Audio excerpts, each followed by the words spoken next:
All right, fuck it. We don't have time for an intro today. There is just not enough time for an intro today. How are you guys? Welcome back to Blunt Politics. My name is Brian, and we are back in Boston. I appreciate you joining me.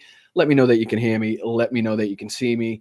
This is, like I said, Blunt Politics, the political podcast by a normal person for normal people, where we don't hold back on our opinions and we try to sift through the bullshit of the mainstream media, MAGA, Donald Trump, the rest of his cohorts, the fucking lot of them. So we have literally too much to get through today because, again, another week where nothing fucking happened in the world, right? Just fucking can't have a week where nothing fucking happens.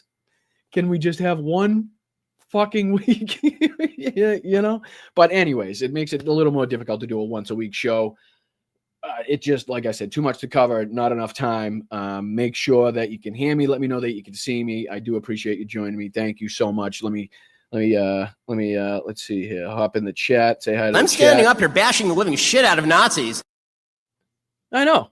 Thank you. I appreciate it. And I should get some fucking love for it. So make sure you hit the like button. Make sure you subscribe. Make sure you share this out to your folks, your friends, your coworkers, whoever you think may enjoy it. Again, this is not your average political podcast. You're probably not going to get the sounds or takes that you get here anywhere else.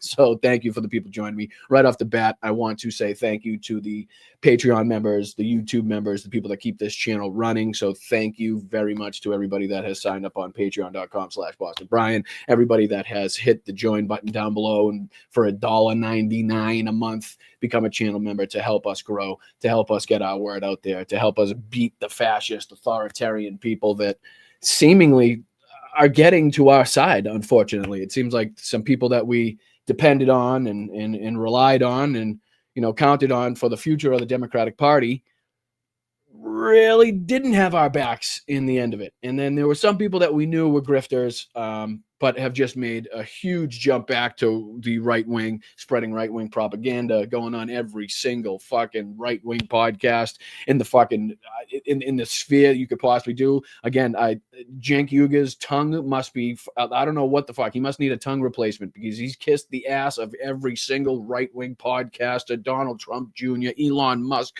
fucking Donald Trump himself. He can't even fucking help himself. So before we get into that, like I said, let me bring in the chat before I go off on a tangent. Thank you first off to the mods. I appreciate you guys very, very much. Thank you so much to Mel for putting together the show, putting together the graphics, basically making this show run. I'm sorry I'm back in Boston, but I love you. Let's see here. Oh yeah, I can't forget this. Check this out, guys. Check this out. Let's see here.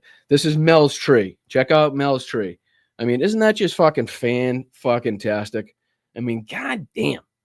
Didn't think I was gonna like a white tree. Not gonna lie. I'm more of a fucking, you know, if I got an 8-foot ceiling, sticking a 10-foot fucking real Dougie fir in there, you know what I mean? I like the smell. I like cleaning up the pine needles. I like watering it. I like, you know, I like all that shit. So, but again, this is absolutely fucking fire. It's fantastic. The, the disco ball up top is the fucking icing on the cake, I think. I love the ho ho ho. If you can see down below here, she got the light up ho ho. It's fantastic. So Mel, great job.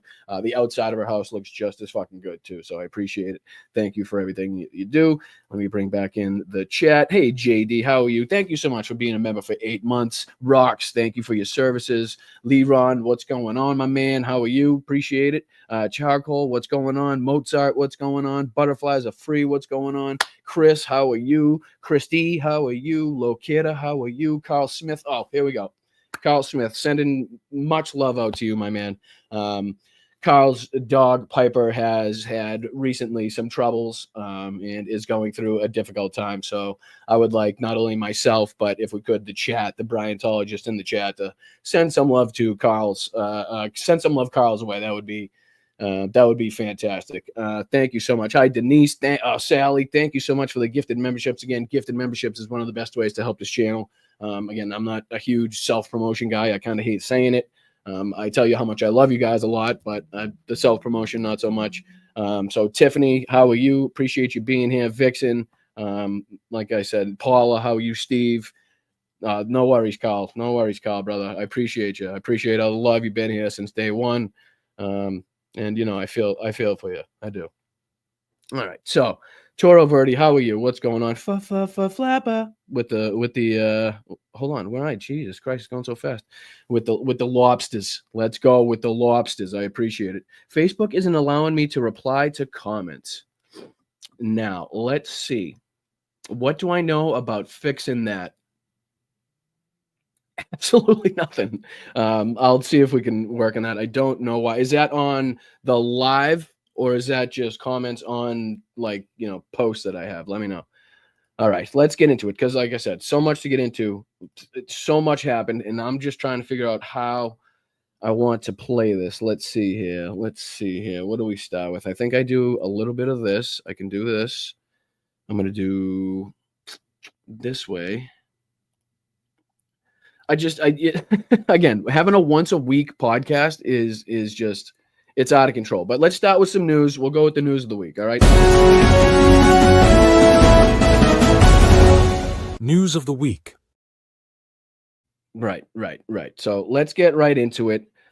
First thing we're going to talk about is some good news. We want to start out right off the bat with some good news, even though, let's see, what do I got for that? Sometimes good news isn't the best. Let's see. This bad news. Even when it's good news, it's bad news. Right? So sometimes even when it's good news, it's bad news. The good news is Nick Fuentes has been arrested, right? So let me do this. Let me do a little bit of this, right? So this is the good news here. This is right here. This is good news.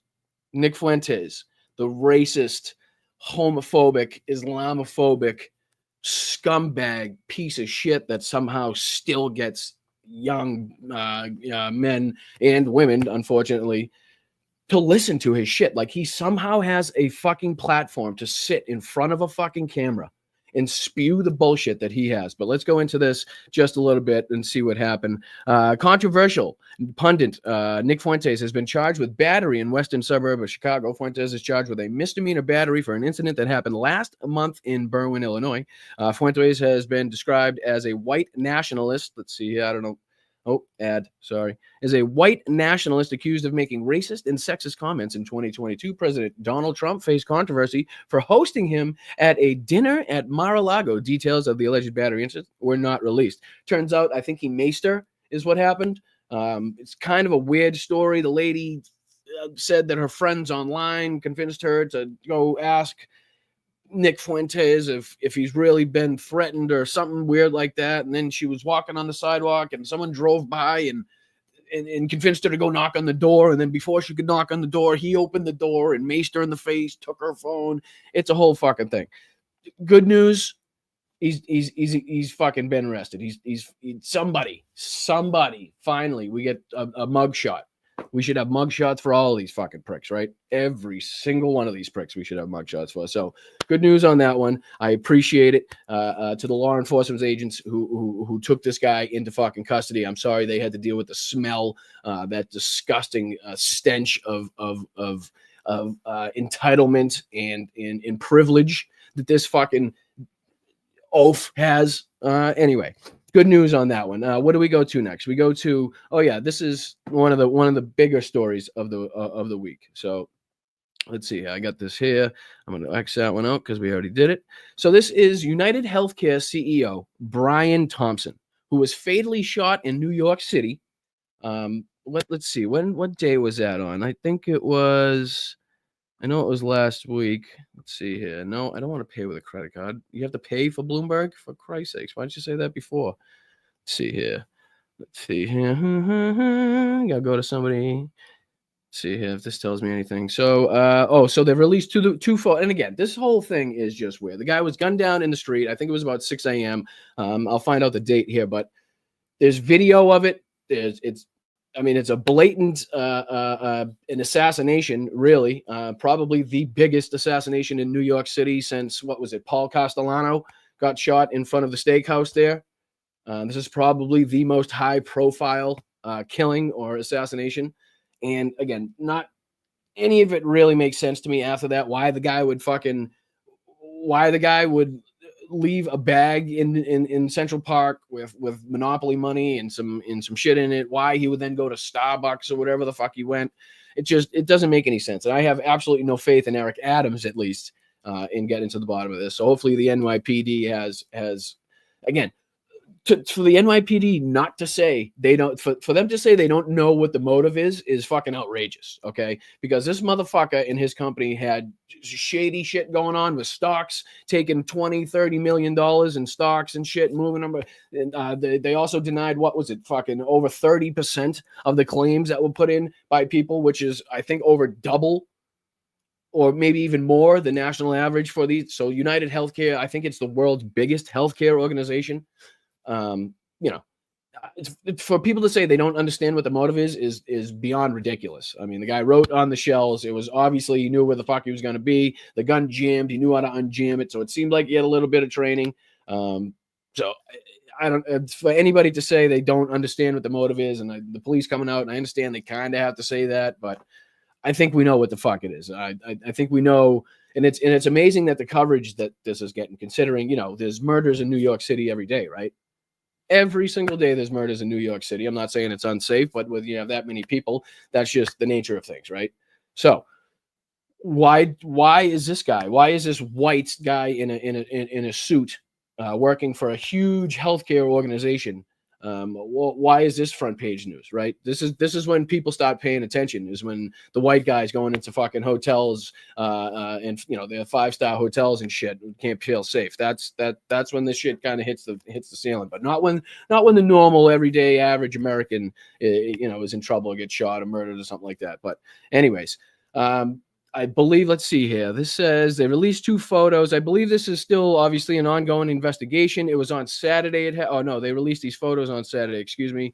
The latest, the NYPD says of the same individual wanted for questioning in Wednesday's killing. So the killing happened on Wednesday. The person can be seen in one of the photos through the petition of what appears to be a New York City taxi wearing a blue medical mask and a hoodie. Let me see if I can share this for you. Who knows? Maybe one of you guys know the motherfucker, right? Let's see here. I'll do my part. Because all right, so I feel bad for the wife. I feel bad for the family. That's terrible. I never want to see that happen. That's never the answer. Again, but somehow there's a button there, and I'm sorry, people may get mad at me, but there's a fucking button there. Okay, because when you deny people in this fucking country the healthcare, the procedures that could save their lives, and they have family members that sit and watch that person rot away because they were denied a claim and they went bankrupt trying to pay for their medical procedures. You kind of understand, why this might fucking, why you might see something like this happen, right? And if this is what it takes to shake that shit up and for these companies to wake the fuck up and start saying, hey, we're here to help the people and not as a fucking profiteering bunch of piece of shits. All right, so I'll put my hand on that one. So let me see here. I'm going to share this for you guys. Let me see here. Can you still see it? Oh, let me put this one away. Put this down. I'm going to share this one to the stage. I'll even make it big so you guys can see it. This is the photos that the NYPD have released. This is the guy in the back of the taxi. This is the guy, I think, outside of the taxi. And then are they still calling the one in the coffee shop him too? I don't know. It's an ongoing investigation. I think they found the cell phone. I'm not sure. Did they find the weapon? I'm not sure if they found the weapon. I know they found shell casings that had, I think it was deny, delay. Oh yeah, right here. Deny, delay, and depose written on them. So, obviously this had some premeditation to it. But again, another crazy story in what was a crazy week. Let me see if I can get back to this. And then we're going to go to the next one is this motherfucker, right? This guy, right? Back in old Ruski town. Once again, his favorite place. Apparently, his cards don't work anywhere else but this motherfucking place. You just cannot get enough of, I don't know. I wouldn't say he's a big drinker, so I don't think it's the vodka that's bringing him there. Let's see here. I know he's a big fan of the supermarkets, but what is it that people from America usually do if they're scumbags and have maybe records in their past of some pedophilia?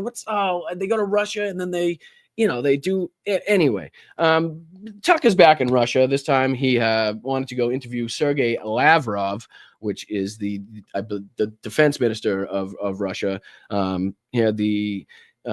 Here it is. Let me share this too. This is the New Republic article on that. And I will do this, and I will do this, and I will do this. And then I'm going to bring, I'm going to bring that in. That's what I want to do. And then I'm going to do this so you can see it. Or maybe this. All right, yeah, that's me. All right, so Tucker Carlson returns to Russia for shameless propaganda interview. And again, I think we all knew that one was coming, right? I don't think there was any secret on that one, on how, even though he looked so ridiculously stupid in that first interview with Vladimir Putin, the fucking, what was it? I don't know, 2 hours long. Vladimir Putin worked him and just kind of went like this with him, just making up historical facts as he went along with no pushback whatsoever from Tucker Carlson. Anyway, this is what they say. I just want to read just a little bit of it. Tucker Carlson is back in Russia to gush over how much he loves the country under Vladimir Putin. The former Fox News host posted a video on X Tuesday from Moscow's Red Square announcing that he's interviewing Russian Foreign Minister Sergei Lavrov. I think when he posted it, he had already done the interview. I could be mistaken. But the purpose of the visit to Russia, Carlson said, is because the U.S. support of Ukraine has, quote, driven U.S. ever closer to a nuclear conflict with Russia. So it's not Russia who started this whole motherfucking conflict, who continues this motherfucking conflict.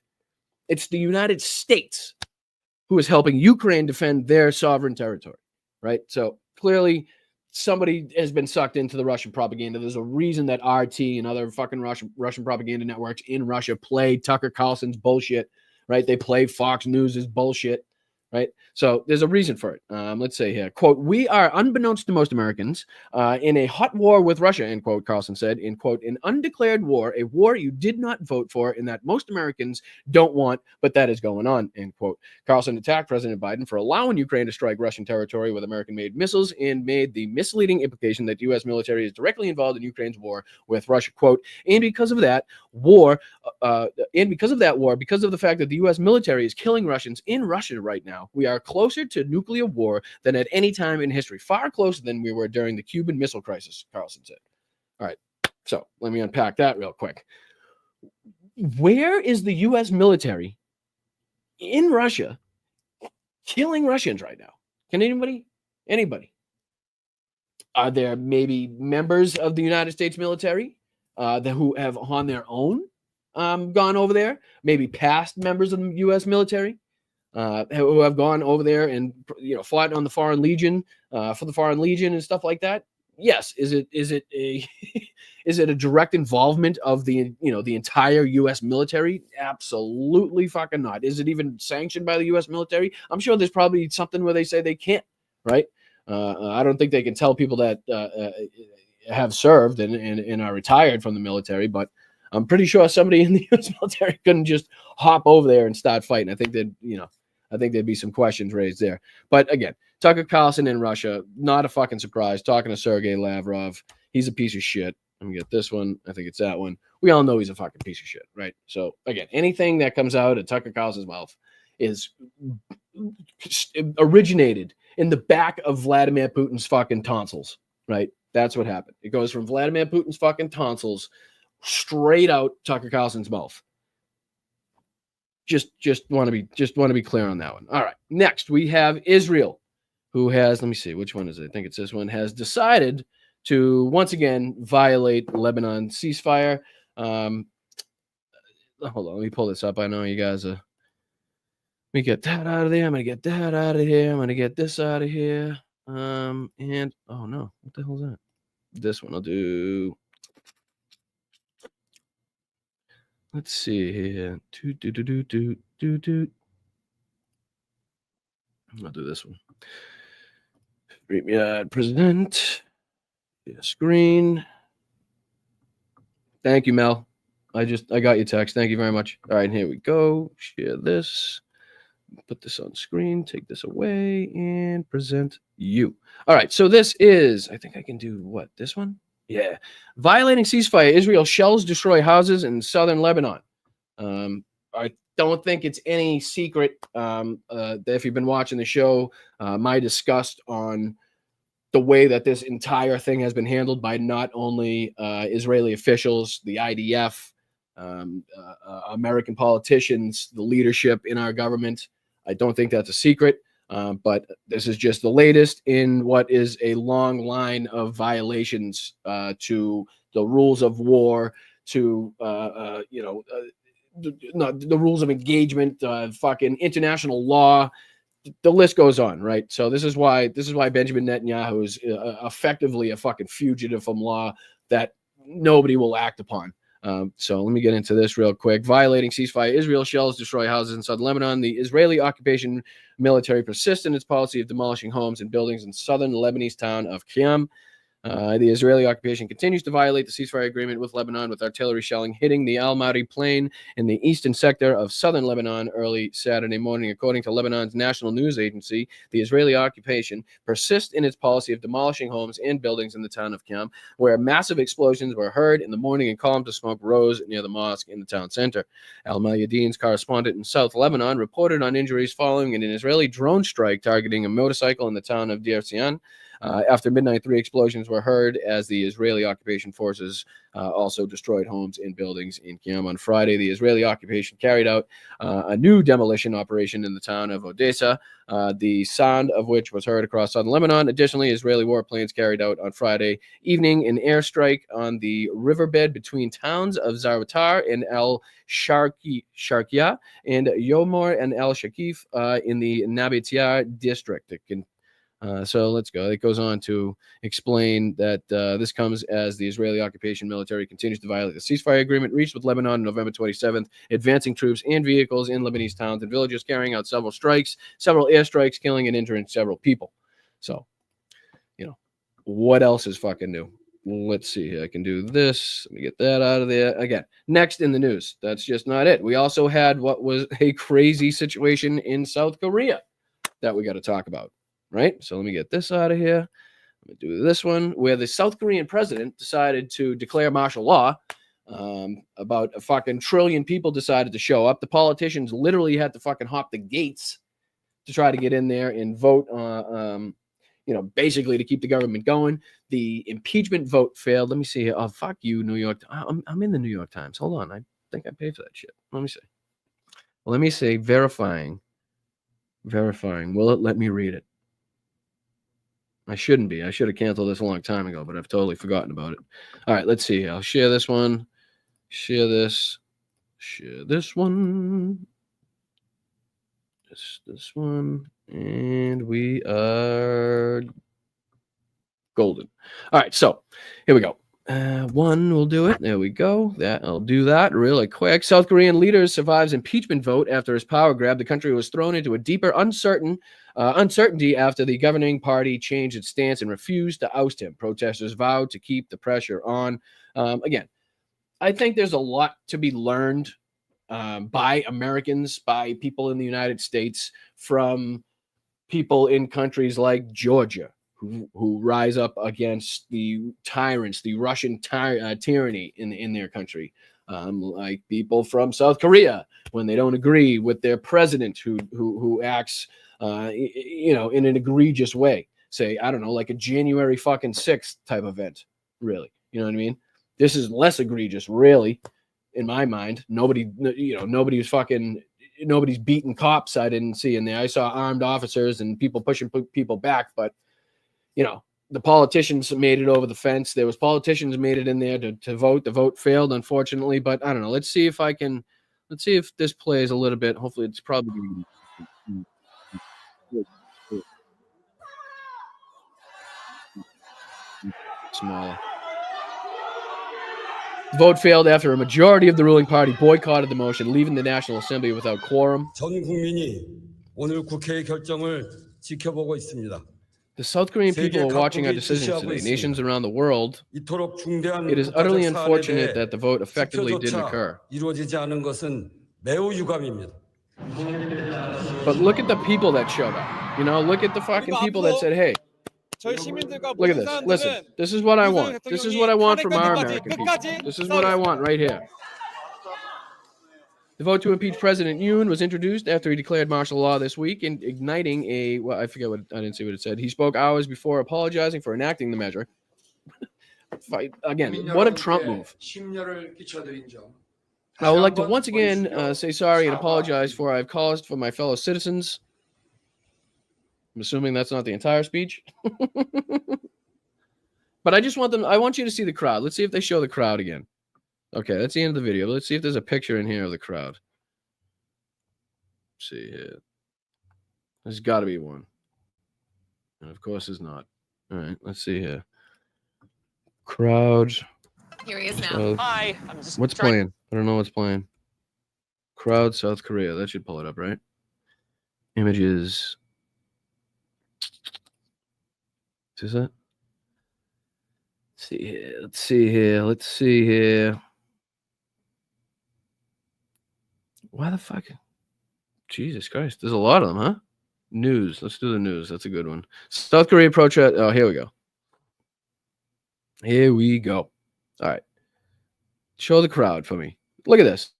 I mean, look at the amount of people in there. There we go. There's a good shot. There you go right here.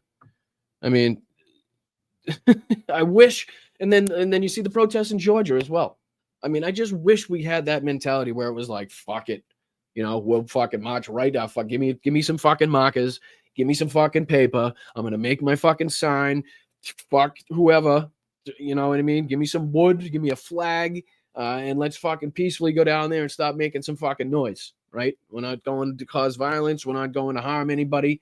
But as long as we're sitting here fucking 500,000 deep outside the Capitol, I think you need to fucking pay attention, right? I think that's a situation that probably would be necessary to pay attention to. I just wish we had that fucking mentality. I've been calling for it. Let's call for a day or 2 days where we all just fucking head down to the Capitol, right? Peacefully stand outside. Nobody goes to work. The companies don't make money. Fucking get our message through. Let this fucking government know that we don't really recognize them as a legitimate government in this fucking country.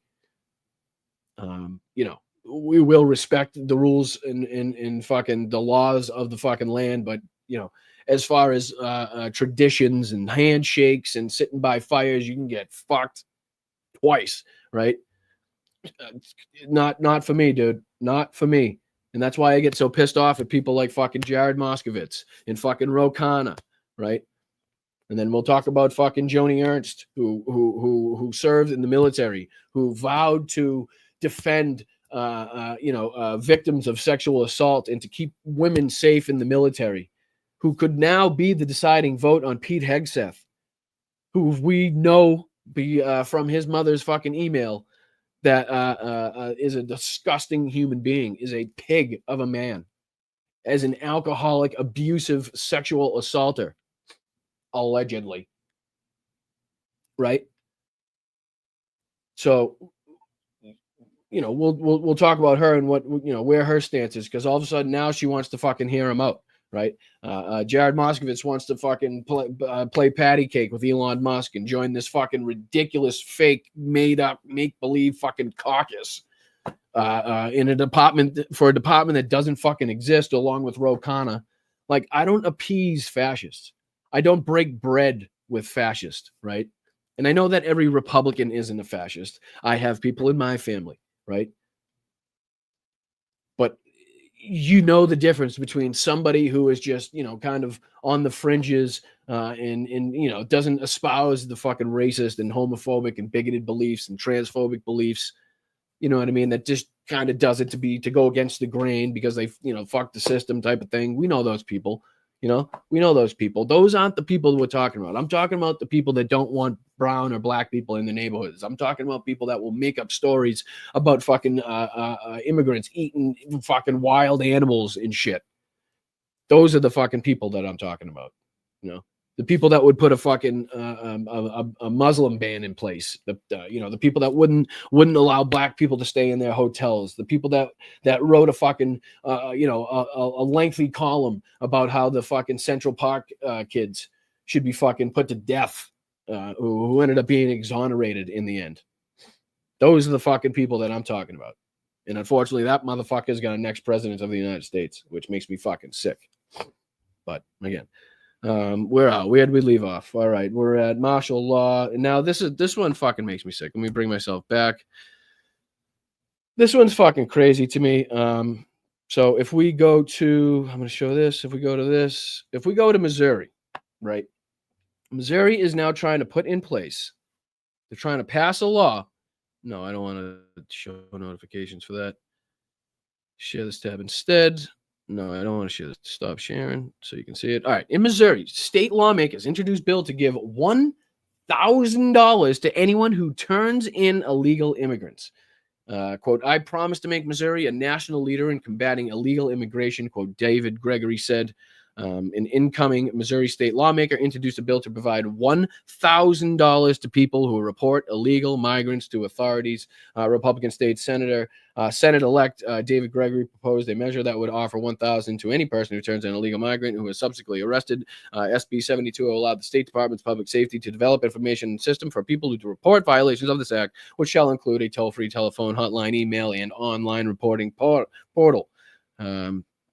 This bill would also create the, quote, Missouri Illegal Alien Certified Bounty Hunter Program, end quote, which would allow local citizens to serve as bounty hunters, quote, for the purpose of finding and detaining illegal aliens in the state. So this is basically fucking paintball on steroids for racist, fucking gun fetish loving hicks, right? Or just any sick individual who wants to hunt down a human being and then somehow get rewarded for it in the end, right?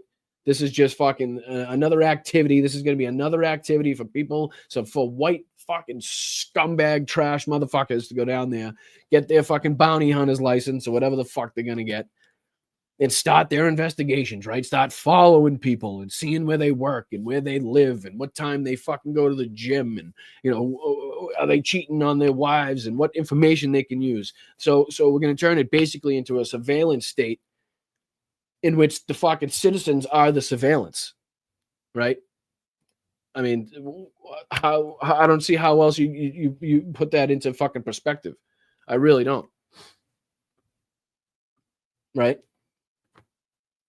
Yeah, Mozart says the blue shirts. I don't know if I hopped into a conversation, but this is more like the red shirts, right? Okay. So the Nazis had the brown shirts. They had the SS with the black uniforms. This is now the Republicans trying to form their militia, turning their fucking, this is the red coats, 2.0 at this point.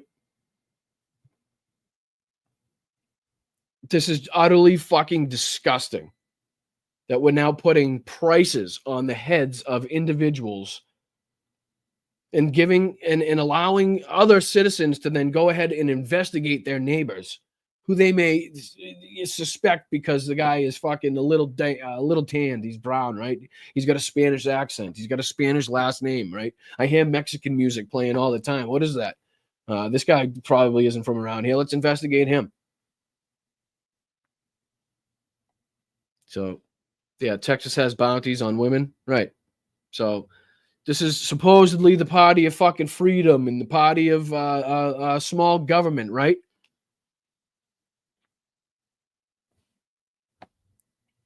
Lady K says, but they were mad about $300 food cards. They have to make it make sense. No, they don't have to make it make sense. That's the whole fucking point. They've proven in this election. Again, it's not facts don't care about your feelings. It's feelings don't give a fuck about your facts. Right? That's what it is now. Because they can yell and scream all day about freedom and patriotism and small government, but when you allow citizens like this, when you give fucking rewards to citizens and allow them to become bounty hunters to hunt down their neighbors, right? That's when it becomes fucked up. Link to live Biden remarks on Syria. Can I just click that? I can't just click it. Can I copy paste it? I can't copy paste it. Can you put it in the private chat? Maybe I can do it there, Mel. Please and thank you. I appreciate it. Tanya, we won't get into it. We won't get into it. I love you, Tanya. Thank you for your services. I appreciate you. I know. You emailed it? All right. Hold on. I'll pull it up. Thank you, Mel. Appreciate it. Go here. All right. Let me see here. I didn't even get to that part yet, but in the news. All right. Let me click it. It's got to do something. There we go. Bear with me. All right. So let me do this. I got to present it to you guys so you can see President Biden's remarks.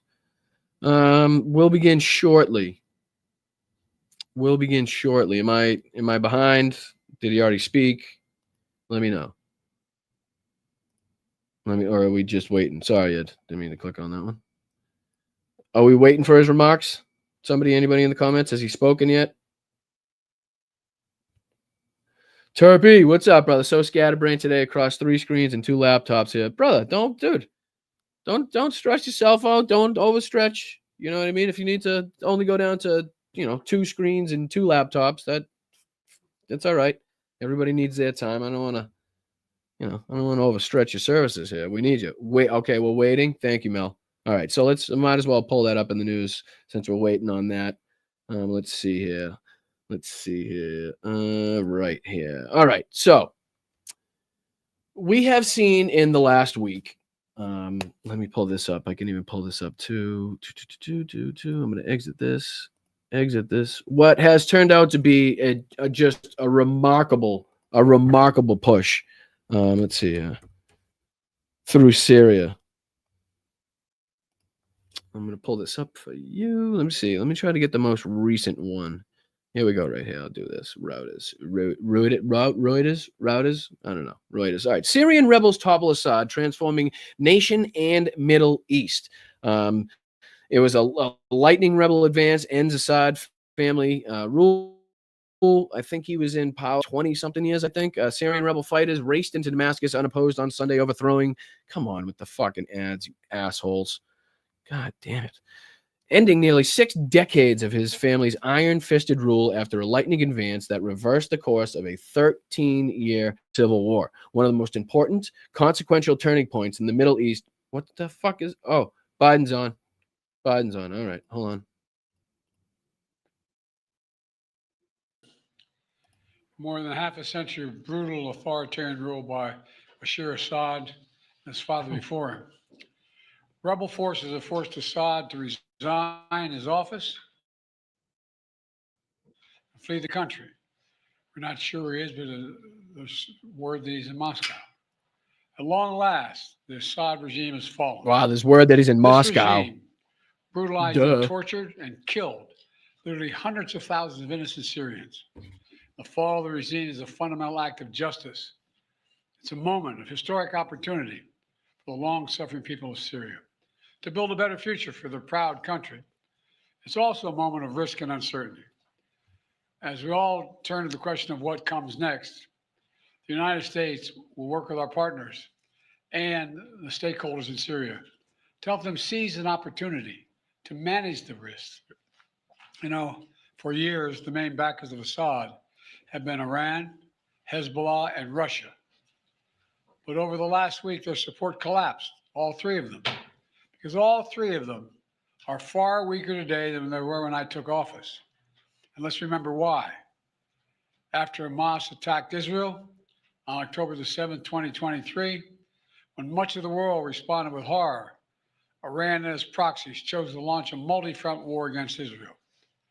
That was a historic mistake on Iran's part. Today, Iran's main territorial proxy, Hezbollah, is also on its back. Only 12 days ago, I spoke from the Rose Garden about the ceasefire deal in Lebanon, a deal that was only possible because Hezbollah has been badly degraded. Meanwhile, Hamas has been badly degraded as well. Iran's own military capabilities have been weakened. Iran tried 2 times to attack Israel, and the United States and built a coalition of countries to directly defend Israel and help defeat those attacks. All this made possible for Iran and Hezbollah to continue to prop up, impossible, I should say, for them to prop up the Assad regime. Additionally, Russia's support for Assad also failed. And that's because Fucking Ukraine, Nazis. backed by our American allies, has put up a wall of resistance against the invading Russian forces, inflicting massive damage on the Russian forces. And that has left Russia unable to protect its main ally in the Middle East. We are a nation that just recently heard that Saudi Arabia and Russia Russia, nor Iran, nor Hezbollah could defend this abhorrent regime in Syria. This is a direct result of the blows that Ukraine, Israel have delivered upon their own self-defense with unflagging support of the United States. You know, over the past 4 years, my administration pursued a clear and principled policy towards Syria. First, we made clear from the start, sanctions Guy's got a fucking on Assad 30-year cold remain going. in place unless he engaged seriously in a political process to end the civil war, as outlined by the UN Security Council resolution passed in 2015. But Assad refused, so we carried out a comprehensive sanction program against him and all those responsible for atrocities against the Syrian people. Second, we maintained our military presence in Syria, our counter-ISIS, to counter the support of local partners as well on the ground, their partners, never ceding an inch of territory, taking out leaders of ISIS, ensuring that ISIS can never establish a safe haven there again. Third, we've supported Israel's freedom of action against Iranian networks in Syria and against actors aligned with Iran who transported lethal aid to Lebanon. And when necessary, ordered the use of military force against Iranian networks to protect U.S. forces. Our approach has shifted the balance of power in the Middle East. Through this combination of support for our partners, sanctions, diplomacy, and targeted military force when necessary, we now see new opportunities opening up for It's been a while. Oh, you mean the drop? Region. I got you. Looking ahead, the United States will do the following. First, we'll support Syria's neighbors, including Jordan, Lebanon, Iraq, and Israel, should any threat arise from Syria during this period of transition. I will speak with leaders of the region in the coming days. I had long discussions with all of our people earlier this morning. And I'll send senior officials from my administration to the region as well. Second, we will help ensure stability. Thank you, Andrea. Appreciate you. Protecting any personnel. Thank you for listening. Our personnel against any threats. And thank you, guys. Our mission against ISIS will be maintained, including security of detention facilities where ISIS fighters are being held as prisoners. We're clear-eyed about the fact that ISIS will try to take advantage of any vacuum to reestablish its capabilities and to create a safe haven. We will not let that happen.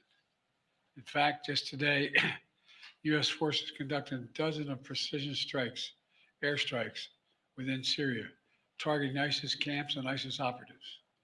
Third, we will engage with all Syrian groups, including within the process led by the United Nations, to establish a transition away from the Assad regime toward independent, sovereign, independent, I want to say it again, sovereign Syria, with a new constitution, a new government that serves all Syrians. And this process will be determined by the Syrian people themselves. And the United States will do whatever we can to support them, including through humanitarian relief to help restore Syria after more than a decade of war and generations of brutality by this. Thank you, Tiff. And finally, Appreciate you. we will remain vigilant. Make no mistake, some of the rebel groups that took down Assad have their own grim record of terrorism and human rights abuses. We've taken note of statements by the leaders of these rebel groups in recent days, and they're saying the right things now. But as they take on greater responsibility, we will assess not just their words, but their actions. And Follow Carl on Blue Sky. We are mindful that there are Americans in Syria, including those who reside there, as well as Austin Tice, who was taken captive more than 12 years ago. We remain committed to returning him to his family. As I've said, this is a moment of considerable risk and uncertainty, but I also believe this is the best opportunity in generations for Syrians to forge their own future, free of opposition. It's also an opportunity though it's far from certain, for a more secure and prosperous Middle East, where our friends are safe, where enemies are contained. And it would be a waste of this historic opportunity if one tyrant were toppled and only to see a new one rise up in its place. So it's now incumbent upon all the opposition groups to seek a role in governing Syria, to demonstrate their commitment to the rights of all Syrians. Don't go. I wouldn't go too The far. protection of Okay. religious and ethnic Settle down. minorities. These past few days have been historic. And, it's in the days ahead that will determine the future of this country. We intend to approach them with strength, wisdom, and resolve. Thank you very much. God bless America, and God protect our troops. Thank you. What should happen to Assad now, Mr. President? Mr. President, are you concerned about all that war in the Middle East? What does the U.S. know about where Austin Tice might be and if he's safe?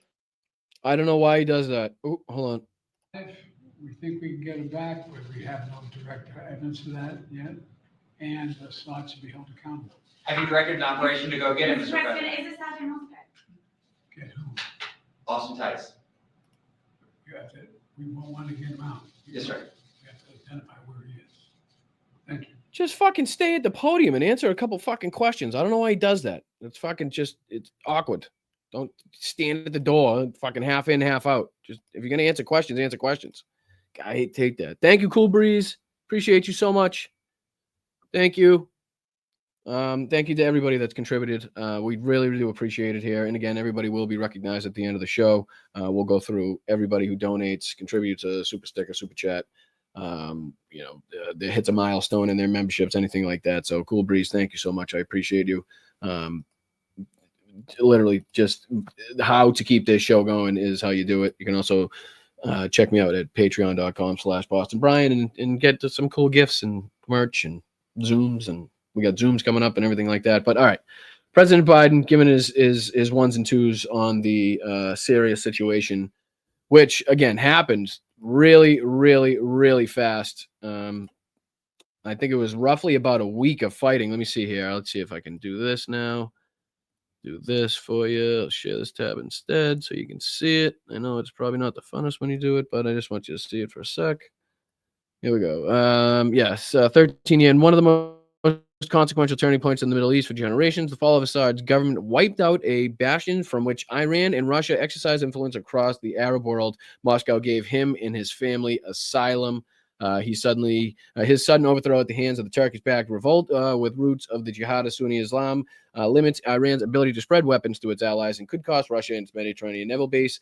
It's also may pave the way for millions of refugees scattered for more than a decade in camps across Turkey, Lebanon, and Jordan to finally return home. For Syrians, it brought sudden, unexpected end to a war that had been deep in a deep freeze for years, with hundreds of thousands dead, cities pounded to dust, and economy hollowed out by global sanctions, and seemingly no resolution in sight. Let's see how many people just crossed the world. Many thousands, obviously, millions. Excuse me.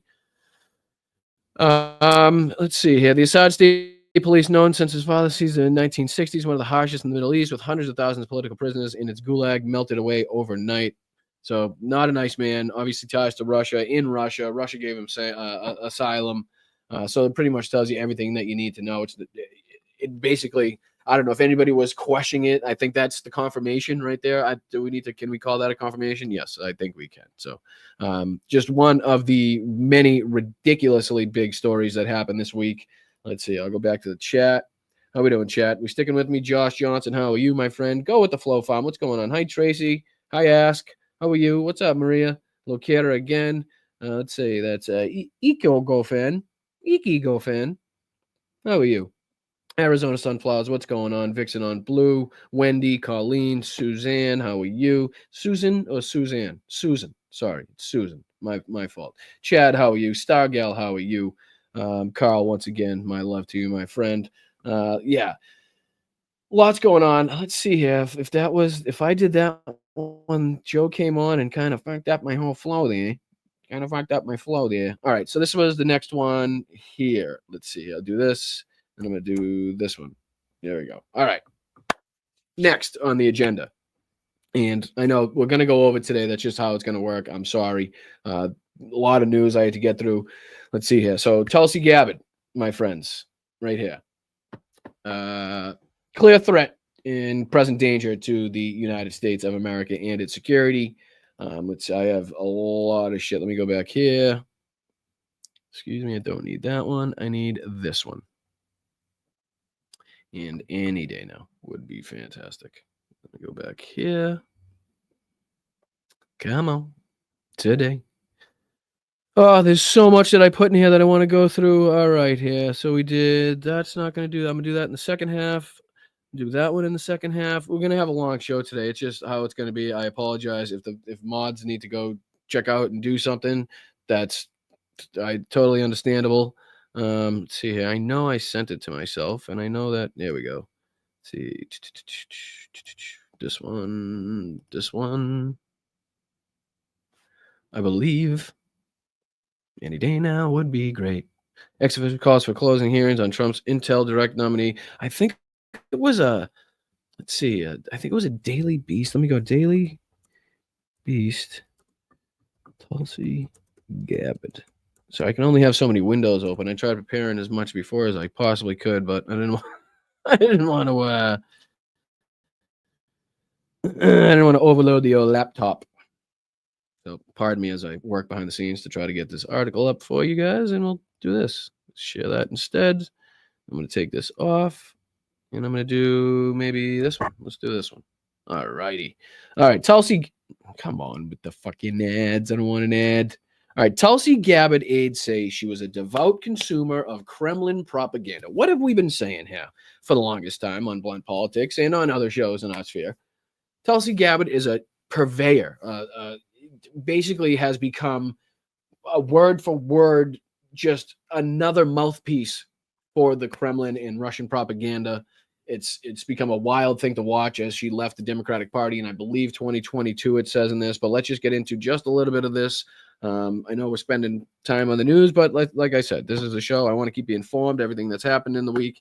And a lot of shit fucking happened in the week. All right, Tulsi Gabbard. Let me just make sure you can see this. Should I make myself smaller? I'll make myself, I'll just do this so you can see it. How's that? And then I'll even do this to make it better for you. I'll zoom in on it. I'll do a zoomy, zoom. Is that too much? Can you see it? Oh, that's good. Let's go. Let's fucking go. All right. Tulsi Gabbard, whom Donald Trump plans to nominate as his director of national intelligence. So, who would have control over many aspects, including some, human intelligence, some human resources, people in other countries that are, nationals of that country, but feed the United States information about their government. No, I don't want a fucking blender. Just direct human contact with people that are in precarious situations, and to have somebody that is a purveyor and spewer of Russian propaganda now knowing where those people are is a huge fucking liability. The former Hawaii Congresswoman's foreign policy views, which critics say have increasingly grown soft on Vladimir Putin's Russia, have led some Democratic lawmakers to question her commitment to the United States. Rep. Jason Crow said, quote, "There are deep questions where her loyalties lie," end quote. And Rep. Debbie Wasserman Schultz, without offering evidence, claimed Gabbard is likely a Russian asset. Gabbard has repeatedly denied such claims. You know, if you have to repeatedly, right? Let me just go back to you guys for a sec. If you have to fucking repeatedly deny claims that you're a Russian asset, you know, a purveyor of Russian propaganda, I think maybe, I don't know, look in the fucking mirror. Maybe the problem is you and not everybody else, right? Maybe you just, you know, somehow you become a Nazi, right? You've just become a fucking Nazi. That's just basically what it is. Put it, if you're, you know, if you're in any way, shape, or form backing Vladimir Putin in his brutal campaign where he kills people all over the world, you know, people fucking drinking cups of coffee, you know, fucking putting on their aftershave, you know, people walking down the street in England. You know, the guy is a fucking, he's a thug. He is a mob boss. And I got news for you. If Elon Musk, for one fucking second, thinks he's the richest man on the planet, I got fucking news for you, Elon.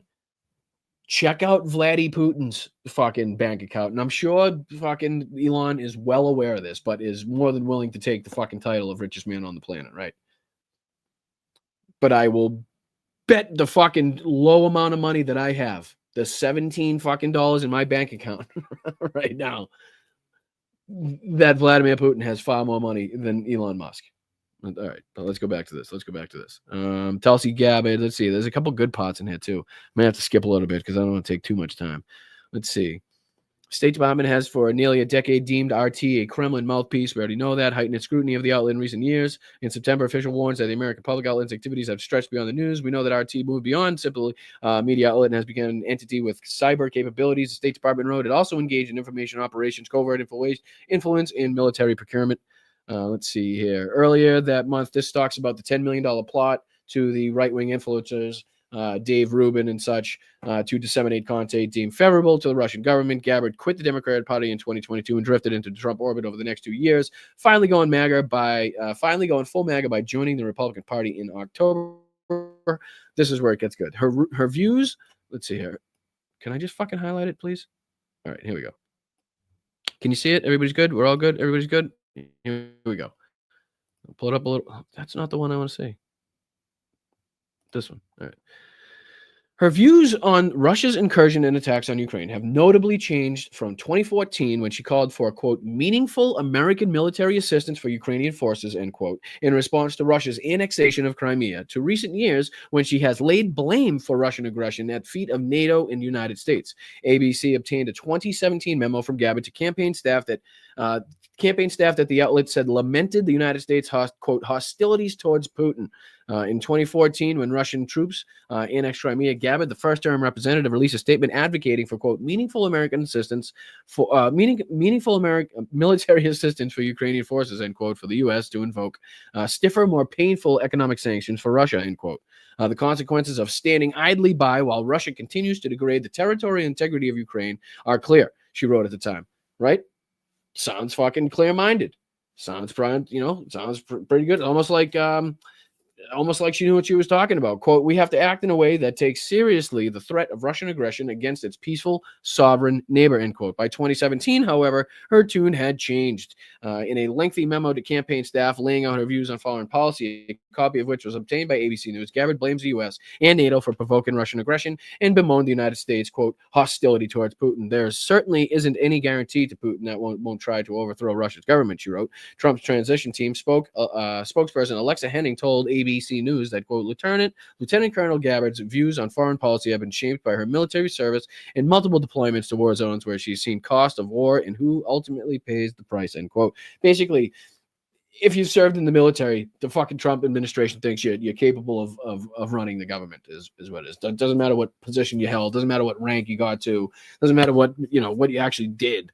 Right. It just if as long as you got that badge, you're in there. You're good. What do you want to be? Defense Secretary, fucking Director of National Intelligence. What do you want? What do you got? What do you want? Fucking Head of State. What are you thinking? State Department, DOD. What do you want? FBI. Pick one. The Daily Beast has reached out to the Trump transition team for comment. The Gabbards, quote, the Gabbards' views mirror Russia's narrative, and disinformation themes can suggest naivete, collusion, and political opportunistic sycophancy to echo whatever she believes Trump wants to hear, Doug London, a retired intelligence officer, said. Let's see here. Is that the end of it? Is that the end of it? I also have what Mel sent me. Let me see here. She also sent me a, let's see, the letter. Is this the letter right here, Mel? Let me share this tab instead. Ooh, how are we going to do this? Kind of small. I'm going to have to see it. Let me blow that up for you guys. Let me blow it up so you can see it. Open window details. Can I just click on it? And I can. Not very clear, but we'll get through it. We'll get through it. Can you see it? So this is a letter, right? From oh, I can do it. Okay. This is to the Honorable John Thune. Okay, let me do this so you can see it. To the Honorable John Thune, Majority Leader-elect, United States Senate, Washington, D.C. To the Honorable Charles Schumer, Majority Leader, United States Senate. Dear Majority Leader-elect Thune and Majority Leader Schumer, as national security professionals who have served in both Republican and Democratic administrations, we welcome the President's intention to nominate Senator Marco Rubio, an experienced public servant, for Secretary of State. However, we are alarmed by the announcement that the President-elect intends to nominate Tulsi Gabbard to be Director of National Intelligence. Obviously, we don't agree with the fucking Marco Rubio part, but I think the point they're trying to get across is I think they're trying to soften up a little bit by saying, listen, you know, we're not really talking about Rubio at this point, but this fucking Tulsi Gabbard thing, we really got to fucking talk about. As the Director of National Intelligence, Ms. Gabbard would be entrusted with oversight of the 18 U.S. intelligence agencies, including the identification and protection of human sources working in the most dangerous settings around the world to defend our national security and the protection of our most sensitive sources and methods of gathering intelligence. What I was talking about earlier, the people all over the world in you know, enemy countries or countries that have, you know, factions inside them that we need to be worried about and look at, where we get direct information from people there. So direct national, human intelligence. These people are risking their lives because if they're caught by whatever faction they're trying to spy on or get information on, or whatever government they're leaking information of, obviously is going to come down on them if they find out, right? So if you have somebody leading one of these national intelligence agencies, that knows where these people are, that also communicates in a friendly way with Russia, apparently, or consumes at least Russian state media in a way an American politician shouldn't. You know, I hear any American politician reading or watching Russian state media, I think it's, you know, it better be to fucking get some intel, and that's it, right? You're not going there to get your fucking daily news. Apparently, Tulsi Gabbard is. What are you going to do? You know what I mean? So in the light of an extraordinary responsibility, senators must carefully scrutinize. Oops, sorry. Let me see if I can move it up and down for you. There we go. Must scrutinize her qualifications as an intelligence professional and her record, including an uncoordinated trip to Syria in 2017 to meet with President Bashar al-Assad. Where did we hear the fucking name before? I feel like that name is familiar. I feel like we're hearing that somewhere. Where it that whole good. Hey, Bashar al-Assad, we've heard that. Where is that? Oh, this week. Oh, okay. All right.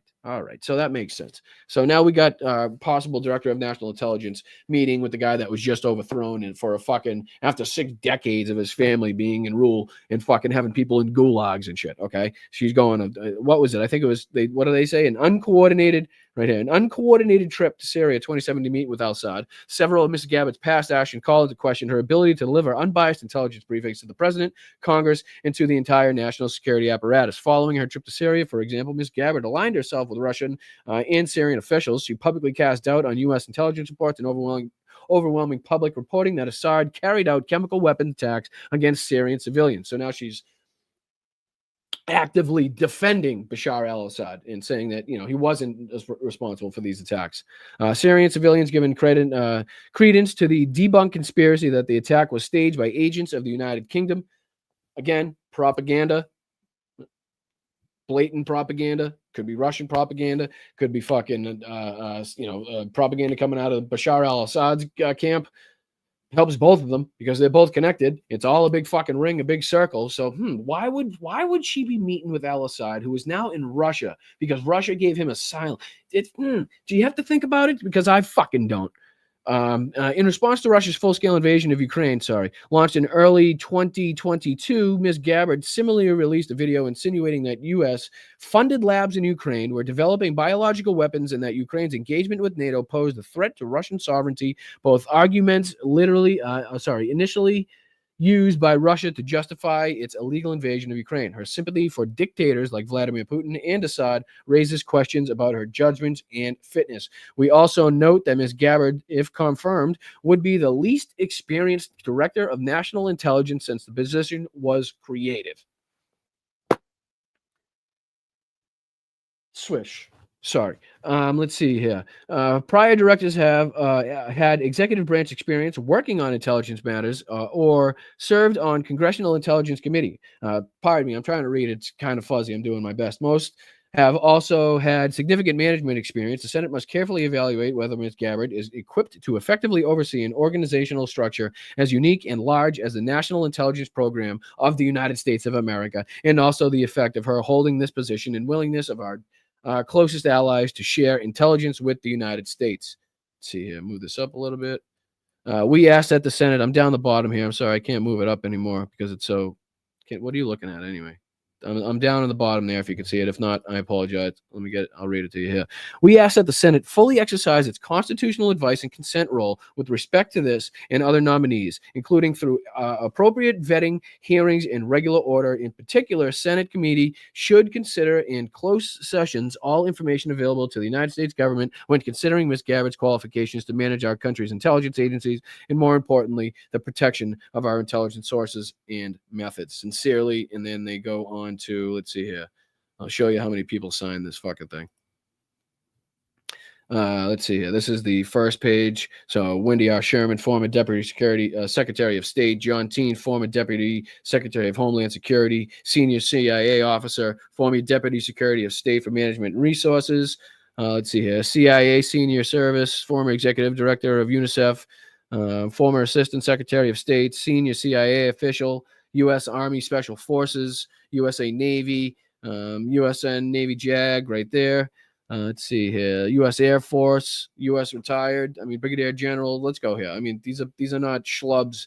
These are people that actually know what the fuck they're talking about. And there's fucking 5 pages of them. Okay? Every single one of them. Former Deputy Assistant Secretary of Defense. Former Acting Deputy Assistant Secretary of Defense. U.S. Department of State. Let's see. Foreign Service Officer. Fucking retired Foreign Service Officer. Former Chief of Staff for the Department of State.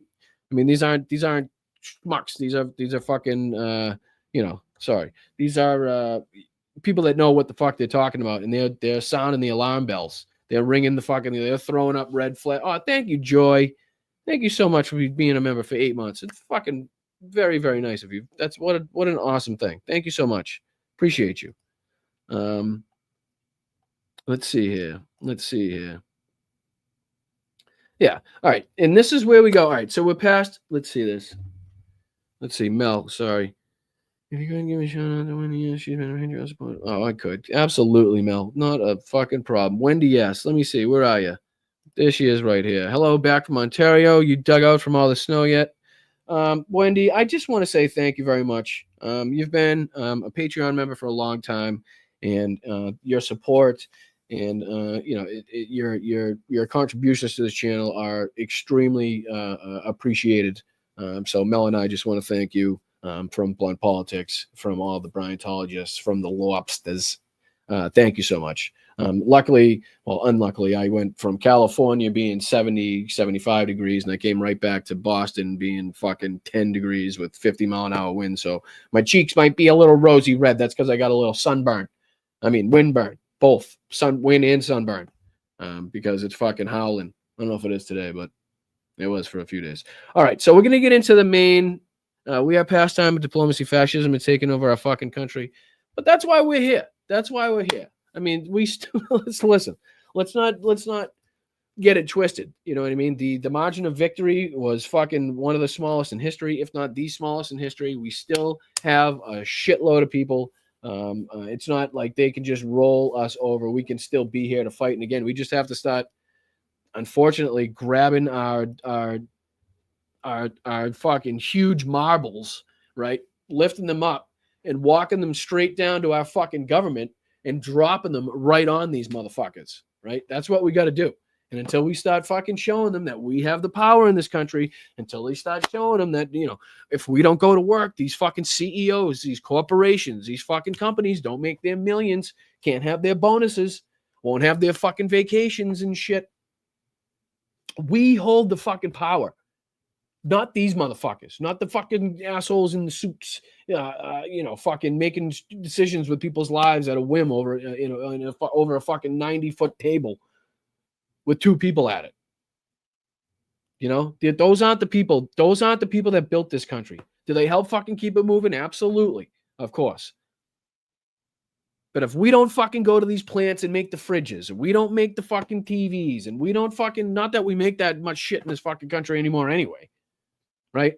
But if we don't go to our accountant job, if we don't fucking, everybody stops doing plumbing. Imagine that, right? Imagine all the plumbers got together and said, you know what? Fuck it.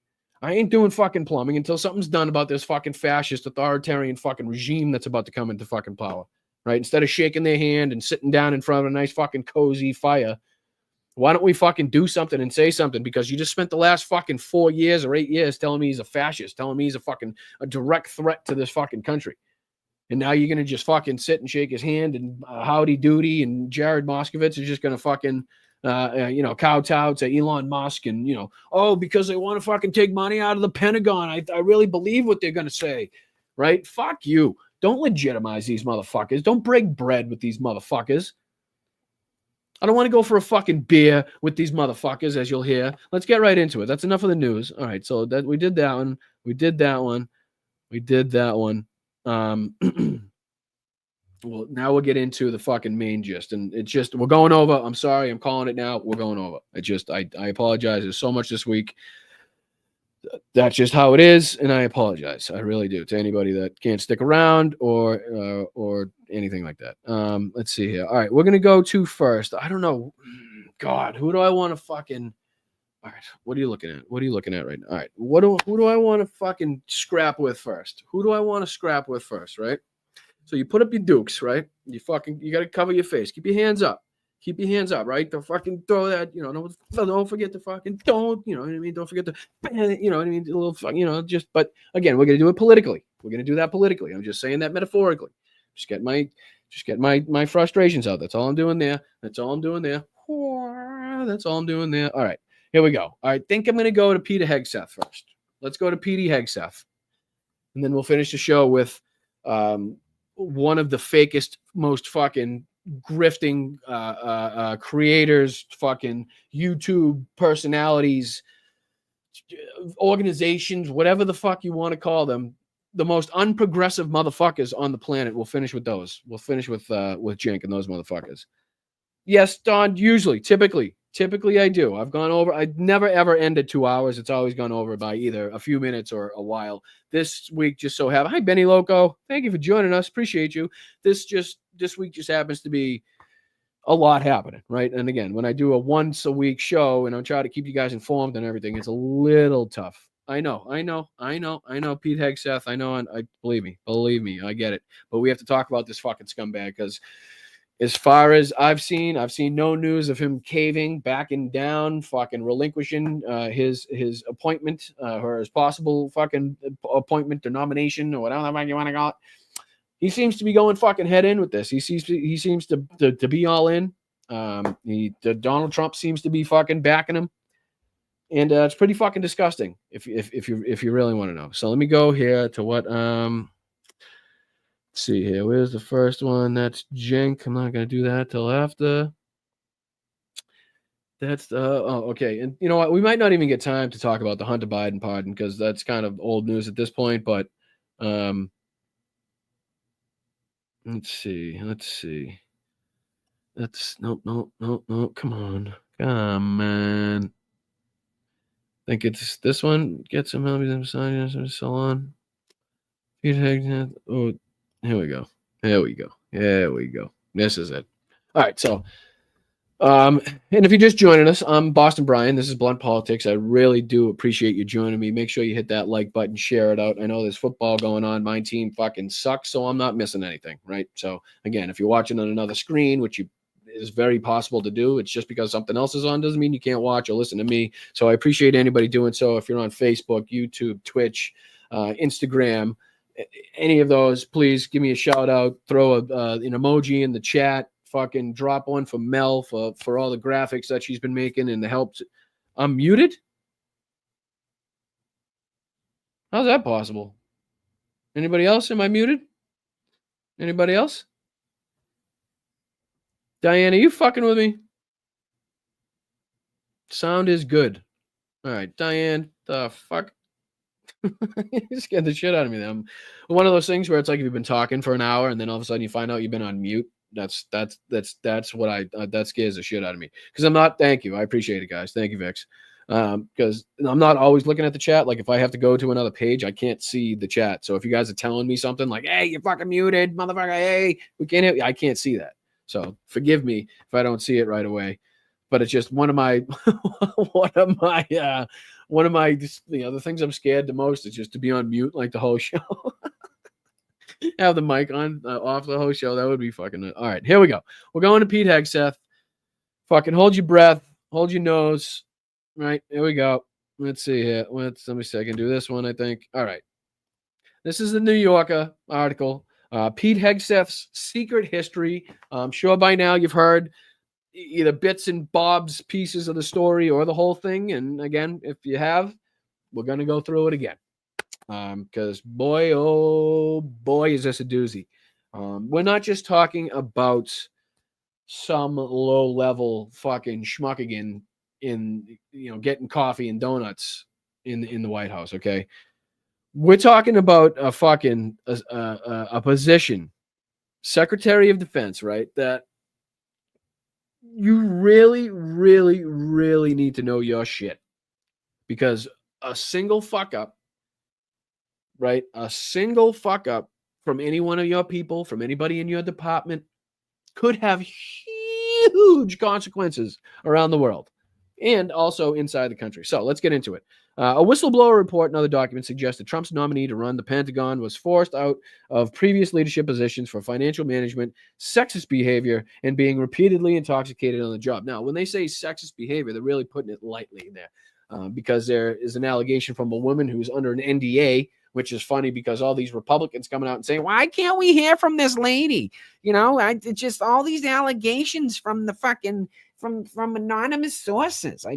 Why are all these anonymous sources? It's just, you can't trust the anonymous sources. Well, motherfucker, just so happens that Peter fucking Hegseth paid her to keep quiet. I wonder why the fuck he would do that. Now, why the fuck would he do that? You know what I mean? Do you think it's because he's let me guess. Is it because he's a good guy? Wrong. Okay. Is it because he just felt bad for the woman and wanted to help her in some certain way? Wrong. Okay. Let's see here. Is it because he's a scumbag and knew he fucked up? And knew if his wife and his fucking company and the people he worked for and the fucking people surrounding him and maybe his future positions in government would have been fucking really fucked up? Well, if we lived in normal times, that's why he did it, right? That's why he fucking did it.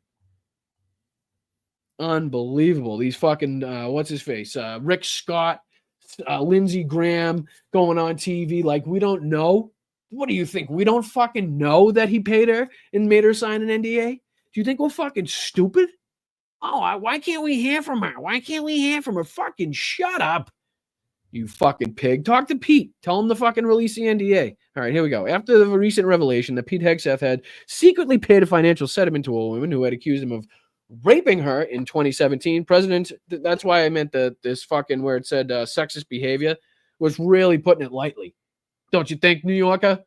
I don't know. Alleged rape is not sexist behavior, I would say. I think it's a little step above, maybe a fucking couple steps above sexist behavior. Anyway, the woman who had accused him of raping her in 2017, President-elect Donald Trump stood by his choice of Hegseth to become the next Secretary of Defense. Trump's communication director, Stephen Chung, issued a statement noting that Hegseth, Stephen Chung's fucking statements are like, I don't even know. Straight out of Wonderland. Like, if you could fantasize what propaganda would look like in The Wizard of Oz, you know what I mean? Like, what the fucking people and like, I don't. It's just that is so wild to me. It's just the most propagandistic bullshit you've ever heard. President Trump is nominating high caliber and extremely qualified candidates to serve in his administration, Chung maintained. But Hegseth's record before becoming a full-time Fox News TV host in 2017 raised additional questions about his suitability to run the world's largest and most lethal force. I'll say that again. The world's largest and most lethal force. Okay. A trail of documents corroborated by the accounts of former colleagues indicates that Hegseth was forced to step down by both of the two nonprofit advocacy groups that he ran, Veterans for Freedom and Concerned Veterans for America, in the face of serious allegations of financial mismanagement, sexual impropriety, and personal misconduct. A previously undisclosed whistleblower report on Hegseth's tenure as the president of Concerned Veterans of America from 2013 to 2016 describes him as repeatedly being intoxicated while acting in his official capacity to the point of needing to be carried out of the organization's events. The detailed 7-page report was compiled by the multiple former CVA employees and sent to the organization's senior management in February 2015. States that at one point, Hegseth had restrained while drunk from joining the dancers on stage, had to be restrained while drunk from joining the dancers on stage of a Louisiana strip club where he had brought his team. Let's see here. Sorry, I got a text from Mel. If you could, I did. It was the Biden link. Sorry, thank you. Appreciate you, Mel. It was my fault. I just saw that. The report also says that Hegseth was married at the time. Scumbag. Let's see here. Married at the time, and other members of his mismanagement team sexually pursued the organization's female staffers, whom they divided into two groups, the party girls, quote, and the, quote, not party girls. In addition, the report asserts that under Hegseth's leadership, the organization became a hostile workplace that ignored serious accusations of impropriety, including an alleged an allegation made by a female employee that another employee on Hegseth's staff had attempted to sexually assault her at the Louisiana strip club. In a separate letter of complaint, which was sent to the organization in late 2015, and a different former employee described Hegseth being at a bar in the early morning hours of May 29th, 2015, while an official tour through Cuyahoga Falls, Ohio, drunkenly chanting, quote, "Kill all Muslims." And then he says it again, which I will not repeat. In response to the questions from the magazine, Tim Pilator, a lawyer for Hegseth, replied with the following statement, which he said came from, quote, an advisor to Hegseth, quote, "We're not going to comment on the outlandish claims laundered through the New Yorker by a petty and jealous, disgruntled former associate of Mr. Hegseth. Get back to us when you try your first attempt at actual journalism." So, again, what you get from just a shitbag lawyer. But let's get to the juicy bits here. Yeah, he stole money. The Secretary of Defense is involved in every issue. Yeah, we know, we understand the responsibilities. In January, Hegseth resigned from, here we go. In January 2016, Hegseth resigned from Concerned Veterans for America under pressure. An account in the Military Times said that Hegseth had quietly resigned in a decision that was mutual with the organization amid rumors of rift between the former CEO and the group's financial backers. Hegseth, who had no other job lined up at the time, gave no explanation for his departure other than saying sometimes it just makes sense to make a transition. CVA, for its part, released a statement saying that it thanked Hegseth for many contributions and wished him well. But according to 3 knowledgeable sources, one of whom contributed to the whistleblower report, Hegseth was forced to step down from the organization in part because of concerns about his mismanagement and abuse of alcohol in the job. Congratulations on removing Pete Hegseth is the subject line of an email obtained by the New Yorker. Wow, a lot of emails going around about Pete Hegseth. We'll get into another email sent by somebody important by him, to him. Excuse me. The email also stated that Hegseth had a history of alcohol abuse and treated the organization's funds like they were his personal expense account for partying, drinking, and using CVA events as little more than opportunities to hook up with women on the road. What a fucking scumbag he is, right? This guy is just the worst of the worst. The worst of the worst. Let's see if I can do this. I'm going to go back. Did we get the letter, Mel? I forget now. Hegseth's mother begged him. Is this the letter? Share this tab instead. Pete Hegseth's mother begged him to, quote, get some help. He joined a misogynistic church instead. Even the reality and TV chaos. Let's see here. His own mother, page in the New York Times. I want to see the whole letter. Does anybody have it? Mel, do you know if we have that? Wilson holds. Let's see here. It's because it's juicy. It's juicy.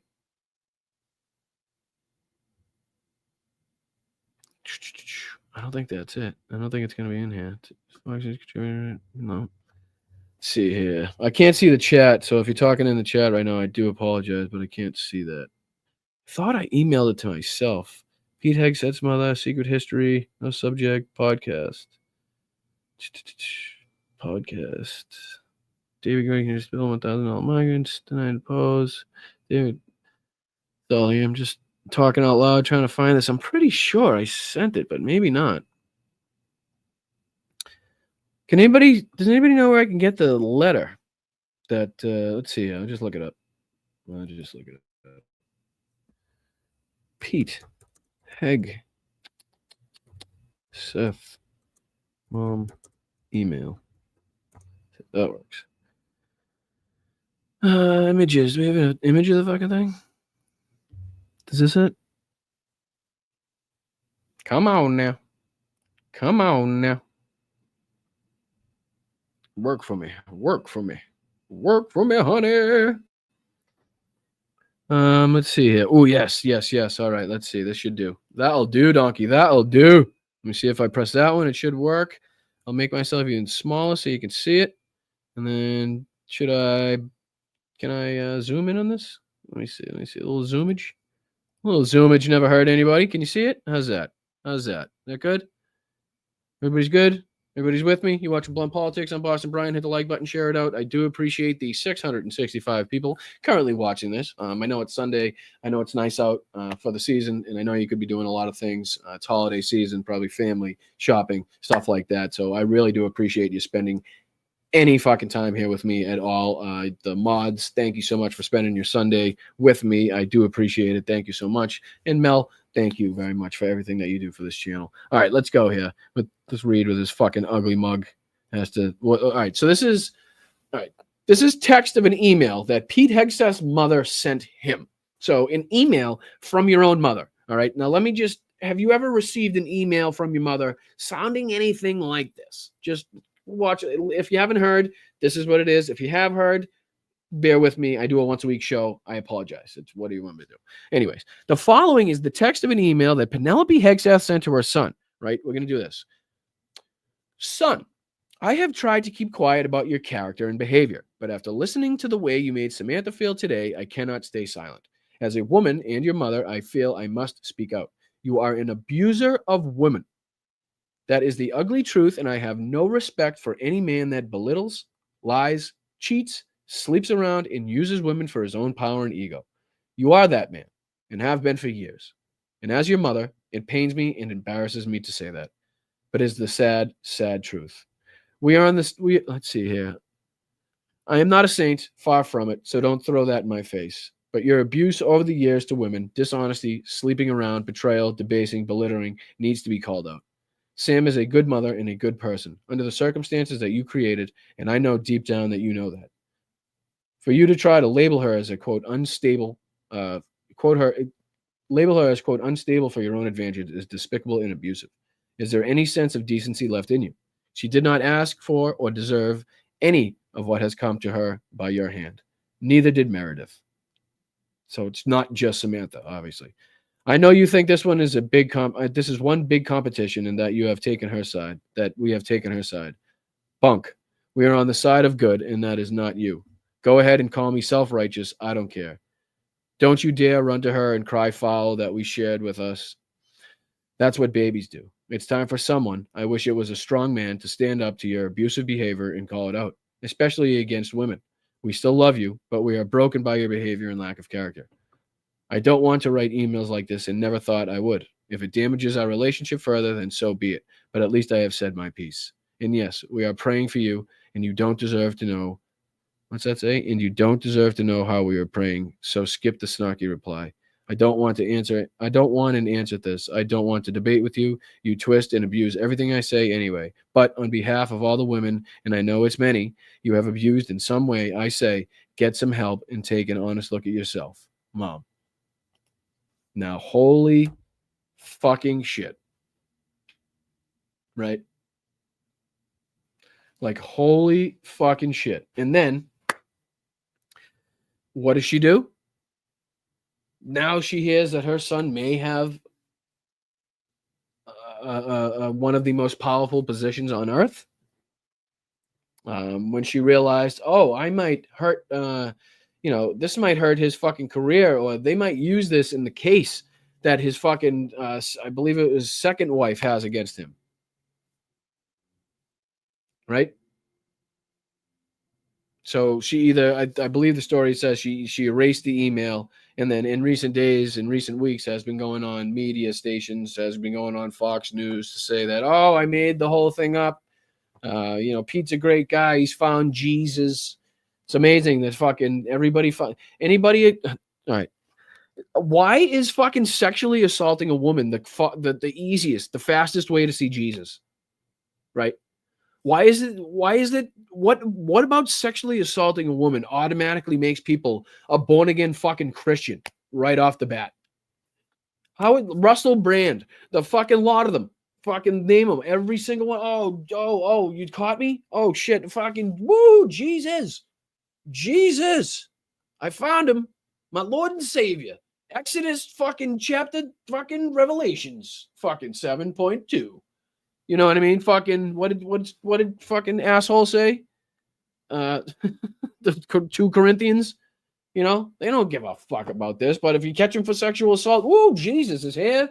So if you want to see Jesus, I guess you just have to be a Republican that sexually assaults a woman. That's just all it takes. That's just what it is now, because he'll show right the fuck up. He'll be right fucking there. 2 seconds. 2 seconds. Oh, you caught me? Jesus! What's up, brother? Appreciate you coming. Thank you. Found you. Like, fuck you. I don't give a fuck. You know what? I ain't fucking talking about anybody's fucking religion. Don't matter what fucking religion you are. If you're a fucking scumbag, you're a scumbag. I don't care what fucking nationality you are. If you're a fucking scumbag, you're a scumbag. I don't care what color your fucking skin is. If you're a nice person, you're a fucking nice person and deserve respect. You respect me, I respect you. That's how it goes. And if you don't get it in return. Pretty fucking simple. You know what I mean? I hold the doors for people. I see people struggling with cots. I help them. I just figure it's a little good karma will come my way. But I also deal with the scumbags, right? And I can get fucking angry. And I believe me, I'll give it back to you. I ain't fucking letting it slide. You don't hold the door for me, I'll let you know. Right? I'm not one of those people that just fucking doesn't say, you fucking slam the door on my face. You go in the fucking the store and you see me, you go in and let the door close. I'm going to give you a fucking nice big fucking, hey, thanks, buddy. That's what you get. Sorry. Just to let you know that you're a fucking asshole at that moment. And to pay attention to other fucking people. All right. So that's Pete Hegseth's mom, right? God, fucking. Then he goes on. Let's see here. He goes on with, good Lord Almighty. Let's see.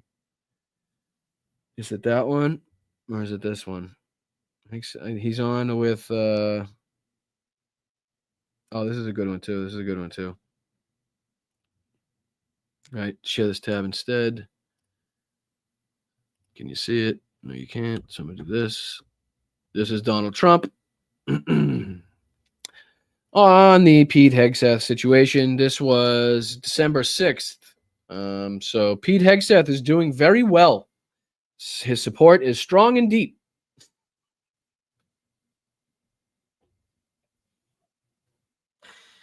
Oh, his support is strong and deep. Who wrote this one? Just saying there. You might want to. Here you got a little chubby going there. But yeah. And again, we had. Can I go a little sidebar for a second? Talking about no, I shouldn't. It's funny, but I'm not gonna call anybody out. It's fucking funny. There's a title on a video in our Democratic sphere that was put out recently that is fucking hilarious. And that's all I'll say. Let's go back to this one. Strong and deep, much more so than a fake news would have you believe. He was a great student, Princeton, Harvard educated, with a military state of mind. Military's capitalized for some reason. He will be a fantastic high energy Secretary of Defense. Two defenses. Wow, he's going to be strong. So we're going to have a double linebacker, double wishbone defense after defense. I think that's Secretary of Defense. He's defending the defense anyway. One who leads with charisma and skill. Yeah, it was just charisma. They got that woman in the room and then had to fucking allegedly rape her. Anyway, and Pete is a winner. There is nothing like that can be done to change that. That's because he's paid the women not to say anything.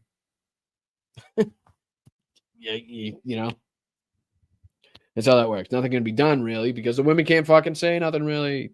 You fucking assholes. So, again, a sexual abuser, defending a sexual abuser and wanting to put him in basically one of the most powerful positions on the face of the earth that's ever been fucking created. So we're going to have a fascist authoritarian fucking moron who just kind of backs into that position as president. And then we're just going to have a straight up fucking Nazi leading the military. And, you know, we don't like I'm Nazis. standing up here bashing the living shit out of Nazis. All right, as you should. Fucking Nazis. Suck really bad is what they do. So, all right. I don't know. So there's so much. Oh, let's do this. I just want to do this one fucking thing. We'll do one thing. I know it's going to be long. I'm going over one fucking thing. Let's see here. And then we'll talk about how Joni Ernst, Christ, I could do a fucking 10-day show today. Hopefully I don't. How do you spell her name? Oh, here we go. I'm loving it. Is this it right here? We're just going to listen to us. Just literally a sliver. And like adorable. Yeah. This ain't it. She didn't even do the whole liquidated show. Damages, which would be a lot. Ain't even the right one. And then a threat of if you go and you sit and shut up. Videos. This one right here. Hey everyone, I'm Megyn Kelly. Welcome to the Megyn Kelly Show. Today, an MK Show exclusive. Shut up until I find it.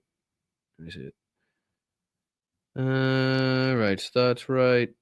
Let's go here.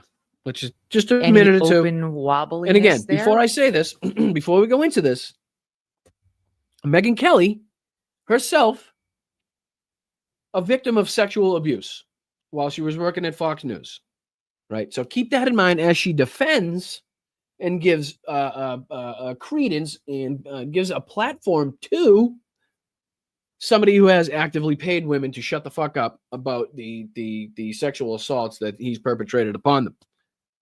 So how Megyn Kelly could have fallen this far, how she doesn't see the hypocrisy in this whole fucking thing. Maybe she does and doesn't give a shit because she's getting paid. But you know, we notice it, and it's pretty sick that she would sit down, not just sit down with this guy, but fucking, you know, throw him a bone basically and give him a fucking lifeline to actively float him into the fucking White House or the Pentagon and fucking so he could lead our military, even though she knows that he's a scumbag and an alcoholic and a fucking racist. She damn well knows that bullshit. Don't fucking play with me. Here we go. Won overwhelmingly, 76 million votes. He's got 53 senators, all of which understand what the American people voted for. They voted for the change that Donald Trump is going to bring. And they knew in the picks that he's made, he's bringing in change agents. If you wanted another general or another admiral or an executive. See, he said change agents. What he really means is fucking criminals. What he really means is war hawks. What he really means is fucking the most billionaires in any fucking administration in the history of this fucking country. Even though they're against Bill, we don't like the billionaires. Fuck the millionaires. But let's put them all in charge. We'll put them all in charge. Thank you. Appreciate it. The guy that wants the fucking world to end so Jesus can fucking return. Wants to, you know, he wants to save Israel so he can kill the people living in it and then fucking have the land. Mike Huckabee. Fucking crazy motherfucker. Go listen to some of fucking Mike Huckabee's beliefs and tell me if you think that guy should be anywhere near an ambassadorship or anywhere near the fucking hands of power. fucking nuts. Executive or a CEO or a politician or a lawyer to run the Defense Department. We've tried that before. He said, I want a warfighter. I want lethality, lethality, lethality. I want readiness. Yeah. Oh, Jesus Christ.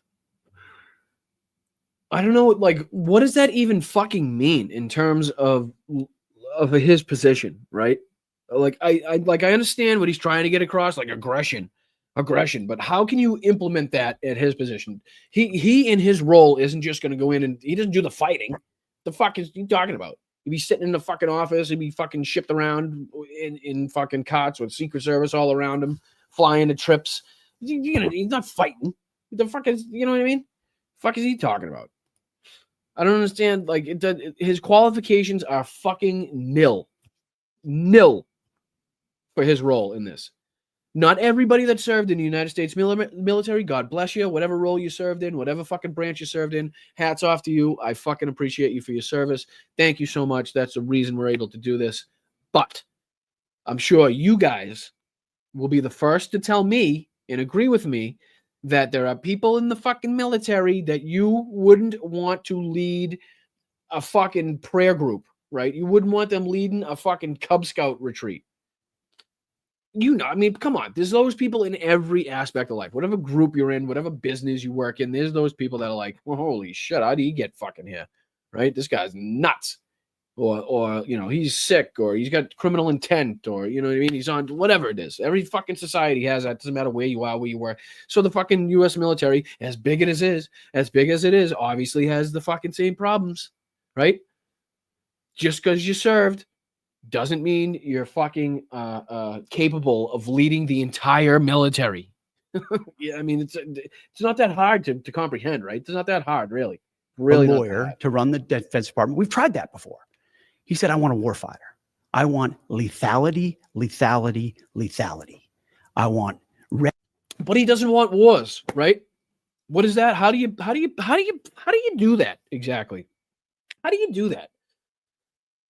How do you not start wars? And you know, you don't want the fucking military doing anything, and you know, we're just gonna protect our own homeland and isolationism and fuck everybody else. And you know, when Donald Trump just said the other day that I believe he was talking about what's going on in Syria wasn't a problem. I could be wrong if he wasn't talking about that. I apologize, but you know, when Donald Trump just says fucking, you know, let them have it, let them do what they want, fucking, you know, it's not our problem. Here, I'll pull it, see if I can pull it up for a second.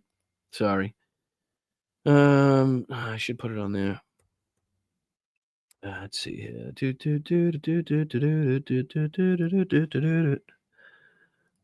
Bump. Pardon me for a second. Talk amongst yourselves. I need some like weight music. Come on. Do this. Let's see here. See if I can find it in the. Let's see here.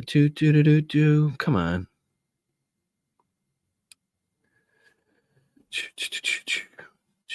Dave. Christ almighty. So much crap. Well, not crap, but appreciate it. All right. Well, obviously I'm not gonna be able to find that, but anything that I want to find, I'm never able to find. And then when I don't want to find it, it's right there. It's like somehow like on my person.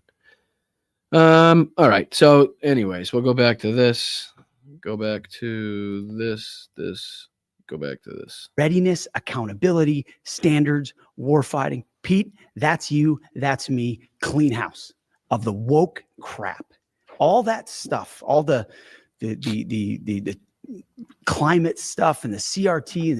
Oh, the climate stuff again. Oh man, why would the guy heading the military, one of the most fucking active contributors to pollution on the planet, why would he want to think about climate change or just the climate in general, the world, the planet that we live on?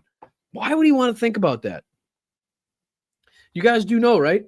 You understand that? Hold on. You guys understand what I'm talking about when I say the military? Watch. Fucking side tangents, and I'm sorry. Let's see here. Let's see here. Yeah, let's go to this one. We'll just go to this one. We'll just show this one. Here you go. Here's one for you. Elephant in the room. The U.S. military's devastating carbon footprint. The U.S. military emits more than an entire industrialized nations like in Portugal and Denmark, yet evades scrutiny. More than the entire country of Portugal and Denmark, right? Between the airplanes, the tanks, the fucking trucks, whatever, you understand. It's a fucking huge operation. So the U.S. military is in vast scale with carbon footprint larger than any other institution on Earth. But when it comes to disclosure of its emissions and greenhouse gases, it's been kept off the books and has been left off the hook. It's the elephant in the room, says David Vine, author of Base Nations and How U.S. Bases Abroad U.S. military bases abroad harm America and the world. It operates with this kind of cloak of invisibility, despite having a long track record of very serious damage. Right? So, wouldn't it make sense for the person heading the military to really have a clear vision, a clear-minded thought on where we should go in the future, as far as tanks that don't pollute, aircraft that pollute less, that type of shit. You know what I mean? That's what this military should be thinking of. That's what we should be thinking about. You know how Donald Trump makes fun of the fucking electric tanks? Give me an electric tank. I can wait. You tell me I can sneak up on somebody silently with a fucking, what is it, 133 millimeter fucking cannon? What is it now? Is that what you're saying? I mean, obviously it's going to make a little noise, but you tell me there's going to be no engine running and I can sneak up on these with the cannon? All right, I'm in. What do I need, a big battery or something? I know batteries suck, but let's, people are smart. I have a feeling that we're going to have, like we're at the baby stage of this shit too. So batteries suck. Unfortunately, they die. We all know we have everything that has batteries. But hey, if you get enough of them in there, right? Fucking, let's go. I'll take a troop of fucking silent tanks into war. Let's whatever to me. Better than letting them know you're there, right? Oops, sorry. Hold on. I'm showing the wrong one. That's my fault. Let me see. On for war fighters. And that's the message he gave to me that I've projected back to senators, and it resonates. When I get a chance to sit down, especially with these senators from the Senate Armed Services Committee, that's the committee I'm talking to, they care about the military a lot. They've run for office, spent their lives trying to invest in it. So the advise and consent process is a real thing. Like I'm hearing from these men and women, these senators who have great ideas, want to make sure. Consent. We might have to explain to Pete what consent means. He's probably not up on that. I don't think he got to that part in the dictionary. He stopped at B, I think. So consent is when, somebody gives you permission to do something. You have the authority, basically, like a woman in her body, that type of stuff. But anyway, continue. When I'm confirmed, we're able to implement them at the Defense Department. They're worried about the military and the country and not necessarily your love life. No. Or your mom. Come on, ask him the questions and let's go. I don't have much time, Kelly. Get on with it. My mom, who did a fantastic job on Fox and We're Friends going to show morning. some. A fan? Like, who says that? She did a fan. It's almost like, what, did you coach her before? Right? Were you guys practicing what the fuck you were going to say? Was this a rehearsed thing? And she did very well. What do you mean she did very fucking well? I mean, in a normal circumstance, I can see, somebody coming out, hey, Mom, you did good. But it seems a little fucking weird in this. It seems like it was kind of maybe fucking practice, routine, fucking choreographed, rehearsed bullshit. And she pulled it off. Oh, good. Thanks, Mom. Appreciate it. You fucked me with the email, though. The fuck was that all about? Now they can use it in the court cases. Now they're using it against me in this fucking shit. But thank God it doesn't matter because we have senators that seem to don't fucking care, like Joni fucking Ernst, right? Who again, like I said, served in the fucking military. Advocated to protect women from sexual assault. And now wants to hear what fucking Pete Hegseth has to say. Jesus Christ, get a fucking life, people. Get a life. And I don't know where my mouse went. Here we go. There it is. If we all went back 7 years, we would see that maybe we were not.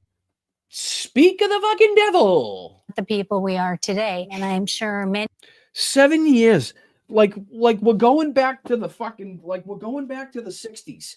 You know what I mean? Like we're going back to 1940. Oh, yeah, he was a good old chap. He He's really not the same. He's a good chap now. He's not the same as he was in 1936. 7 years? The fuck are we talking? Doesn't the body change every 10 years or something like that? You don't even have time for the body to... Isn't that what the fucking is? What is it? Every... How many years? You guys will fucking tell me in the chat because you're smarter than I am. But it's not even enough time for your fucking... for your body to change. So it is 7 years? So, yeah, great. So, okay. Oh, that's what it was. His brain changed. That's what he... Jesus. They took him 7 years to find that if he just yelled Jesus a lot and memorized a couple of the fucking Bible verses... that he could get really, really rich and work for Fox News and get fucking all the white people that go to church and fucking everything else to believe his bullshit. That's what it was. That's what it was. That's what it must be. But I want to hear the tough questions, Meg. Many of you across the country understand how difficult divorce is on a family. There's emotions. Shut I up. retracted it. Hear And you how they defend this do. motherfucker. Oh, yeah, They no. say I want to unless hear you- her say she retracted. When they That's what I wanna hear. contact you, I let a few phone calls go, but then they call you and say they threaten you. That's the first thing they do. They say, unless you make a statement, we will publish it as is. And I think that's a It's a what? It's a what? despicable way. Oh, it is. It is a despicable way. You know what they call that, ma'am? It's called fucking journalism. We have a story, information on somebody that could be one of the most powerful people on earth if he gets fucking nominated. Guess what, ma'am? If you'd like to speak on this, now's your fucking time, is probably what they said. And if you don't, we're going to fucking publish it without your statement. How would that's finally? Holy shit, we have a fucking instance of journalistic integrity in this fucking world. And this woman wants to say it's disgusting. The one fucking instance they do their fucking job, and this lady wants to fucking backpedal faster than Michael fucking Jackson. To treat anyone. Threats are dangerous. I don't think the way you operate it feels almost criminal when reporters call you and threaten you. I don't think a lot of people know that's the way they operate. And they don't care who they hurt, families, children. By the way, I'm sorry, who was hurt in this how, situation? Who was actually hurt in this situation? Was it the fucking family? Was it your fucking family because you had to deal with the disgrace of your son that you knew was a fucking scumbag? Right? Or was it the woman, the actual victim in this situation who can't even come out and release her story, right?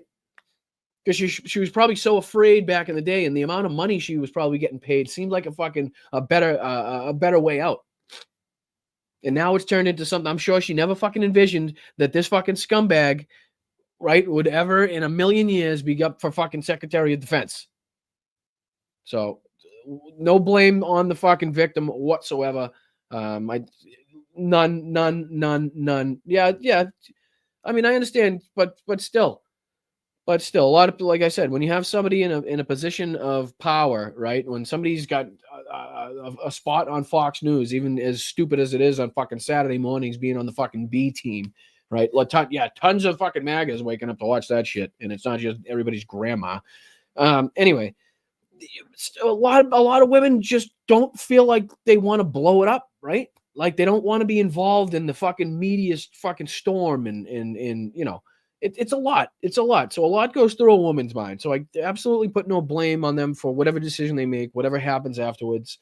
You know, everybody deals with it differently. So fucking God bless, and I'm sorry for anybody that has gone through anything like that. Little that has come up. Now, when they ask, I answer candidly. I don't answer these questions to the hyenas in the hallway trying to chirp at my wife and I as we walked down.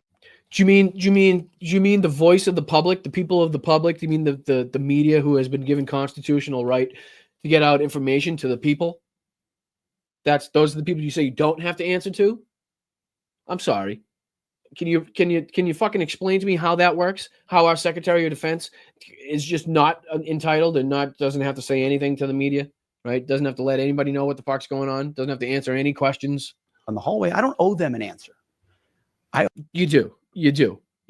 And you're not really answering them. You're fucking answering us, asshole. Right? Dickface. You fucking absolute twat. You answer to us. The media is just our fucking vehicle, right? And they ain't doing their fucking job either when they continue to ask about Hunter Biden's fucking pardon, right? when all this shit's going on. That's when you really know that the media is so far out of touch with the American people. It's fucking ridiculous. Gives a fuck about Hunter Biden's fucking pardon, right? If you really want it, it's really not hard to say, guess what? It's really against my principles and my values to see the president of the United States give fucking, basically asylum or a pardon to a member of his family. Is that something I usually like seeing in normal times? Absolutely fucking not. Are we living in normal times? Absolutely fucking not. Does Joe Biden know that his fucking son is in danger? Have people come out and fucking on camera threatened to continue to ruin his life and investigate the fucking shit that has already been investigated a million fucking times? Absolutely, I understand that. Do I understand a father wanting to protect his son? Absolutely. So it's a nuanced situation. Normally, I wouldn't like it, but guess what? Knowing what I know about the other side and hearing what they have said, fucking pardon them all, motherfucker. Anybody they fucking said they're going to pardon them fucking all. And while you're at it, send every fucking vehicle, every tank, every fucking bullet, and every fucking artillery shell, every fucking HIMARS, every fucking satellite you can fucking send while still keeping our U.S. military at a state of readiness over to Ukraine. Right the fuck now. Get it over there on boats, ships, airplanes, fucking kites, fucking, I don't give a shit what the fuck you got to fly it on. Strap it to the back of a fucking seagull if you have to, right? Send it. Send it. There's a level of military readiness that we have in the United States military, right? And if we are over and above that, and we have shit lying the fuck around, doing fucking nothing, send it the fuck over right now before these fucking assholes get over there, because it'll be really fucking hard to get it back if it's already over there. Send it fucking now. Right the fuck now. Pardon people who you think are being... I don't give a fuck. I don't give a fuck. Just do not sit down with this motherfucker and shake hands, right? Again, how can you shake hands with somebody and sit down at the fucking fire with somebody that you then have to pardon your son because you know the threats that the guy that you're shaking hands with and the people surrounding him are so fucking real that you have to go against your word and what you've been saying for months and realize, holy shit, he is in some fucking trouble, even though he's gone through the fucking process, right? Even though 9 out of 10 times nobody would be fucking prosecuted for these fucking crimes that he committed, but only because he has name recognition and he's the fucking president's son and the Republicans wanted to blow this fucking shit up is the reason that this whole shit happened, right? So fucking send the military equipment right the fuck now. Get it over there. Get it over there while you can. Please, I am fucking begging you. I am fucking begging you. And I know I only have so many fucking subscribers, and I thank the fucking Lord that you guys do subscribe to this channel. I appreciate it. I know a lot of people watching don't subscribe. It's free. It's 100% free. There is no cost involved whatsoever to hit that subscribe button. You don't even have to come back to the channel if you don't want. You can just leave it sitting there. Just please hit that subscribe button, right? Like, this is the most important time. This is the reason that I'm here, like, to fight. This is the moment that I was fucking built for, basically, to take on these motherfuckers, these scumbags, to call out people like fucking Pete Hegseth, Jared Moskowitz for fucking turning and kowtowing and fucking laying down his weapon before the fucking battle even fucking begins. There's no lower form of fucking cowardice than that. No lower form than fucking cowardice than running to the other side before the fucking fight even starts. Before a fucking bullet is shot, before a fucking punch is thrown, you're already taking your gloves off. You're already fucking throwing your weapon down on the ground and saying, you know what? Guess what? We should probably just fucking work together. Let's help them. Let's help them with their fucking ridiculous fucking fake department of bullshit. Right? Let's help them fucking wreck the government. And I don't give a fuck if you're like, oh, I just want, well, maybe we can infiltrate, right? But let's just infiltrate, and maybe we could hold them back a little. Fuck you. What you're doing is fucking, you're giving legitimacy to these fucking assholes. And they're made up fucking world of fucking departments. You heard what they want to do. Why are we fucking giving credence? Why is Ro Khanna giving credence to these fucking people? Why are they giving legitimacy to these motherfuckers? Why is Joe Biden shaking hands with these people? What is going on? Am I the only one seeing this? Am I the only one fucking fighting and realizing who we're fighting against? And again, is it every Republican? Of course not. Absolutely fucking not. It's not. But guess what? The Nazis and the racists are on your fucking side, not mine. Those are the motherfuckers that we come after. And it just so fucking happens the people that appease them the most, the people that play to the racist and fucking scumbags the most, are the people in fucking power. Or about to take fucking power. And this is why we call this shit out. This is why we've been calling out fucking Pam fucking Bondi or whatever the fuck her name is. This is why we've been calling out fucking am I disconnected? Did I just disconnect? Fuck. Hold on. I'm on a fucking roll and my headphones are fucking beeping. Hold on. Am I connected? I don't know.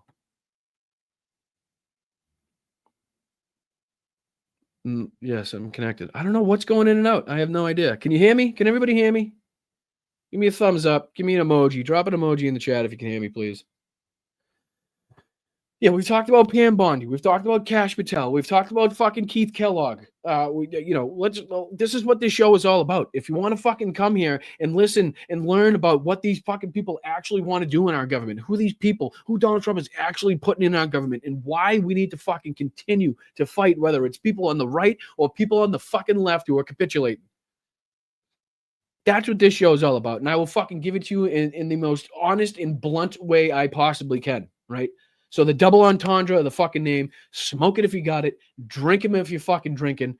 If you're drinking fucking tea or whatever the fuck it is, drink it up, have your cup of coffee, but let's fucking fight together. Hit that fucking subscribe button and let's fucking get this thing moving. We might have some really, really big guests coming on this show in the next coming weeks. I really hope it works out, and it will be fucking fantastic if they could. I think it would be great for you guys, and you're really going to have a fucking good time if we can get these people lined up.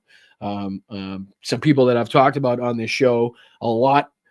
So you've probably heard the names before. I'm not going to say anything just in case it doesn't work out, but if we get confirmation, I can't wait to fucking let you know. We're going to start hopefully growing this thing. I understand that it's, unfortunately I was spoiled on TikTok. Let's put it that way. I was spoiled on TikTok. It just blew the fuck up. It never stopped. It went to, up to 250,000 almost. It's tough on YouTube. It's not easy on YouTube. It's a tougher space. It's funny though, because there's really not that many people that do what I do or what we do or what Hal does or I've been watching the Vanguard recently. Those motherfuckers kick ass. So shout out to the Vanguard. I'd love to have them on or have a conversation with them if everybody knows what they are or anybody knows how I can reach out to them. That would be fucking fantastic. Pondering Politics, Jesse Dollamore, fucking all these cats. Like, there's not that many of us if you really think about it. So if we can all work together and help everybody's channel grow and we can make it a force, you know what I mean? These people that aren't taking corporate sponsors. I run no ads. I have no fucking commercials. I accept no money from a couch that I've never slept on or a toothbrush I've never actually fucking used or whatever the fuck it is, right? If I'm gonna have a product on here, it's gonna be something that I've used for a long, long fucking time, and it just happens to work out that the company would let me fucking tell people about it, right? That's it. No fucking behind the scenes fucking shit that you have to pay for. Everything pertaining to the Patreon is fun. You get, the shirts and merch and fucking Zoom meetings where we can talk face to face about life. You know what I mean? We talk about your life and your dog and your home or whatever the fuck it is, anything but politics. But I'm not hiding anything behind a paywall. I fucking hate when other people do it. I think it's ridiculous. I think people that have been here since the start that maybe not in the financial position to do so are missing out on content that they literally helped create and build. So I'm not here to do that. Yes, and don't forget about the 21st century suffragettes, please. Diane and Benny Loco, check their show out. We need more women voices. We need more women voices now than ever. Thank you, Slacks, for being here for 5 months, brother. Appreciate you. Shout out from me, Mel, and Logan. Thank you so much. Logan had a really, really good time popping on camera, giving you a shout out. So I appreciate it. Thanks so much, and I'm glad that it worked out like that. Let's see here. Boston Brian, your audience is growing. You are a source for truth. More people are waking up and looking outside mainstream media for the news. Becky, I would love for that to be true. I really would. But unfortunately, it's just not. You know what I mean? At one point, we did have more people watching, usually on the live, but I think it's the time of year, the time of the show, there's shit going on. So I'm not really worried about that. But as far as subscribers is really what I try to focus on. That's what builds your platform. Kind of stale, got to say. But a lot of people lost a lot of subscribers, so I got to take it with a grain of salt. I'm very happy that I didn't have that like huge drop in subscribers that a lot of these bigger channels had. So thank you to you guys for sticking around. I really do appreciate it. I'm already over. I'm supposed to end the show now, but now we're going to get into the fucking juicy bit. Okay, now we're going to get into basically one of the more frustrating situations, right? Because I'll be honest, when I first got into politics, right, with the first people I started watching was TYT. It was I think it was David Pacman was still on back then. Oh, thank you, Slack, so much, dude. Thank you so much. Love right back to you from everybody. I appreciate you so much. Keep fucking fighting. Let's go. Let's fucking go. Appreciate you, dude. Fuck, I forgot what I was saying. Oh, TYT, right. So yes, hear me out, Kathy. Hear me out, because I'm about to go at the Jank. So started watching TYT, love Jank's fucking passion, his fire. You know, his this was, I think this was pre his bashing stop the propaganda, cut the cable, y'all send them $50 billion a year. Stop it. Absolutely. Multiple ways where you can get whatever you want to watch without having cable. Because if you have cable, you're contributing to Fox News without knowing you're contributing to Fox News. You may not even fucking have the channel, but you're still contributing to Fox News because they get their revenue source from a deal, basically with the you know the TV corporation. So just having that, you're contributing. You know what I mean? It's another thing to try to get Fox News out of all the military bases, because why the fuck would that be on in the military base? It just makes absolutely no sense to me. But anyway, I just want to make sure I'm done with this one. Mel, did we get to everything? I don't know if Mel's still here, but Mel, did we get to everything with Pete Hegseth? I'm short on time. I don't have enough time to go through everything as in depth as I'd really like to. I'd like to have a daily show, but you know, plumbing. You know what I mean? Let's see here.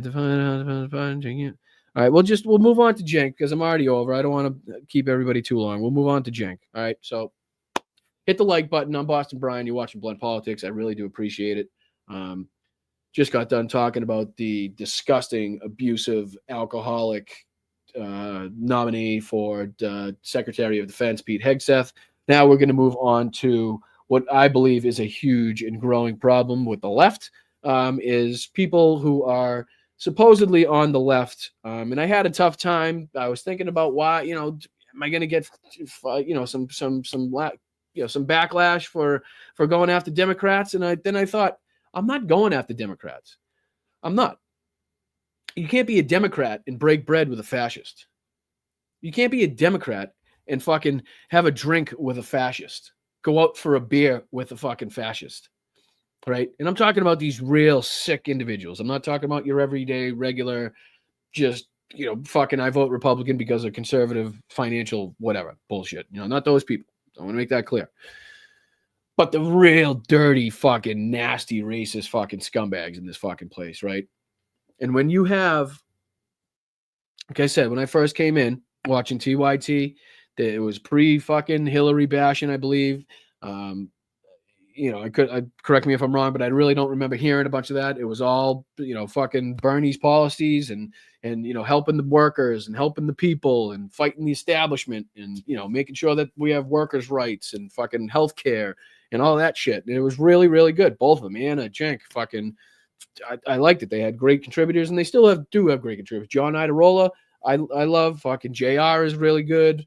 So they still have good contributors. So I don't want to involve them in this fight. You guys are on the outside. You're probably trapped as far as contract goes, and I understand. So this backlash isn't for you guys, anybody on the outside. But Anna and Cenk can go fuck themselves. They can go fuck right the fuck off.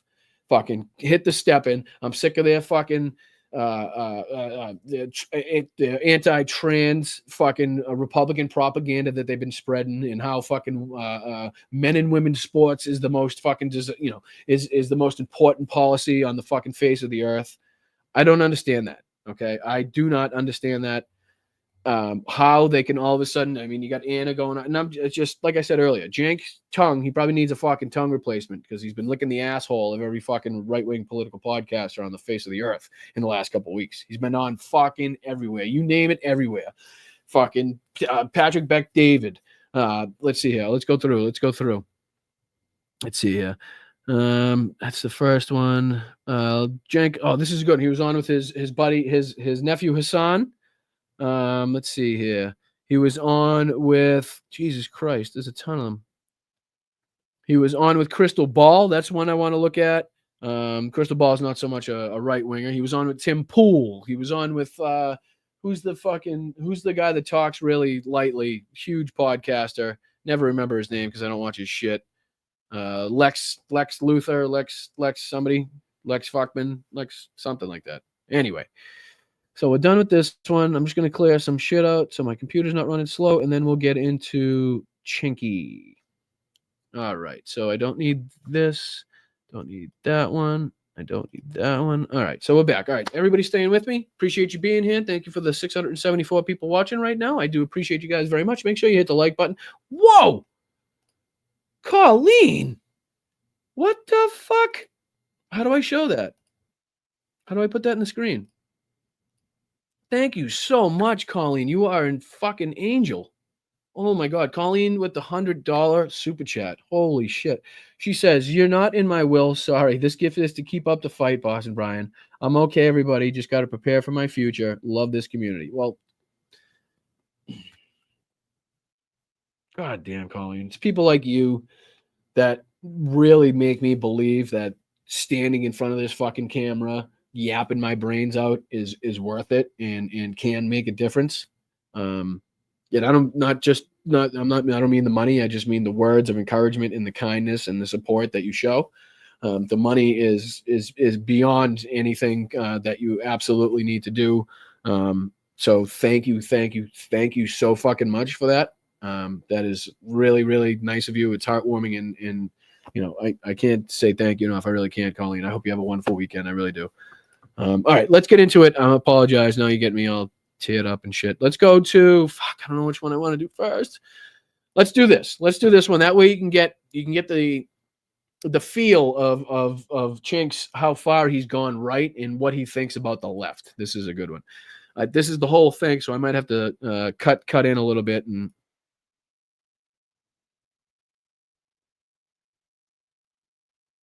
share it. Hold on. My bad. That's my bad. Share screen. It's going to be that one. It's going to be this one. And then I got to hit this. Nope, I got to hit. Oh, God damn it. What'd I do? This one? And this one? All right, here we go. Why are they on? How'd this come attack? What the fuck is this? Is this not? What the fuck is this? Did I pull up the wrong video? All right, let's just watch. I think they show you the same thing anyway in here. Oh, actually, no. Let me go to here. Let me see. I know I sent it to myself. Cenk, son. Thanksgiving conversation. How do I get the whole thing? Sorry, that was another person's video on it, and I don't. Not that I don't want to give them props. Actually, fuck it. Yeah, I like them. Let's do that. Fuck them. Not fuck them. Fuck these people. But yeah, we'll go to the beginning.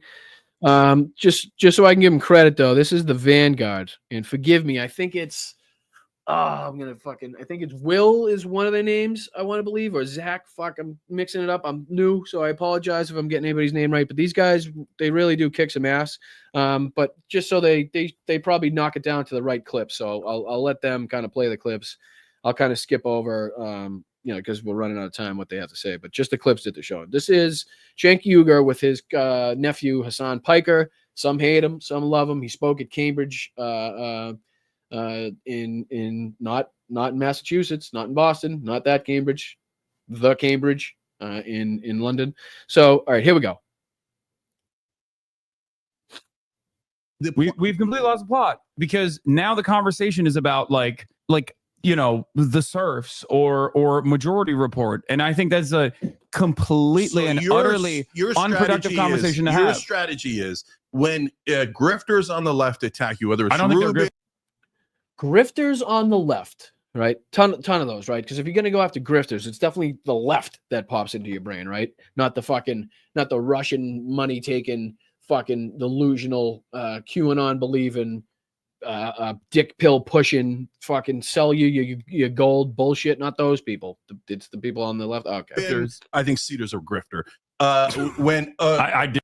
Hold on, Yvonne. I got you, Yvonne. Brian, I used to watch TYT, and Hell showed me how they edited video around their narrative. Fool me once, shame on me. You don't get another fucking chance after that, because I become the watcher. Well, Yvonne, like I said, I watched them for years. I think even at one point I paid to watch their, like, well, I forget what they call it. They have like the second hour or after show or whatever the fuck it was. And you know, they had good fucking things they were talking about. Not everything, obviously. I didn't agree with everything they fucking said. I don't agree with anything I don't agree with everything anybody says. You know what I mean? So I had my fights and doubts with them, but yeah. It's just, you know, Cenk's always, I think he was a Republican to begin with. He's just going back to his fucking roots. That's all it is. But it's the pushing the propaganda. It's the kowtowing after you said you were going to fight and, you know, calling Donald Trump a fascist and, getting angry and shit. Now it's like, no, please, Elon Musk, can you boost my tweet? I'll write something bad about the left so you can give me some views, please. Fuck you, you cocksucker. Disagree. Okay. Oh, by the way, so now all of a sudden you're defending Cedar when he calls me.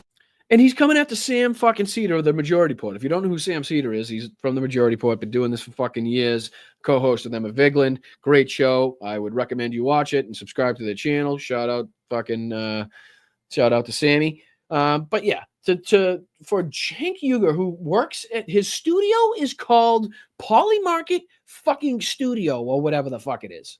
Right? Like it's a stadium. Like it's a sporting fucking stadium. He supports, you can't even use that shit in the United States, right? You can't even bet on that legally, right? He loves the he's all about the crypto now. Now he wants to, just because they say they want to take money out of the Pentagon. That's why Cenk Uygur's fucking zipped down his fly, fucking pulled down his pants and bent over for these fucking people. That's all it took.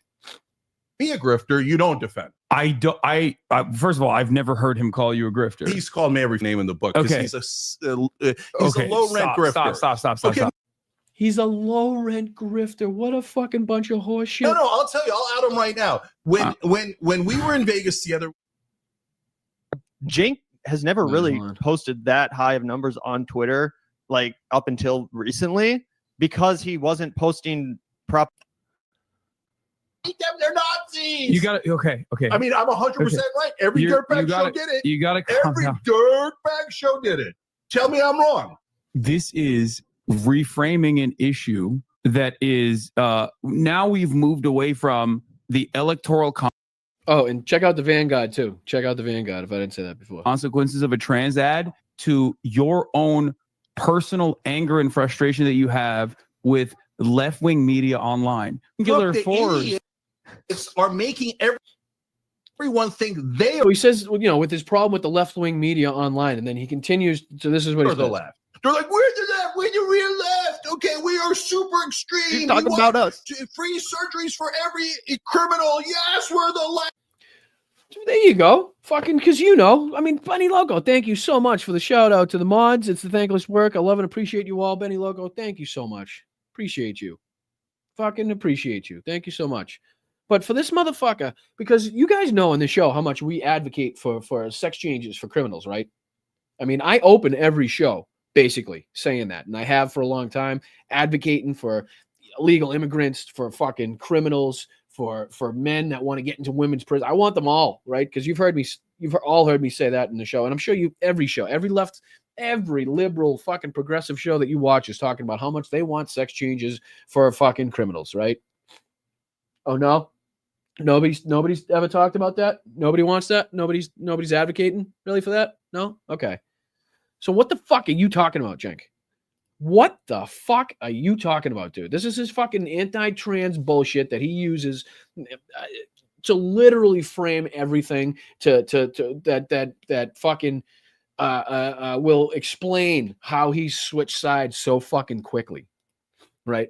Because the radical left who wants fucking healthcare for people, the radical left who thinks homeless people and unhoused people should have a fucking roof over their heads, that veterans should be fucking cared for, right?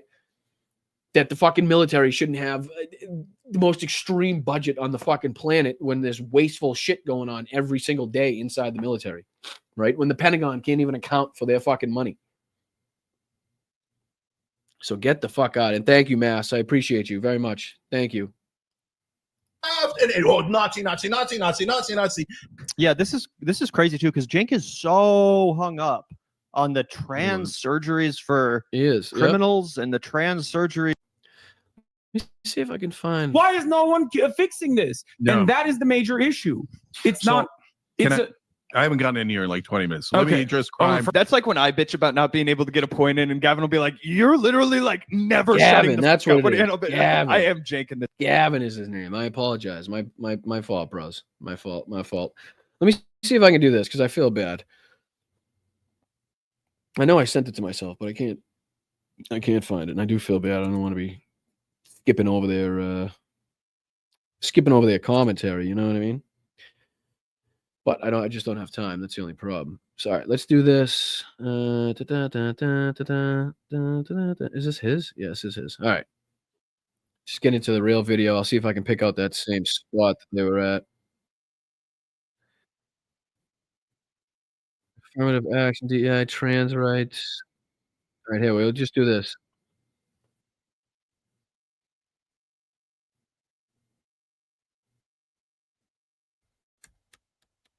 Start a little before. All right, here we go.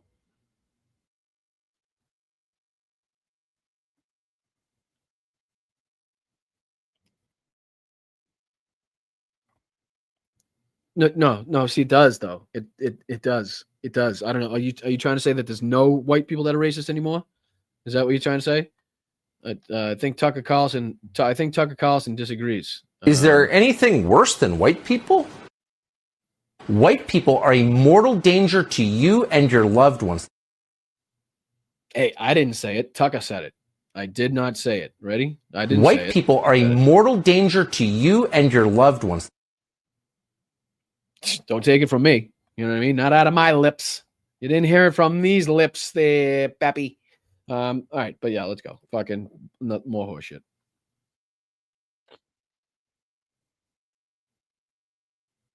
Oh, I'm not even showing the right one. What a fucking clown. Here you go. Dummy. And here's us trying to make up for it in some small way that the country agrees to, and we're all on board for. And sincere apology and a sincere thank you. And now, from now on, let's move forward. Let's move forward. Oh, kumbaya. It's kumbaya, my lord. Kumbaya. Kumbaya, my lord. Kumbaya. Like, shut your fucking trap, motherfucker. From fascist to let's work together. I mean, I'm all for reaching across the fucking aisle with politicians that want to help people. But this ain't it, motherfucker. This ain't it. I even heard a policy out of fucking Vivek's mouth. I even heard a policy out of fucking Elon's stupid looking fucking trap that is going to help the fucking people, that would be beneficial to anybody, that would do anything but line their fucking rich ass pockets more. God damn. Forward and cut all the talk of like race this and race that and gender this. And yeah, who's calling out racism? Who does that? Who would do such a fucking thing? I mean, what the idiots on the left, the extreme left, calling out racism? Those motherfuckers. Good God. Gender that from both sides, by the way. The right wing starts more identity politics than the left wing does. So now the right wing guys will have their heads will. Cenk does this thing where he loves to put percentages on shit. You know what I mean? He does this like, oh, well, unlike 35 on that and 15%. Like, what the fuck are you talking about? Like, enough with your fucking foolish, made up fucking percentages, pal. What do you mean? You guys try to find wedge issues on every fucking thing.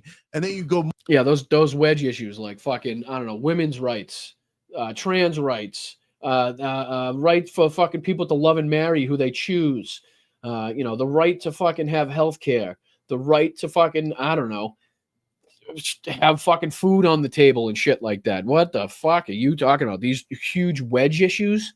These are wedge issues now, right? We're the ones fucking causing the problems because we want fucking a society where no matter what color you are, you can walk down the street without fear of being fucking harassed, right? You can move into a fucking a part of the country without the fucking president of the United States telling people you eat dogs and fucking cats, right? Right? I mean, what the fuck are we talking about here, people? The president of the fucking United States said it. All right, what do we got? Where is it? Where is it? You motherfucker. You motherfucker. Eating Right? the dogs, the people that came in, they're eating. Excuse me. Presidential nominee. I apologize. Eating the cats. They're eating the pets of the people.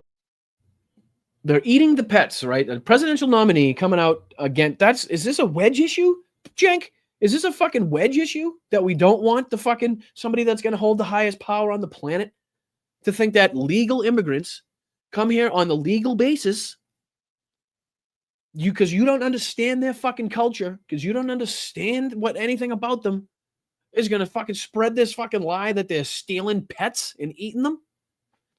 Get fucked, Jenk. More and more extreme, and I think you guys, us, fall into that trap way too often. We'll get to that later. Wait, let's get to it now. Okay. What do you mean by that? So you know what we're going to talk about, the trans issues. So on trans issues, as an example, over 60% of Americans. Here we go. Here we fucking go. One, coming out with the anti-trans bullshit. And have a good day, Denise. Appreciate you. Two, coming out with his fucking ridiculous percentages, right? Just throwing percentages around like he fucking just ridiculous to me. It's crazy. Watch. Agree. Of course they should have the same constitutional rights, same rights to housing, employment, rules against discrimination, etc. But does 1/3 of the country disagree? Yeah. Sad day for them. Hold on. What's he showing there? What's he showing? Most favor protecting trans people from discrimination, even as growing shares say gender is determined by sex and birth. Only 10% strongly oppose. 64% strongly favor, rights for trans individuals. Even, let's see, May 22 to September, so it's growing. Can be different from a sex assigned at birth, is determined by sex. So it says percentage saying whether a person is a man or woman.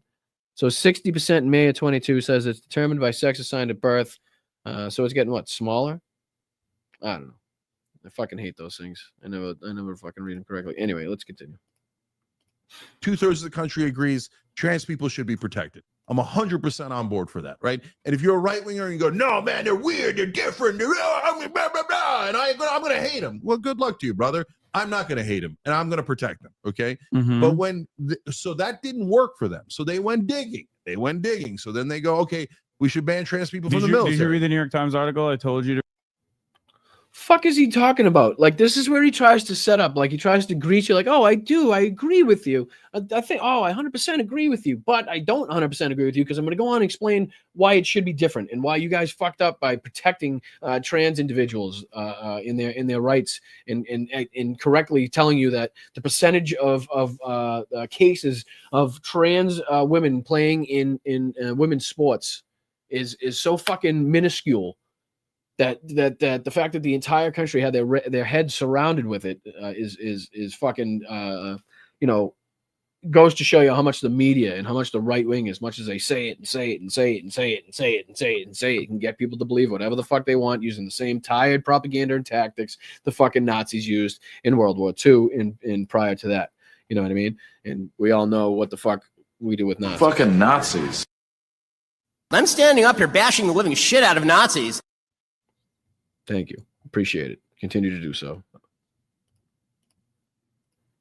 To read on this the last time we had this conversation? I'm not sure I did. About how, okay, so they went digging. Yeah, so what you're describing initiative to do a trans bathroom bill in North Carolina at a time when Donald Trump was pro-trans, openly Sorry, we can't listen to the whole bathroom she thing, so I'll wants to just get piss the in, Cenk as shit. long as recognized most. So what these Christian Frank Luntz that would care about trans issues, all that meritocracy, but sports. The fuck? When does he talk next? Is where we arrive, competing in. That was identity politics being played by the right wing. The right wing did the polls, they did the studies, they were looking for something that the American people would hate about the left, about trans people, about LGBTQ people. When you go looking and searching and digging for on identity, don't tell me you're not doing identity politics. No, this That's is exactly what this you're is doing. identity politics, and the right does it. All right. Trans women have to is a distraction that. Yeah, and so like 20 states, 20 red states passed the law against transgender girls participating in high school sports, and they couldn't name one transgender girl in their state that participated in high school sports. Yes. So that's exactly my point. It's like he's got those sensible. He still has those sensible fucking thoughts in there, but the thought of money and the fact that TYT's probably losing some viewers after the election, and he sees that if he attaches his fucking tongue and lips directly to Elon Musk's asshole, that it's going to be financially fucking rewarding to him. Do you know what I mean? There's now more money for him. He's realizing there's more money on the right to be made. And, if he says shit about the left, that he can get Don Jr. to respond to him on Twitter. And he can get, fucking Elon Musk to retweet his shit. And he's going to get 4 million views on that instead of his fucking normal, what is it? Fucking 50, whatever. You know what I mean? So he knows that's it's ridiculous to fucking think that all of a sudden now, you know what? All of these people have been telling you that we need to fight against. Now we're going to join forces.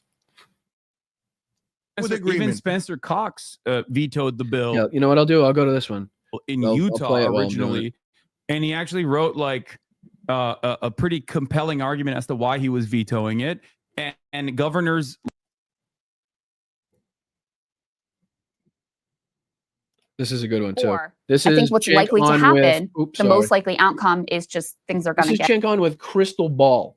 And this is, I think Crystal Ball really, really, really takes Cenk to task in this fucking debate or interview or whatever you want to call it. She does a fantastic job. I'm not really too familiar with Crystal Ball. I don't know much about her politics. I haven't watched any of her shows. I just know that she did a very good job in this situation. So let's see if we can watch watch her fucking actually show Cenk why the fuck he's an idiot for doing what he's doing, and watch Cenk squirm in a situation where he's being called out. All right, let's go. Get overall worse, and that's kind of where I am. Look, I don't know how many times I can repeat it before people believe me. I know Donald Trump has done. Little litmus tests are around social issues in the Democratic Party. You can be pretty right wing on economic policy; it's not really a problem. You can be very pro corporate. Yeah. I think it should be the exact reverse. I think the litmus test should be around economic issues. Goddamn right. And then, personally, I'm like pretty left on almost every issue, but I have no problem with having people in the tent who are pro-life, who are pro-gun, who have different views on the border crime than I do. But the litmus. Oh. She's married to Kyle Kalinske. Is that why she said okay, that makes sense. That makes sense now, because she said she was traveling back somewhere from somewhere with Kyle. And I was wondering who she was. That makes sense. All right, thank you. Appreciate the information. Thank you so much. He's been great on Piers Morgan lately. He's really been doing a great job coming after fucking Cenk Uygur. Like I said, the Vanguard guys have been doing a fucking fantastic job of calling this shit out. This is what we need to do. We need to make sure that people like Jared Moskowitz, like fucking Ro Khanna, like fucking this asshole, don't feel comfortable doing what they're doing. Don't feel comfortable laying down their weapons. Fucking don't feel comfortable reaching across the aisle with fucking fascists, with all authoritarian fucking billionaires that have their own ways. They think they're going to run this government and dismantle it. That's not on my fucking to-do list. And I'm sorry. If anybody has a problem with me calling out fucking Democrats on our own side, you're watching the wrong fucking show, because I'm going to give it to you fucking straight. I don't give a fuck who it is. If it's Joe Biden, if it's fucking Jared Moskowitz, if it's Elon Musk, if it's Donald Trump, if you do something, if it's fucking Nancy Pelosi and the millions that she's been making on the fucking stocks, if you think I'm fucking with that, you're out of your fucking tree. Nancy Pelosi, her fucking stocks just happen to do, 65% better than everybody fucking else's? Get fucked. All right, here we go.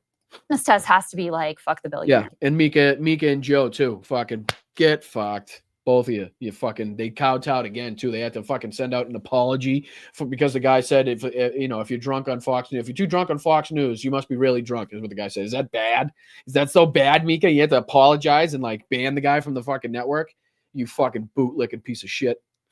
That's basically my view of the party. Totally. So where I get frustrated in the conversation is when like the South Moultons of the world are instantly like, well, it's trans people. It's like, well, if your only assessment from this is to like throw trans people under the bus and you don't have, that's very convenient for the donor class. That's very convenient for the powers that be in the Democratic Party. That doesn't require anything of them. So I'm not saying those issues aren't like, challenging for the Democratic Party to deal with.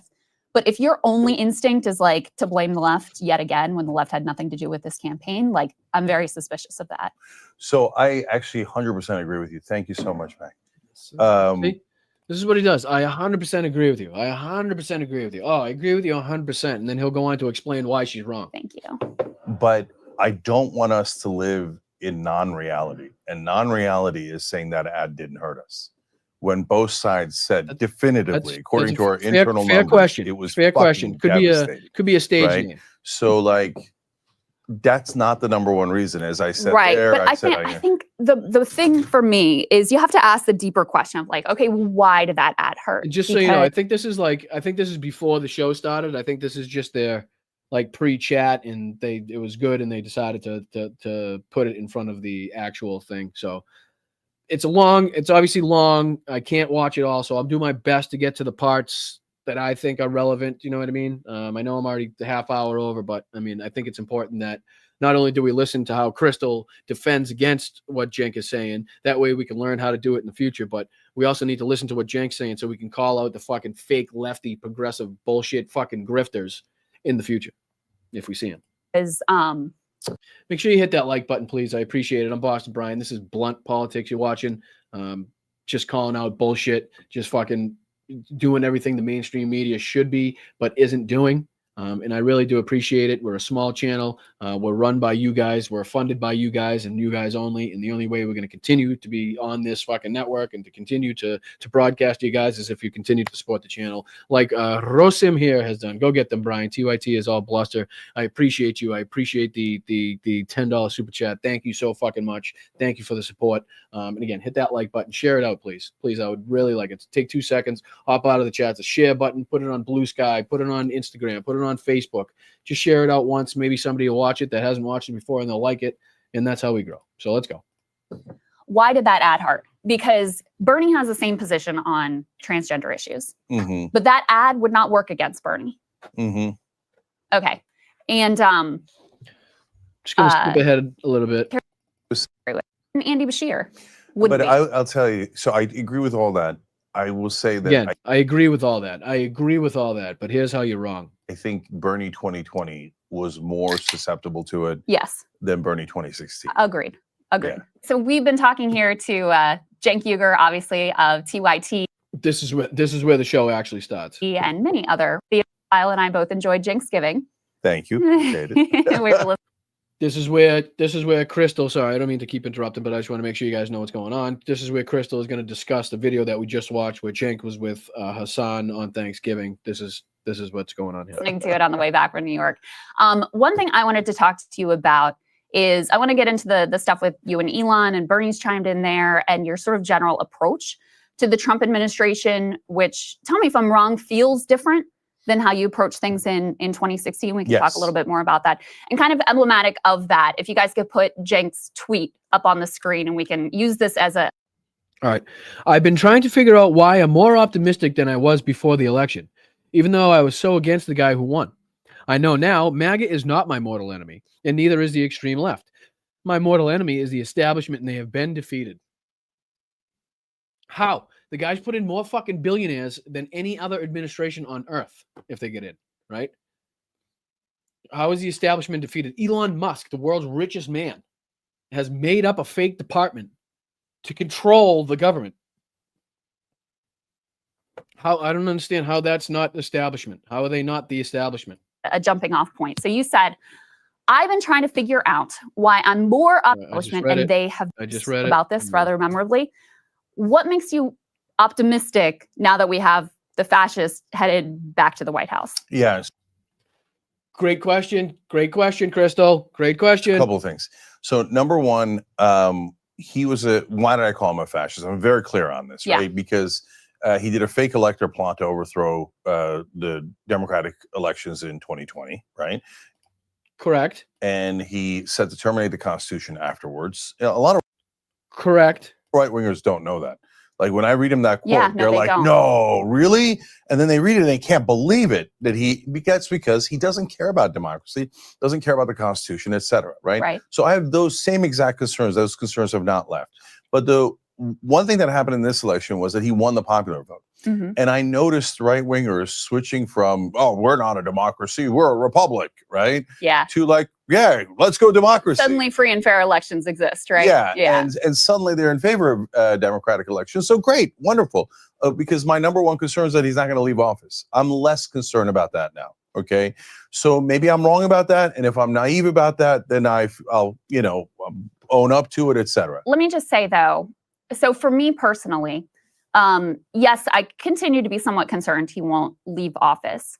But my issue with the fake electors plot and all of the things that he tried to pull during that time is that it was indicative of, an attitude, an authoritarian approach to government. Yes. That doesn't just apply when he's trying to leave office. So, for example, he wanted to shoot protesters famously in the leg during the Black Lives Matter protests. And he, at that time, had some, institutions around him. And I think it was Mark Milley in particular was like, you can't do that. Yeah. My fear this time is he doesn't have those people around him anymore. And each of the institutions that held him back. Even if Donald Trump hasn't learned, the people around him have learned that the roots, the sources, the places that they have to go through, if they put their people in those positions to make sure that they get through whatever they want to fucking get through, that's how they do it. Now they don't have those fucking the guardrails. They don't have those bumpers in the bowling lanes anymore, right? Keeping them on fucking track. Now the wheels can go off. There ain't no fucking tracks anymore. We're just fucking rolling on dirt now. Back last time, Supreme Court, the Senate, the Department of Justice, the Pentagon, all of those, there's been a concerted effort to make sure that this time he is able to indulge his worst and most fascistic impulses. So that's why I almost feel like I've traveled like the opposite journey as you, where in 2016 I was more like, maybe who knows what we're going to get out of this.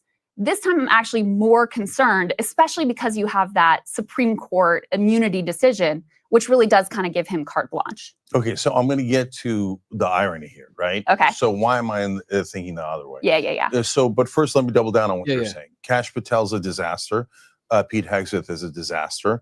I actually thought Matt Gaetz was a mixed bag because he is actually anti-war. So then where does your fucking optimism come from, motherfucker? What is this optimistic shit? But him being a mess might have actually been a good thing because he probably wouldn't have been that effective. But anyway. Right. So the labor secretary is great given the Trump administration possibilities. Given the limitations, yeah. And then you've got the Team Israel, Marco Rubio, Stefanik. So I'm not in...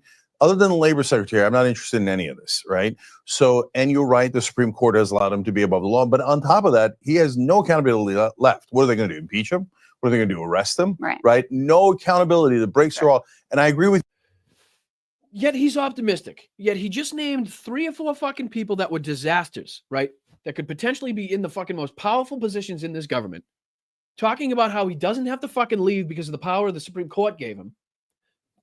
Talking about how there's no guardrails, yet, hey, let's fucking reach across the aisle. Let's work with these people because they literally said one thing. This is all because, or what Cenk is claiming, all because they want to take money out of the fucking Pentagon. He's completely thrown away every one of his fucking beliefs, every one of his fucking morals, every one of his fucking, what his standards that he upholds supposedly. All because they supposedly want to take money, which is they want to take it and put it in their own fucking pockets. You think Elon Musk, where does Elon make his money? He makes his money killing fucking people, helping the United States fucking conduct a war. You know what I mean? His satellites and Starlink and shit is being used by the U.S. military all over the fucking place. And he's being fucking subsidized by the U.S. government. And that's where he gets his fucking money from. Right? He's a fucking, he's involved in fucking war, just like Raytheon, just like fucking all the other big fucking companies that are involved with the U.S. military. He's no fucking different. That's the establishment, motherfucker. That's the establishment. And you are trying to work with him. With you, the establishment was a break in the car. Now that break has been taken out. So what in the world am I thinking being slightly optimistic? Well, there's two parts to it. One is the establishment being defeated. We got to come back to that because that's so important. Okay. But on Trump, the new break in the car, and this is me out on a limb, okay? Yeah, and it's a fucking small limb and you're a fat fuck. So you better get the fuck back onto the tree trunk. Because you're a fucking moron. There are no fucking brakes left. We just talked about how there's no fucking brakes left and how he's people around him have learned their fucking lessons on the you know, the fucking routes that they have to go through. Shut the fuck up about the establishment. Okay. Is right-wing populists. So, okay, I can see you're grimacing. Okay. Listen, I mean, listen, I am, you know, the show I do, right? Mhm. And I love soccer. And, but I am also very skeptical that that movement has significant sway or influence with Trump. Go ahead, make your case. She has, I mean, I don't, like I said, I'm a big consumer of Crystal Ball. This is really the first time I've ever engaged with her politics or her beliefs or, you know, her show or anything. And it seems to me like she has a fucking really good head on her shoulders. It seems to me like she's thinking clearly and has the right fucking, you know, defensive posture in the right fucking, you know, what's the word I'm looking for? You know, when you're, God damn it. What's the word I'm looking for? When you're scared to do something, you're hesitant, you know, you're fucking, she has that right feeling that she should be, you know, worried about something. You know what I mean? Like to be leery when Jenkins like, hey, fucking, that's gonna be fine. Hey, fucking, who cares? Pete Hegseth, they're all fucking disasters. They're all billionaires, but let's go. Let's fucking shake my hand. Okay, so I think that's wrong. So number one, this is a different MAGA base than in 2016. The 2016 MAGA base was. No, it's not. No, it's not. It's the same motherfuckers. It's the same motherfuckers that they just happen to fucking clown a bunch of people on the fringes is basically it, right? It's the same motherfuckers. Trump is demigod. Whatever Trump says is by.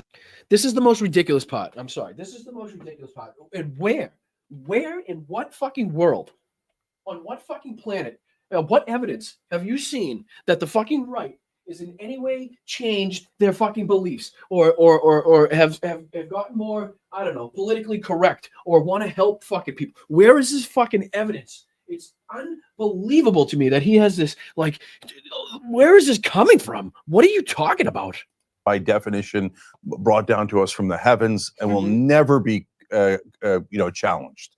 So I had no interest in that base, right? And it was filled with old school Republicans, some establishment guys, but not that many, but still they were hanging in there. Then they had the religious guys who were like, yeah, let's go kill everyone in the Middle East so Jesus can come back and stuff.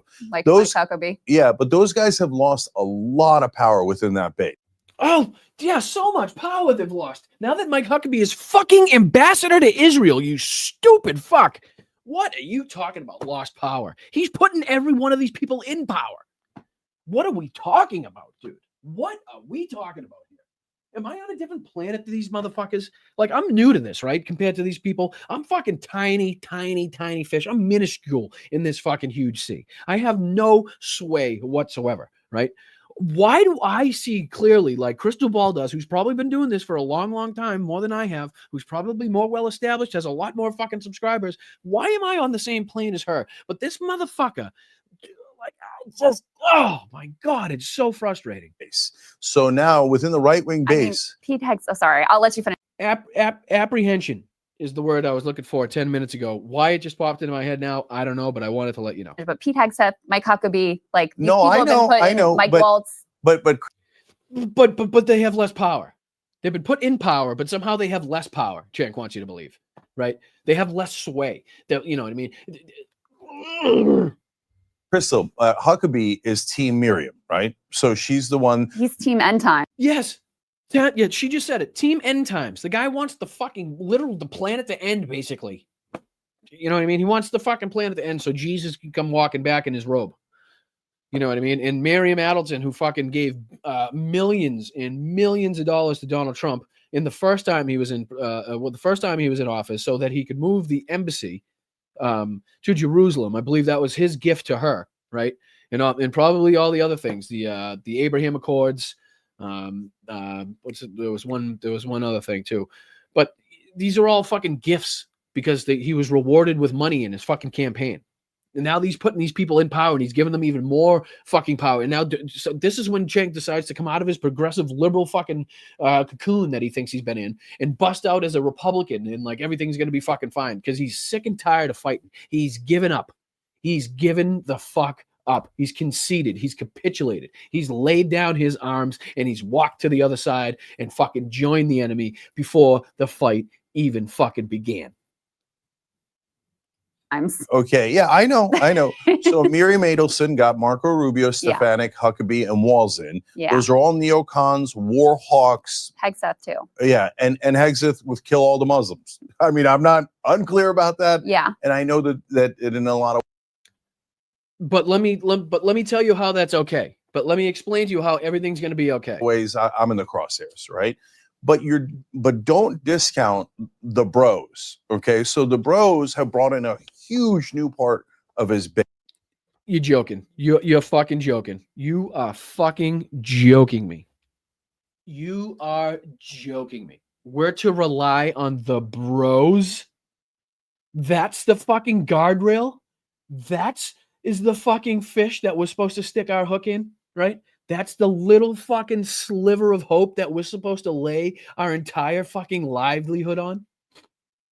Is the fucking bros. Bro. Fuck you. What the fuck are you talking about? Fucking pardon my French, but this is absolute fucking insanity. Base.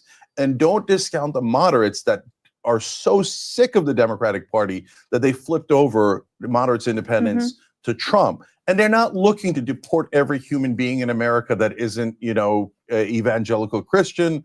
They're not looking. The bros don't even agree on abortion with. What are you talking about? The bros? Who are these bros? With Joe Rogan's going to save the world, right? Joe Rogan's supposed to keep Donald Trump in place, the guy that's going down to Mar-a-Lago to do fucking several podcasts from his fucking home that is not a home that he's not allowed to live at. That's the motherfucker that we're supposed to be relying on, Joe fucking Rogan, and the guy that told the fucking garbage joke about Puerto Rico. These are the bros that are going to keep Donald Trump in line. Is anybody else ready to fucking punch a hole in the wall? Is anybody else getting this bullshit? Who believes that? Who fucking believes that? Good The Lord Republican Almighty. Party, right? So, like when you talk about Joe Rogan and Portnoy and all those guys, we have our There we go. disagreements with I'm them, sorry. no question, I'm sorry. right? I'm sorry. You want me to hang my fucking hat on Dave Portnoy? He's a fucking Boston guy, right? I almost respect what he's done with the business, but his fucking political views, his views towards women, some of the shit that he's done, he can fucking pound sand so far up his asshole that it'll come out his fucking ears, brother. All right? I don't know where he learned politics, but it fucking seems to be financially driven. That's all I'll say. Yeah. But those guys are breaking the car. If let's say they do what one of Trump's potential picks was threatening to do, which is deport and denaturalize and arrest. Is anybody catching this? Well, let him finish the sentence. Let him finish the sentence, right? Mehdi Hasan, right? Right. That's a he's talking. All right. specific threat that one of the potential appointees had, right? Who said that? I think Mike Davis. Okay. So he was being considered for attorney general. And so, by the way, good news, he didn't pick him. But Kash Patel says things like that. Hegseth says things like that. I think if they go to do that, and this is where people you got me on tape, you'll say, ha. He literally just got done saying they don't want to deport everybody. Just got done saying that, not even 30 seconds ago. One of his next sentences is, the guy that Donald Trump wants to put in power has threatened to deport Mehdi Hasan, a journalist in the United States of America. Not everybody? Are you sure? Because when they're doing journalists, who are they not gonna deport if they're deporting journalists? Right? Where do they stop? Where does it stop there? You think they're not going to deport somebody that's not on the nightly news, somebody that doesn't have a huge platform, right? Just a regular fucking Joe going about his business. You think they won't try to get to the 12 or 13 million that they made up? You think they won't put these fucking people in camps? What do we... I don't know, guys. I don't know. Why? Anybody who continues to watch TYT is a fucking traitor. I'm sorry. If you continue to watch these and you continue to watch him and Anna talk about fucking how the left has gone crazy because we want fucking equal rights and justice and fucking, accountability for people that break the law, regardless of what side of the aisle they're on, regardless of fucking how much money they have in their bank account. If you're watching them to actually get information, you're a fucking traitor to this country. I'm sorry. You are wasting your fucking time. If you're doing it to get research and to call them out, fine. You got to do it. I watch Fox and shit, so I have to get clips and all that shit. I understand. But if you're actually watching it to consume what they're fucking saying, your fucking brain is rotten faster than a fucking egg would fry in the fucking Arizona sun. So. Cenk was so naive. That's when I think the Rogans of the world will come out and go, what are you doing? Really? I thought we were against cancel culture. Right. That's right. Joe Rogan's going to save the world, guys. Cenk Uygur said it first. You heard it here first. Hang your hat on Joe Rogan saving the planet. He's going to apparently keep Donald Trump in line. If he doesn't like one of his policies, he's going to speak out in his podcast, and clearly Donald Trump's going to reverse course right the fuck away. I thought we were for freedom.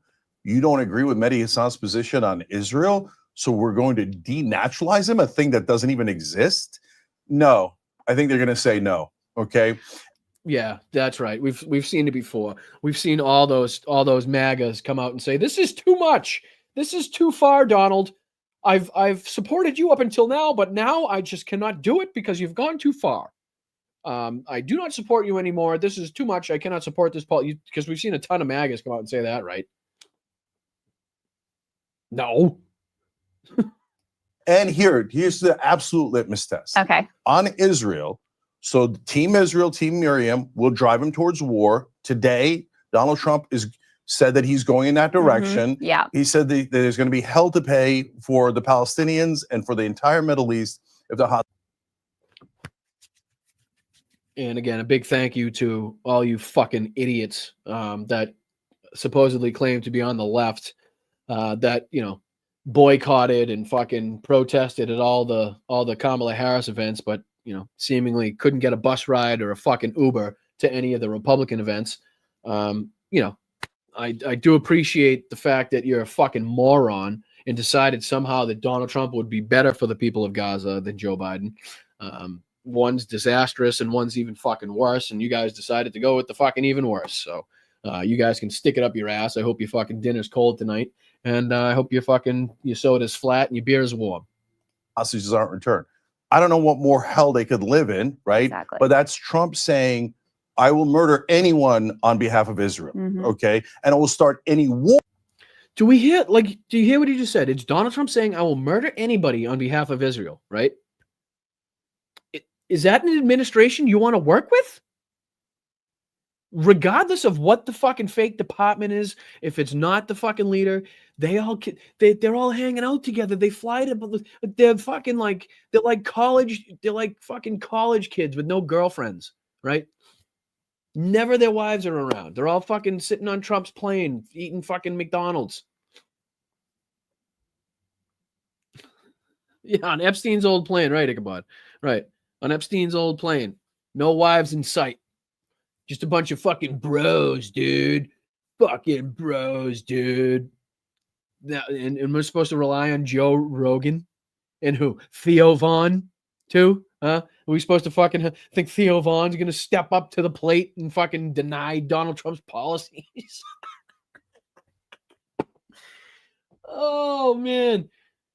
Yeah, it's like fucking basically policies. You put him in like a blender this one time, and I like fucking, my dad came in. He had like one leg in a plant, and his sock fell off, dude. And it's fucking like you couldn't even like it was crazy. The plant grew like it was fucking growing and shit. And like I was just there. I was drunk a little bit. This is back in my days when I drank, and like the sunlight was coming in. Jeez, it was pretty. But what I want to say is Trump should really change his policies. Like, I don't really like this one. I think that one's bad.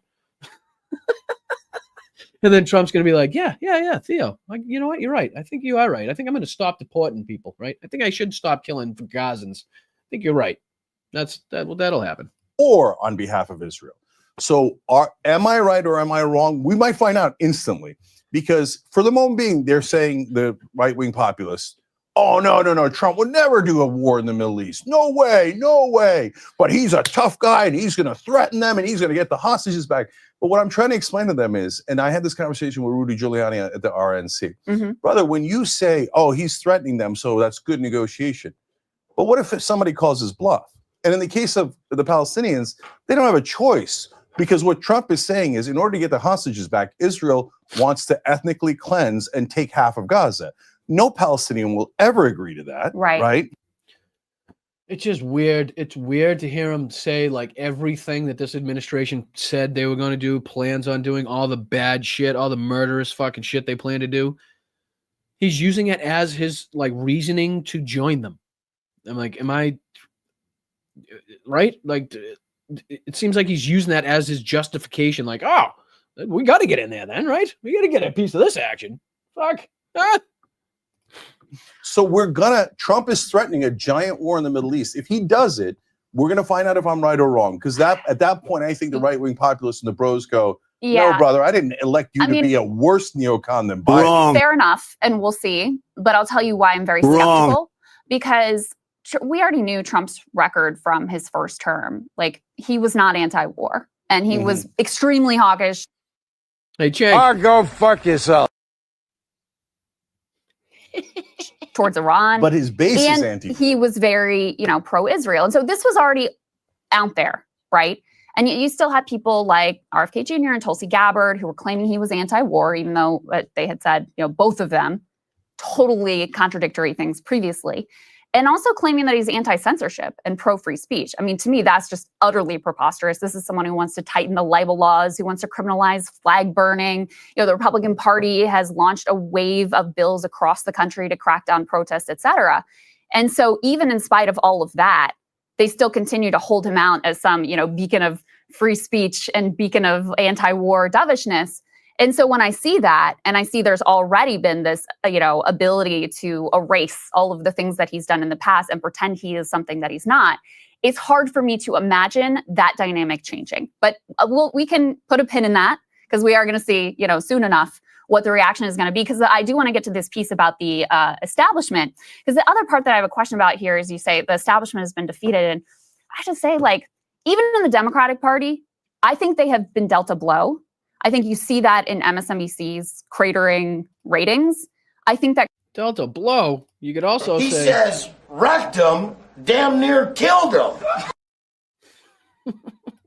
creates an opportunity, a possibility, but I don't think they've been defeated. I think it's very possible we end up with Gavin next time around in the Democratic primary.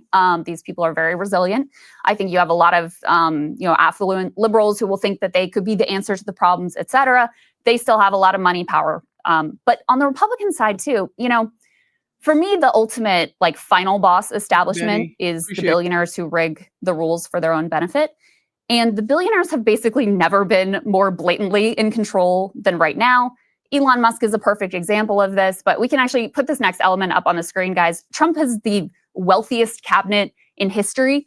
I think there are 6 billionaires so far that he's picked to be part of his administration. And so, to me, again, this is like the ultimate establishment, and they are fully in control of what's going to happen in the Trump administration. Okay. One more, going back to Trump's problems and then this. Yeah, okay. So I agree with you on all that. He's been hypocritical on every one of those issues, censorship.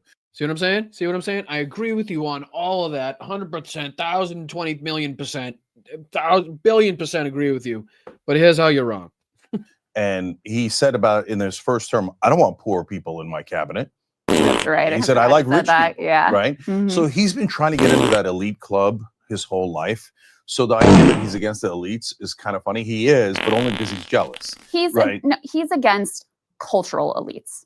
Mm-hmm. Hollywood, academia. No, he's not against no, you that's know not the even rich. true. He's not. That's not even true. He'd love to be in Hollywood. Oh, that's true. Right? Yeah. And But and that's he how he started a positions fake himself, university, you know? right? Yeah. So, was he perceived as against the establishment? Yes, right. Yeah. So that's when is the establishment annihilated? No, of course not. Are they going to make a comeback? Of course, the empire is going to strike back in 2028. Yeah. But the empire struck back so many times. It struck back in 2016, 2020, 2024, and so maybe 2028 is, to extend this needless analogy, is the return of the Jedi, right? And so I'm not under any illusion that the establishment is gone, right? But was Kamala Harris the more establishment candidate? Yes, of course she was. Sure. Right. And so that's why it's okay if that Trump, like, you're optimistic that Trump won. That one, it's so fucking childish and so one-sided. You know what I mean? So like, oh, they said they were against the establishment. They want to take money out of the fucking Pentagon. Let's go. Hey, hugs. Fucking Christ almighty. Thank you, Freddie Bear. Appreciate you. So did she lose? Yes. And as I explained in another tweet in that thread, it's not just that Kamala Harris lost. Some Hillary Clinton lost, right? Joe Biden nearly lost. Mm-hmm. So it's not that. It's that mainstream media, which is the main weapon of the establishment, is now greatly reduced in its influence. Before, we could not get past them in a Democratic primary. Bernie almost had the director to call the White House. Sterling Do your fucking job. States, and mainstream media defeated him with their lies and propaganda, right? Oh, he's going to execute people in Central Park. He's a Nazi, etc. Yeah. So the mainstream media guys are the worst liars in the world. They lie way worse than even right-wing media. I don't know about that. Okay, we could have that. Just fucking, like, not even living on this planet. Not even living on this planet. We literally just had a story of $10 million going to right-wing fucking creators from Russia through tenant media. What the fuck is he talking about? Discussion. I think you cannot find two bigger liars in America than Joe Scarborough and Whoopi Goldberg. I mean, but here you have Whoopi Goldberg? What the fuck's his beef with Whoop? I mean, I hear you, but I also have been kind of black-pilled on a lot of independent media, because that tenant media situation where, you know, thank you, Tim Pool and whoever else were taking random. Oh shit, we're way over. Fucking hell. All right, let's see. I do apologize. Holy shit. Let's see. Just want to make sure. What's this one? Oh Jesus, there's another one. You can't watch them all, right? There's no way. There's just no way. Should we pop into this one, though?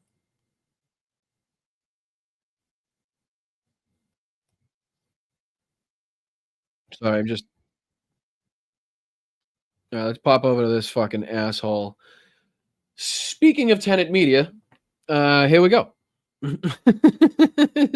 Timothy Poole, your browser connection has lost your screen share audio. Try sharing your screen again. Restart this browser if it continues to be a problem. Okay. Stop screen, present, share. Timmy Pool. We're only going to do a little bit of this, and I'll let you guys go. I'm going to thank everybody for their contributions to the channel. Thank you very much. I tried my best to get to everything. Mel, if you're still around, I know you have shit to do. So if you're still around, text me or message me and let me know if I missed anything big, and so I can get to it. Otherwise, we'll just do a little bit of Timmy Pool. And Jake Yuga, just a little bit, just a little bit. It's a little more. He's so restrained and calm, and I think this is the one where he says he wants to go out and have a. No, that's not. This is the one. Yeah, I'll do this one because we don't have much time. Let's do. Is it this one? Did I get it right the first time? I feel I'm supposed to taste sweet victory. I know this. Get them from a lady that you tweeted out. Okay, so there's something special about today's podcast. What's special about today's podcast, the fact that this is the last time we will be doing this out of the bank vault, especially after buying the new building. We'll be moving out to the next one, to the new building next week, Tuesday. So it is the last. I'm sorry. Did you say a building? You bought a new building. Okay. But yeah, somehow the left has all the money in media, right? That's what's going on. I know he made money from other ventures, but still. I'm sure he makes an absolute fucking fortune from this podcast. Enough to buy a building. I'm in my fucking 1-bedroom apartment, motherfuckers, with a green screen. Little green screen. Look, the wall. It's a wall and a window. That's it. Hello, hi, hello. You know what I mean? Fucking doors right there. What, a building? A fucking building? Give me a break. Last one here. Enjoy it. We won't be doing it here again. If you want to find any remaining money that was left in the bank vault, look for it. Today, we have a very special guest with us. I don't know how to introduce him, to be honest with you, because some say he is going to be the head of the RNC here soon. Some say he's the face of MAGA. Some say he's going to run for the governor of California as a Republican ticket. Oh, yeah. Some say he's left liberal, left-wing, socialist, whatever you want to call it. No, that's what he claims, PBD. That's what he claims. He is full-blown MAGA. I mean, that's a concern. I saw a tweet yesterday from a lady that you tweeted out in your thread, and she said, I had such high hopes for you, this lady named Joe. I can't believe you're doing this. I can't believe you're going to go and do XYZ. But anyways, we have... Who was it? Who said it? I don't know who it was, but they sound smart. Cenk back on the PBD podcast. How you doing? I'm great, brother. Great to be here. And this is the last episode. This is the fucking media blitz tour he's been on, right? Think about it. Why? Why now would he decide to go on this media tour on all the right wing or the right leaning, at least, podcast to get his word out that he doesn't like Democrats, what they're doing, right? Why he sucked his fucking tongues onto Elon's asshole on Twitter so that every single time he tweets something about the left, it gets fucking thrown right in the algorithm like it's fucking Elon's tweet itself. You know what I mean? Episode in the vault. It feels special. This is it. Yes. Is it. And you know, I said I'm happy to cut the Pentagon. So if I find any money in here, I'm giving it back to the American people. We got to pay back. We got 32 trillion. We got some money to pay back. We'll go buy a couple tanks. Go cruising. Yeah. So okay, let me tell you what stories we're going to go through here. We got a lot of weird stories to go through, and then we'll get right into the topics. One story here from Mediaite, November 29th. Cenk Uygur optimistic after Trump's victory. MAGA is not my mortal enemy. What? The establishment is. Cenk saying this? Yes. They threaten you. Pete Hegseth, mother calls on Americans to disregard media after private email went public. And I think Pete responded to the media yesterday. But by the way, so let me tell you guys what's going on. Right into it. Cenk, are you now a Republican? Yes. Okay, so a lot of people on the left. The answer to that is yes. Are you a Republican, Cenk? Yes. And please stick around. Blunt Politics. We got one more thing to cover. I just want to show you Jared Moskowitz's statements about the Doge after, so you don't think I'm just calling him out for no bullshit for no reason. All right. So just a couple minutes of this. I'll be done in a few minutes. I'll be off by 4:30. I'll be off by then. So stick around. Check this out, please. Have that theory. The definitive answer is no. So look, I've been a populist all along, and what's fascinating to me is how much politics in America has changed. Because the left wing, it's the politics that's changed. It's the left that's changed. It's not Cenk that's changed. Populists like the Bernie Sanders type of guys have been standing a post, waiting for our right flank to appear at some point, because giant things like getting money out of politics, you cannot do alone. The left wing can't do. Right. So we need billionaires. That's what we need. We need fucking Elon Musk, who's the richest person on the planet, and Vivek Ramaswamy, who's fucking, extremely fucking well off. Let's just say we need them to try to get money out of politics. Those are the people that are going to do it. How brainwashed could you possibly be? Do it alone. The right wing can't do it alone. If you want, the only way to fix it is an amendment, because you got to go above the Supreme Court. You need 3/4 of the states. So for me, I've always thought, if we don't get united, we're never going to beat the establishment. And the establishment has been my enemy forever and ever and ever. And I wish we had beaten them, through Bernie in 2016 or 2020.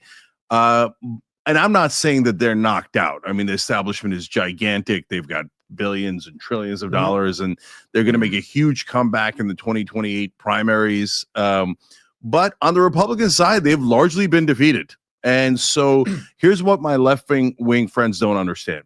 They think you guys are all MAGA, and MAGA means it's a cult, and you're never going to disagree with Trump. You're never going to disagree. No. It's not that you're never going to disagree with them. It's that you're never going to fucking, you're never going to do anything about it. You may disagree with it, but you're still going to support everything about it. That's the point. It's a cult. You could disagree, but you really can't come out and say it because you'll be fucking attacked by other people in the cult, right? Agree with each other, and that you are like their father's Republicans, but you're not their father's Republicans, and no, they're fucking much worse. And so our side, I've been trying to get them to realize that Joe Biden, Nancy Pelosi, all these folks that take the money, they're not on your side. They're on the establishment side, right? And for you guys, nobody's rolling around with fucking Joe Biden underwear and Joe Biden socks. We just want him to do what's right for the fucking people. You know what I mean? I don't think he's going out with the fucking normal everyday person going to have a fucking drink. I don't care. Just do what's right for the fucking people. Guys on the right, when I used to debate you, and I don't mean you guys in specific, I mean in general, all I would get is wall-to-wall talking points. Oh, Mitch McConnell knows what he's doing. Oh, John Cornyn is the best. Oh, George Bush, Dick Cheney, etc. And we've been around forever. We're the longest running show in internet history, right? We're the first YouTube partner channel ever. That makes me like the original YouTuber, right? Oh, wow. And so I just makes you old. I battled the Cheneys. I battled all those guys in the Bush years, right? And then I hit Obama from the left, and people got super mad. I mean, that's part of the reason why I had the huge blowout with MSNBC, and I left MSNBC because they didn't want me to hit Obama, and they didn't want me to hit the Democrats. So I've been doing that from day one. And guys, today, I think that, we could do something historic. I think that we could actually unite the left flank and the right flank. Yeah, that's the position. That's the state of the country right now. That's the position that we're in. Everybody wants to fucking kumbaya. That's what everybody wants to do. If you look online, I mean, if you're on Blue Sky, if you're fucking dumb enough to still be on Twitter, that's what everybody's saying. That we should reach across the aisle and shake hands, right? That's the times that we're in, right? We should really work with the racists and the bigots and the trans fucking phobias and the fucking homophobics. We should really try harder to see if the left can really, bring their expectations of fucking living in a society where people have equal rights. We should really tamp that down so we can fucking reach across the aisle and work with these fucking assholes. And I've got a model for how to do that, and I want to run it by you guys. I've got a couple of rules for the internet that I want to run by you guys. Rules for the internet. I'm sorry. Rules for the internet. Fuck, Brian. I don't know. Why are you asking me? What the hell? I don't know. Fucking, I don't know either. Doesn't make sense to me.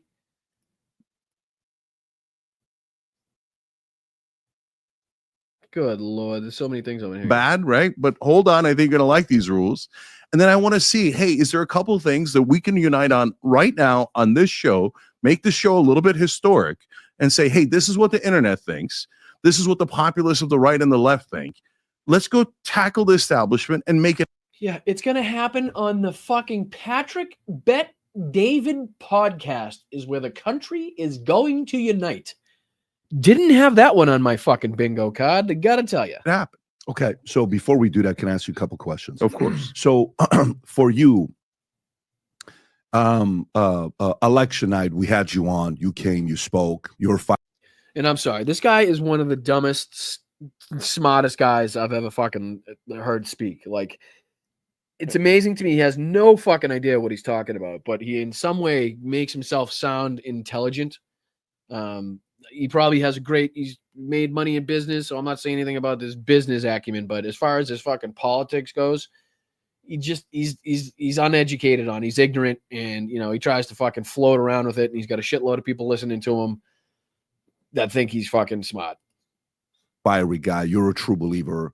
You're a guy that we've all seen you. You're not a guy that you actually are not acting. Like, you actually believe what. No, he is acting. It's called grifting too. It's called grifting because he takes money from billionaires. He rails against billionaires. For years, he's railed against billionaires, right? But then he takes money for TYT from a billionaire. I forget the gentleman's name, but he's invested money into TYT. He's accepted that. Like I said, they had that fucking, what is it, Poly Market Studio or whatever. There's a fucking another endorsement. You know, what else? What else can you do? You know, he's got fucking probably 4 behind the scene things that you can pay for. You know, I just asked for $1.99 a month for a subscription on YouTube just so you can keep the fucking lights on, right? I'm not looking for a Lamborghini. Like to be able to pay rent would be great, and that's about it. And be able to talk to you, that'd be fucking fine with me. You know what I mean? But this guy wants a little more, obviously. What you believe in, and you actually get upset, you really are upset, right? So I know it's going to sound weird. I think there is an element of Alex in you. There's an element of you in Alex. Jones? Alex, I know you don't want to hear that part. I'm telling you as a person that's a viewer, you guys have been on both for a long time. That's what you want to hear. That's good. That's fucking brilliant. Yeah, I think we'll end on that one with Jink. We'll end with PBD saying that he's got a little bit of Alex Jones in him. Can we just hear that one more time? I believe that's who he's referencing. Can we just hear that one more time? What the fuck has happened with fucking TYT? Cenk Uyghur's on fucking PBD, right? And the guy says it's gotten to the point where he says he's got fucking a little bit of Alex Jones in him. I think there is an element of Alex in you. There's an element of you in Alex. I know you don't want to hear that part. I'm telling you as a person that's a viewer. Oh, I'm ending on that one. That's too good. That's too fucking good. All right, let me come back to you here. Let me come back to you like this. That means I'm going to have to shut that fucking thing off. Hold on. That's hilarious. That's just fucking great. That's a great place to leave it. Great place to leave it. And then we're just going to do this one last thing. And then we're out of here. And then we're out. We're out. Mm-hmm. Give me a second. Give me a second. Yeah, I did. I did mean that. Here we go. Right here. All right. Here we go. Let me do this. I'm going to get back to this page. I'm going to hit that button. Why the fuck is it only over there? I don't know. Looks kind of weird. All right, here we go. This is, let me pause it. Pause. All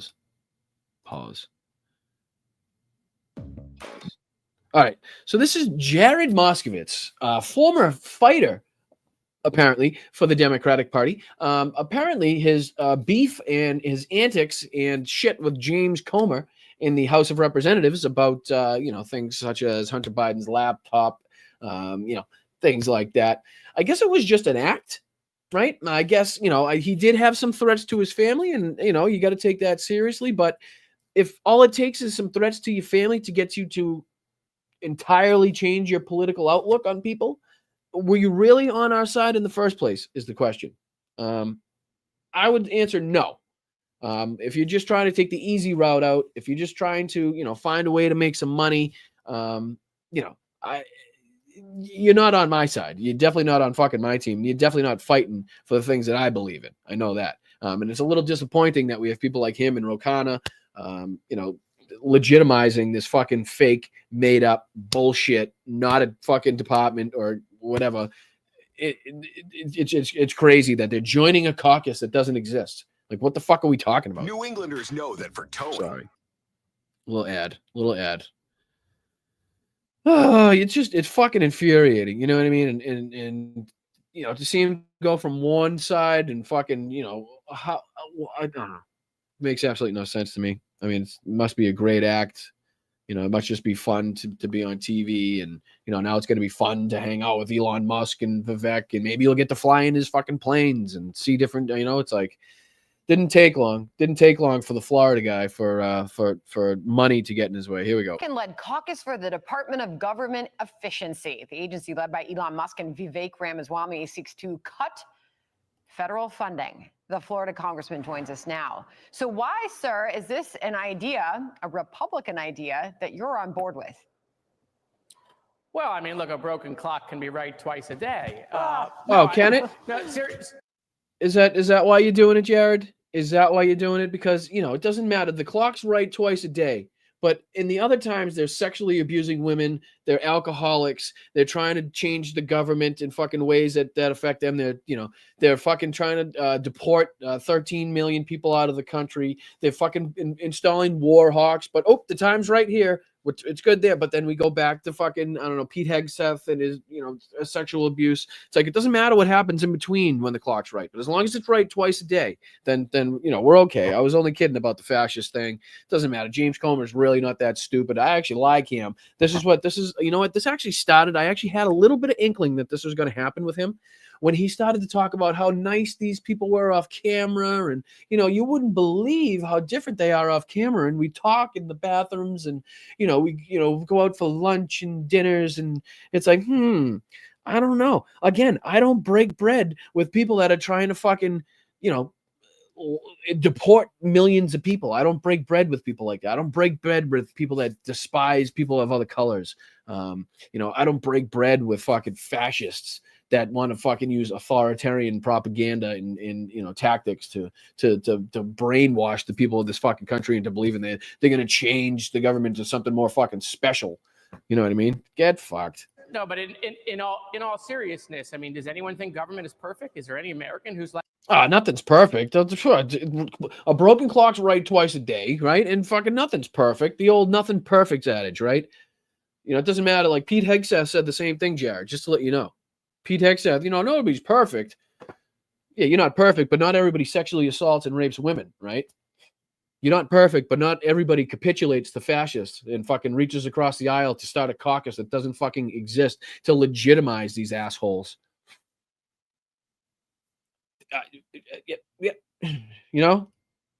like, hey, government's perfect, don't touch it? No, obviously there are ways we can make government more efficient. There's ways we can save money. The Pentagon hasn't passed an audit. Again, the Pentagon, and I agree but you cannot just discard everything that's on this side that these people want to do because they want to do this. They want to do this one. They're going to give you a crumb over here, but don't look over here. Here's your crumb, Jared. Here's your little crumb. Fucking feed on. Let me know when you need another one, you little fucking rat. In 7 years. And I think the Department of Homeland Security has become too big. You're seeing issues within. Again, this motherfucker has gone on TV, praised Matt Gaetz, and everybody's, he's being sarcastic. It was sarcastic. Fuck you. You detect fucking sarcasm in this here. You detect some fucking sarcasm in this motherfucker. Fox. Just do this. Tell me. Go ahead. Fucking tell me where's my fucking mouse. Shit pisses me. Uh-oh. There it is. Videos. Where is he? This motherfucker? Oh, here we go. Cabinet is taking shape, at least the one that he would like to be coming in with him in this new term. He is picking, he has said, congressman reported so far. And joining us now, it's out on Trump's Truth Social. So is the Hill abuzz with the news? Is your phone blowing up over this? Give us a sense of what's going on. This is his take on Matt Gaetz. Matt fucking Gaetz as Attorney General, people. Wrap that around your head, right? This is the guy that we saw fighting with James Comer day after day after day. Oh, you got to fucking fight back with him. We got young, strong Democrats that coming up in the future. We're going to take over. We got Dan Goldman and all these motherfuckers. Oh, really? Check it. Well, yeah. I mean, look, this is what the American people voted for, right? I mean, Trump was not shy about what he wanted to do in this country. And, in Matt Gaetz, he's not only going to get someone who's fiercely loyal, but fiercely. I'm going to play that again. I'm just going to play that again. I mean, Trump was not shy about what he wanted to do in this country. And, in Matt Gaetz, he's not only going to get someone who's fiercely loyal, but fiercely competent. In Matt Gaetz, not only is Trump going to get somebody who is fiercely loyal, but also extremely competent as Attorney General. Now, if you fucking see any sarcasm in that, please send it to my fucking P.O. box. Send me the timestamp in this fucking video where you detect even the smallest little fucking bit of sarcasm. All right, check this out. Gaetz knows exactly what to do with the Attorney General's office. He does? How? How does fucking hanging out with little girls and fucking getting them drunk and drugged up and giving them fake IDs and shipping them across states and fucking Venmoing them and paying for college and being a fucking scumbag fucking senator and fucking representative and fucking showing naked videos on the House floor? How does that in any way prepare you to be the fucking Attorney General of the United States of America? What the fuck are you talking about, dude? What in the fuck are you talking about? You stupid son of a bitch, right? What the fuck is this all about? And then you're going to praise Elise Stefanik on Twitter. Oh, Elise Stefanik, the fascist scapegoat that'll do whatever the fuck Donald Trump wants. We're going to fucking praise her too because of your fucking love of Israel. Get fucked. Turn that into be most powerful attorney general in American history. I know Matt well. We served together in the legislature in Florida. In fact, Matt was the one who was part of the transition team of Ron DeSantis, who helped get me appointed as the director of emergency management in the state of Florida. And Dude. so, you know, Trump was. This is a guy who had to leave the House of Representatives so that a fucking report did not come out detailing his actions, allegedly with underage women, allegedly with fucking drugs and sex. I mean, what the fuck? Dude, you're a demo. Where'd you go? What happened? Did fucking Elon put a chip in you or something? What the fuck? Very clear on what he wanted to do with government. And in Matt Gaetz, he is going to get a very competent, very powerful attorney general. So I'm sorry, but that's, motherfuckers, where I draw the line. Okay? You want to know where the fucking line in the sand is? It's fucking right there. That's where it is. That's where the fucking line in the sand is. Okay? If you're going to sit there and praise Matt Gaetz, if you're going to say he's fiercely loyal and fiercely competent and, you know, somehow his crimes and the nothing he's done in the Senate has prepared him, his lifelong journey to be Attorney fucking General of the United States of America. Are you out of your fucking mind, Jared? Ro Khanna, are you out of your fucking mind? Cenk Uygur, fuck you. Anna Kasparian, fuck you. Anybody who capitulates to these motherfuckers, anybody who's shaking hand and breaking bread with these people can get fucked, as far as I'm concerned. I don't care how big your channel is. I don't care if you're a fucking Democrat. I don't care if you're a Republican. I don't care if you're MAGA or not MAGA. I don't care if you're in the media. I don't care if you're not in the media. Fuck you. How about that? Fuck you. Is that clear enough? Is that clear enough? Are we on the fucking same page here? Because you motherfuckers not only make us look so fucking stupid, you know, all these, call them fascists, and they're an existential threat to the country. Fucking, there's no way we can let them in power. It's fucking, it's the most utmost importance that they don't get. Hey, can I join your caucus, by the way? Any chance I could hop in that caucus that doesn't exist, that you just fucking made up out of thin air? Yeah, that would be great. No, Matt Gaetz, the guy that allegedly rapes fucking women and pays through Venmo and, sends them to parties all drugged up and shit and shows the videos naked on fucking the floor. That guy, oh, he's fiercely competent, fiercely loyal. I mean, he knows exactly what to do as Attorney General. And if you still want to tell me that was sarcastic, you need your fucking head examined, okay? You better go back and watch that again, because no, there's not a fucking ounce of sarcasm in that entire fucking section. I don't break bread with rapists. I don't break bread with fucking sexual assaulters. I don't break bread with fucking, scumbag, racist, fucking bigoted, homophobic pieces of shit. In that fucking interview in PBD, we're not going to get to it because I'm fucking way over time. And in a minute, I'll thank everybody. Holy shit, 60 fucking thank you so much, guys, for your contributions to this channel. Jesus Christ, it's going to take a little bit to thank everybody. So I'll get to it in a second. But in the PBD podcast, he goes on to say that we should be able to debate and fight and rumble, but then we go out and have a beer afterwards together, right? Let's go have a fucking beer afterwards together. You know what? Are there Republicans that you could probably do that with? Yeah, absolutely. I'm sure there's people in your family, your friends, your fucking social circle that you could absolutely do that with. But I'm talking about these fucking hardcore MAGA motherfuckers, right? That don't want a brown person in sight. That fucking that want to wipe out everybody in Gaza. These fucking people, the people in power. I'm not drinking a beer with these motherfuckers. Are you out of your mind? Are you out of your fucking mind? All right, let's get to the thank yous. So, Ro Khanna, Jared Moskowitz, Joni Ernst, again, somebody in the military, served in the military, vowed to protect women in the military from sexual assault, is now going to hear out what Pete Hegseth has to say after all that we fucking heard and all that we know. What's up, big dog? What's happening, brother?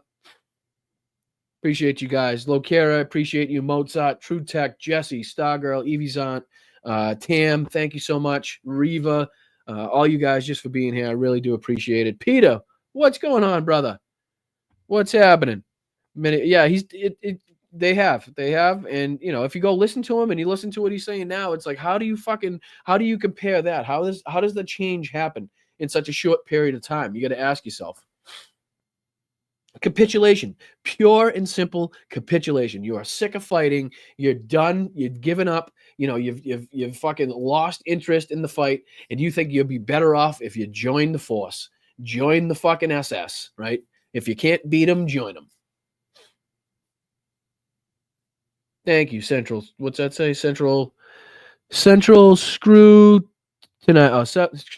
My bad. Appreciate it. Anybody who's got my back on this, drop an emoji in that chat. Mel made several emojis in there that you could fucking drop.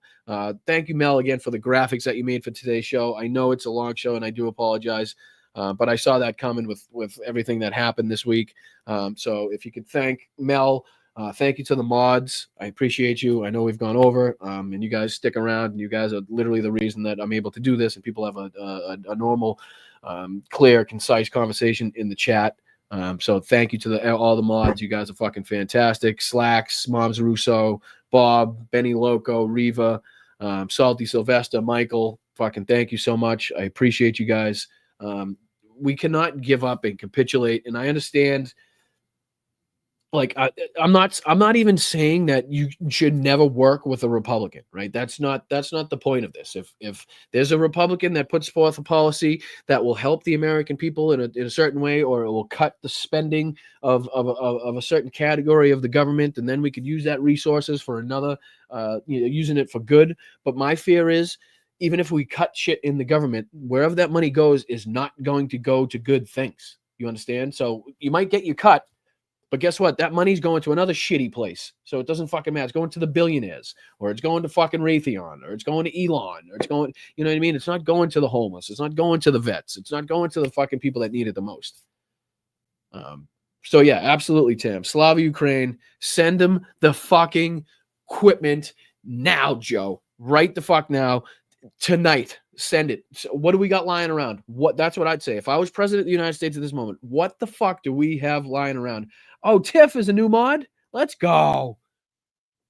Let's go, Tiff. I appreciate you so much. Thank you for your services. Thank you for volunteering and becoming a mod. I really do appreciate you guys. The mod squad for the lobsters, for the Bryantologist mod squad is fucking fantastic, and I'm not claiming them as my own. I will claim Mel, but I'm not claiming everybody else. I know you guys work for other channels and stations, but when you're here, your family, it's like Red Lobster. It's like fucking anybody else. I just don't have free breadsticks like Olive Garden. But yeah, thank you guys so much. Back at you, Slacks, too. I do. Let's go. Thank you, Michael. I appreciate you. I do put the money to good. I really do. The whole point is, it would be fantastic if I could. I've been trying for a long time to save up enough money to, be out there with Mel and Logan and, permanently, and that would be the goal. But it's slow rolling, and I'm not complaining. I'm going to continue to fight. I'll continue to be here. I don't care how many people I'm speaking to. I really don't. Like I said, I'm not here for a Lamborghini or anything like that. So yeah, thank you guys to all the mods. Thank you to everybody that's contributed. I'll get into how many, not how many, but I'll get into who contributed now so I can give everybody a thank you. Oop, Mom's Russo. What'd you say? I'm sorry. Hold on. Mom's Russo. Yeah, I did claim email. Yeah. Sorry. I didn't mean to say it like that. I understand that's what Joe has been doing. No, they did, what was it? The 400 and Biden Ukraine assistance. I think it was something like that. 400 and something $1 million. Oh, here we go. Biden administration unveil. Oh, let me see if I can share this tab for you guys right here. Let me do this. It's gonna be, my name's gonna be in the way, but that's okay. Here we go. Thank you, moms. Appreciate you. All I knew was the 400. I didn't see this one. Biden administration unveils a new $988 million U.S. military aid package. Let's fucking go. In the waning days of his presidency, Biden seeks to bolster Ukraine's defenses amid its years-long fight against Russian invasion. Fucking finally, people are doing the right thing here. This is what we should have done a long time ago. Can I just throw that in there? Great. Good on you, Joe. Where the fuck was this? I don't know, a year or two ago. But anyway, Secretary of Defense Lloyd Austin has announced the United States will provide nearly $1 billion in additional military aid to war-torn Ukraine in attempts to fend off an ongoing Russian invasion. When does it go out, though? You know what I mean? An unveiling aid package on Saturday, Austin offered some points remarks aimed at the incoming administration. The baton will be passed soon. Others will decide the course ahead, and I hope they will build on the strength that we have forged over the past 4 years. The package, valued at almost $1 billion, comes on the heels of a separate $725 million in military assistance announced on December 2nd. The latest announcements includes drones and munitions for high mobility, HIMARS, basically, that U.S. previously provided. In total, U.S. has given $62 billion in military aid to Ukraine since launched in the full-scale invasion in 2022. So, again, obviously that total is before, they're not counting these last two totals. But why the fuck in the last fucking days are we giving, what's that, $1 billion, almost $2 billion in military aid, right? $2 billion. Let me get my name out of the way. I look stupid.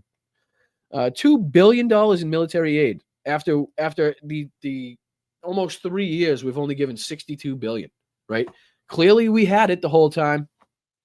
Clearly we had this. Clearly we had the capabilities to do this. Why are we doing it fucking so late? Why is the United States always the one to fucking do shit? They do the right thing at the last possible fucking moment. You know what I mean?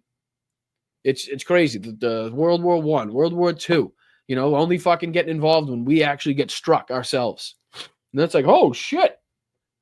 What was that? I guess we are. Whoa, shit. Isolationism doesn't work, I guess. I guess it just leaves us more fucking prone to attack from people from abroad and within. You know what I mean? Maybe we should defend ourselves. Maybe we should fucking go against the fascists and shit. But why are we? You know what I mean? Just, I don't know. I'm happy, but it pisses me off. That's where I'm at. I'm happy he's doing it, but it pisses me off. But I also want to see when it goes out, because that's big too. If it goes out after his term is set to end January 20th, we know that. Does it say when it's going out? But Saturdays, come on, you can use design. Trump, meanwhile, Trump campaign. Does it say anything? Every time he's using the United States, he walks away with $100 billion. Trump said, well, yeah, he's really going to like that one. No, it doesn't say when it goes out. I mean, that's the biggest thing, you know, that's a lot. That's a lot. So it's obviously going to be a lot of equipment, and it's not going to be easy. You know, it's not easy to ship that shit.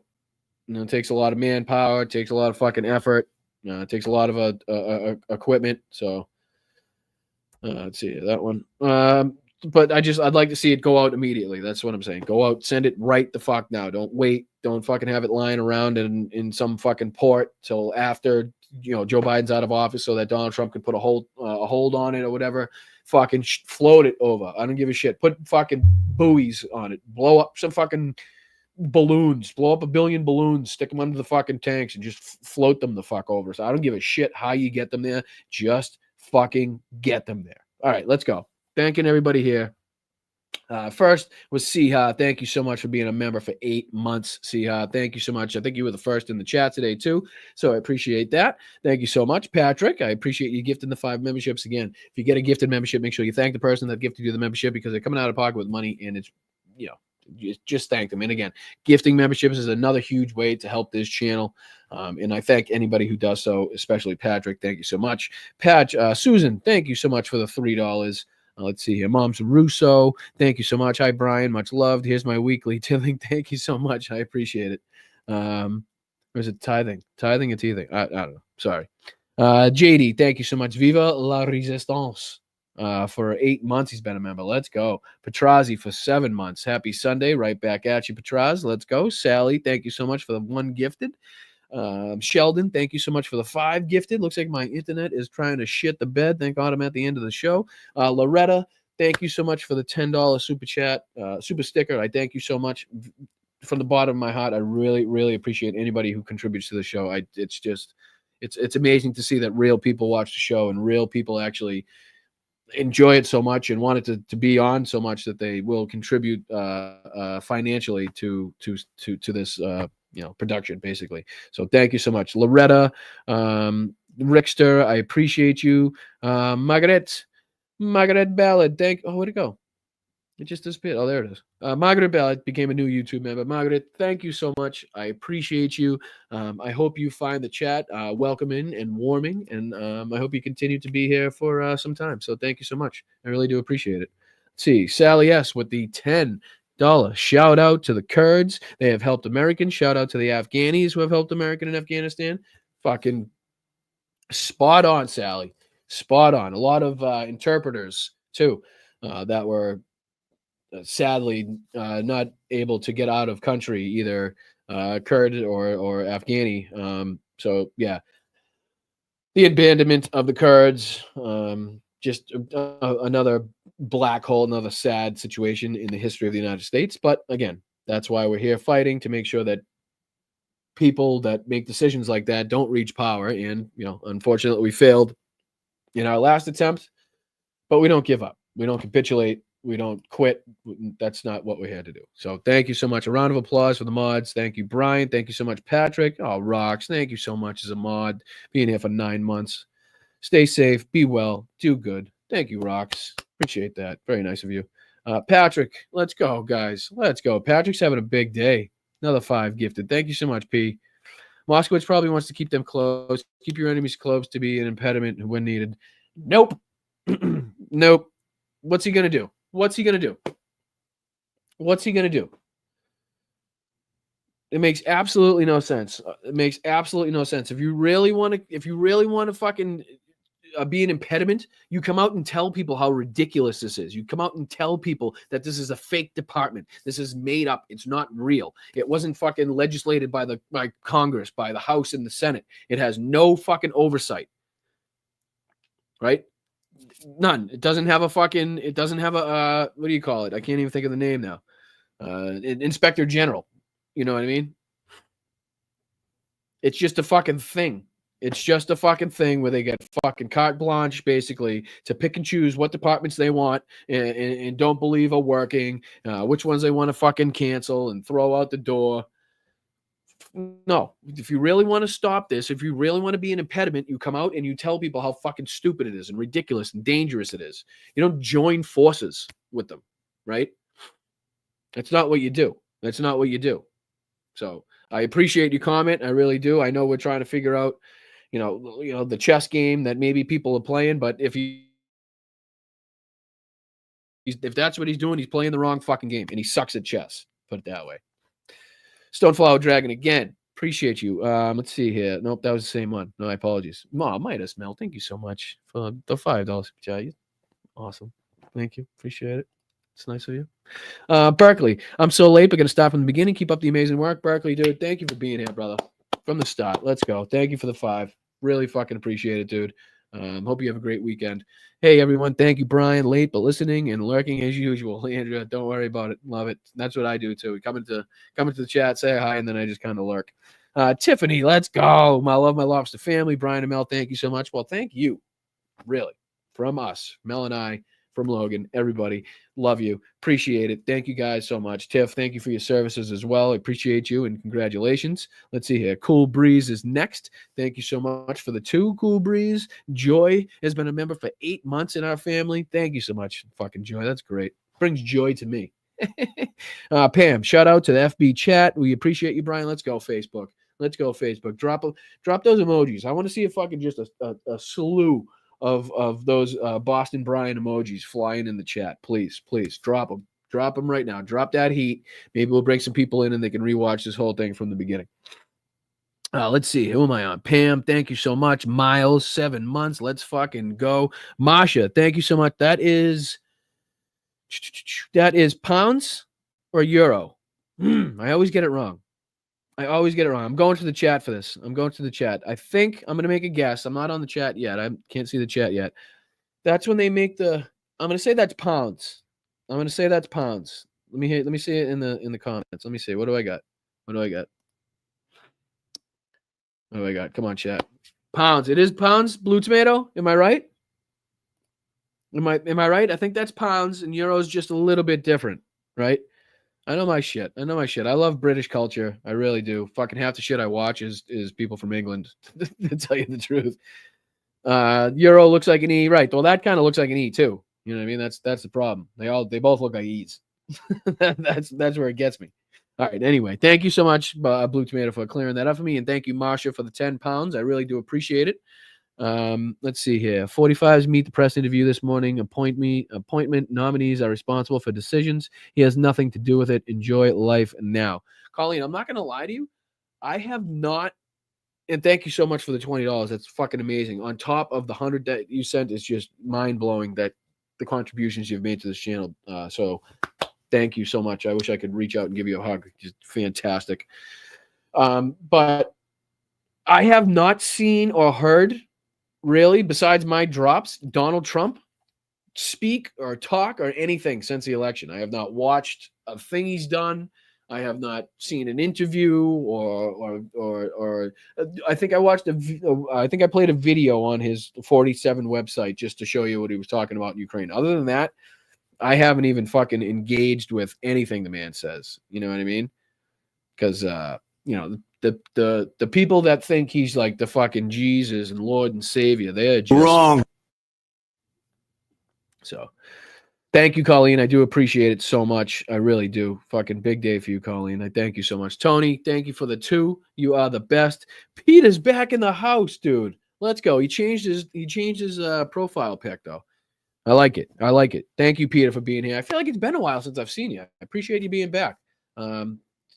Typically a huge contributor to the show, and once again he's coming through huge. Thank you, Peter. Appreciate you. I appreciate your viewership. I appreciate your passion for this, and I see you in other chats and I see you in other places, so I know you're a real fighter. So thanks, dude. I really do appreciate it.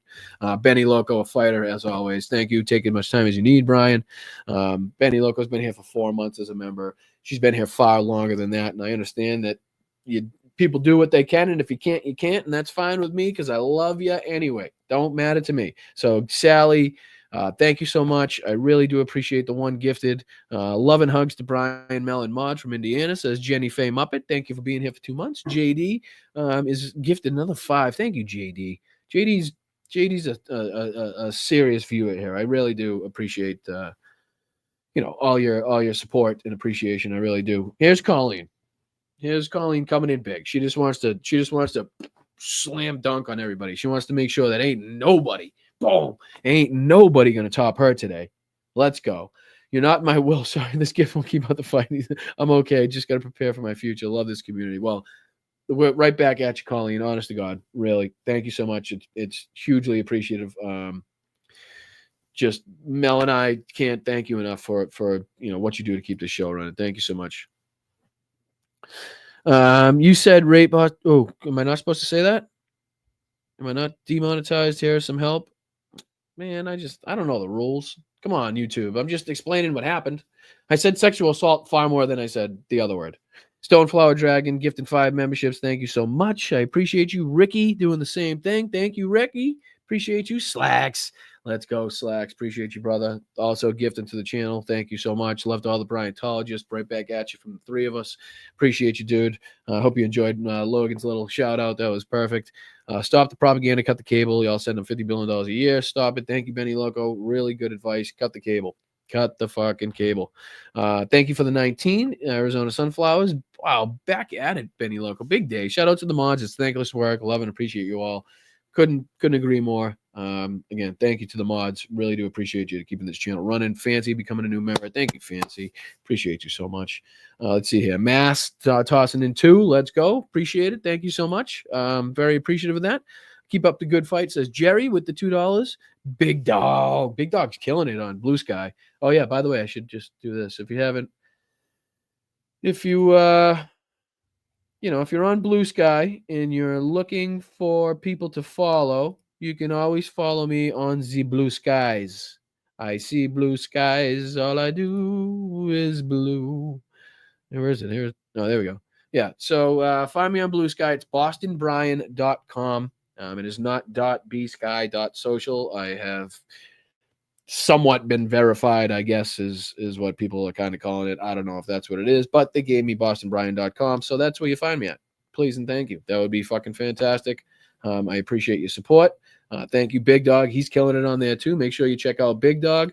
Yeah. So thank you. Appreciate that. Let me take that off. We're going to talk about Rosim. Go and get him, Brian. TYT is all bluster. It's sad because they weren't before. And you can honestly tell that Jenk still has like those beliefs in him, but it's like his focus is so far on money and attention and fame, I think, and staying relevant. And, he's scared he's not going to be relevant anymore. So he's kind of hopping over. It's sad. It really is. It's angering, to tell you the truth. So let's see here. NW Diva, thank you so much for the 5. Love your passion, Brian. Well, I appreciate your support, and the passion is where the people are watching. You know what I mean? You guys are sitting through this, so you guys, it's the passion to watch it, really. So right back at you. JD, thank you so much again. Benny Loco, thank you so much again for the gifted. Thank you so much for doing it again. Thank you, Fred Bear, bringing the heat. Colleen, another one. Oh, no, wrong one. Sorry. Colleen with another one. And apparently a Black Friday Sell Your Soul special is still going on. Yeah. Yep. Ongoing till next Black Friday. Michael Andrews, thank you for keeping me sane, Brian, and all. I hope I do. I really, really hope I do.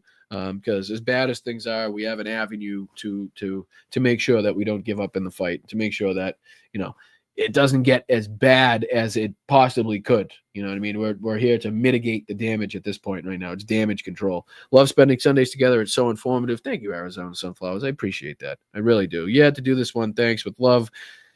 I'm assuming you're talking about the Jared and Rokana and stuff like that, and like, yeah, or the Jank Uger. It has to be said. It has to be done. And thanks to the Vanguard, I played a little bit of their videos. Kyle Kalinske for his role in coming after TYT and everybody else. He's just kind of had it. Crystal Ball, I played her video. Thank you so much. Tim Pool can fuck off. Patrick Beck David can fuck off. And I think that's it for people I played. But thank you, Carl. Thanks for the overtime today, Brian. I really needed it. No problem. It had to be done. Going on fucking 4 hours now? Sorry, I do apologize. Might catch some flack for that one. I do say fuck. All right. Anyways, I knew that was coming. Double your money towards the Lamborghini fund. Oh man. I think the closest I'll ever come is maybe a YouTube video. But thank you, Patrick. I really do appreciate it. Thank you so much, buddy. I appreciate it. Thank you. Michael McAndrews, I put money to the good. You should. Like I said, there's many creators on this platform and other platforms that you should be supporting or at least watching. I tell you that I take kind of like 10 something around there each month, and I'll give two to a membership to 5 different creators and try to help out who I can. So it's like I said, the money's in a big rotation of creators and trying to set up better microphones and get a better laptop and lights and cameras and make it a real production for you guys so that you guys have a more entertaining experience, a more engaging experience, and I think Mel has done a fantastic job with the graphics and everything so far. So hats off to Mel. I love you. Thank you so much. Let's see here. Benny Loco, thank you. I hope Joe has an ace up his sleeve. Well, again, he's doing the right thing as far as it comes to Ukraine, right? better late than never. I know is the saying, but why the fuck this wasn't done before, or at least proposed before? And I know there's been plans shot down, so maybe it has and it just didn't get through. But this is something the United States has fucking epically failed on. Right? We have a commitment to Ukraine through the Budapest Memorandum. They gave up their nuclear, the third largest nuclear arsenal on the planet. With the promise that the United States, Northern Ireland, and England, the United Kingdom, would and Russia is part of it. Would not enter sovereign territory, would not fucking basically not attack anybody, and if they did, that the United States and Northern Ireland and the UK would have to come to their defense. You know what I mean? If that's what happened, that's what we did. And that's exactly what's going on now. So that's why we're coming to their defense. All I have in this world is my word and my balls, and I don't break them for no one. If I say I'm sending the fucking weapons, if I say I'm going to defend you in your most fucking critical time, then that's what the fuck I'm going to do. So, all right. Yvonne, thank you so much. I think, oh no, Linda is the last one. Yvonne says, thank you. Love you, Brian and Mel. Thank you so much. I appreciate you, Yvonne and Linda. Super sticker. Thank you for the $20 super sticker. You guys are fantastic. I appreciate you. Sorry I went so long today. I really do apologize, but I wanted to get to as much as possible. I really did. I know you guys come here and there's a lot going on, and I don't want you to think that I'm not focusing on, the major stories and stuff. So I hope you enjoyed it.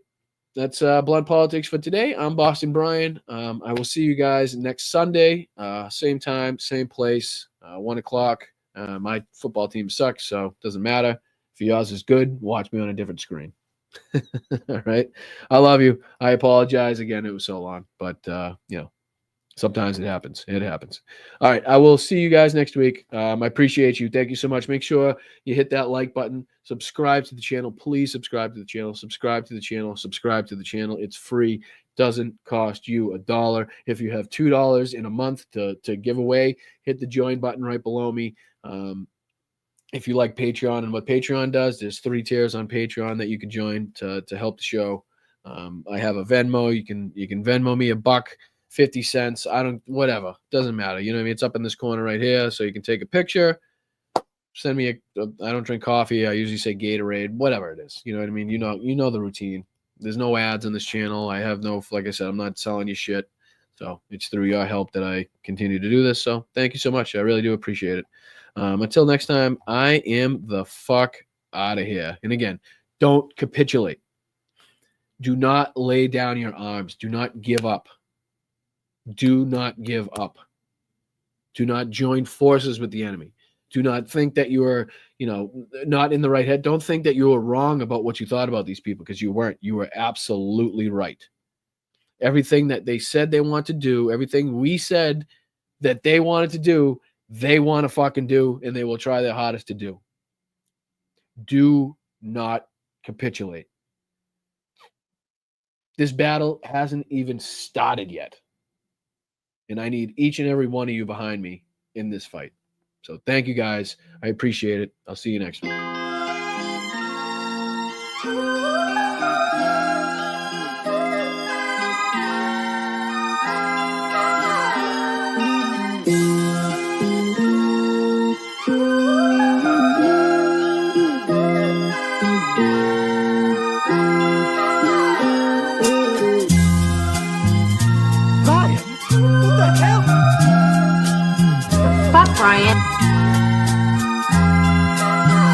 Bad news, bad news. Even when it's good news, it's bad news.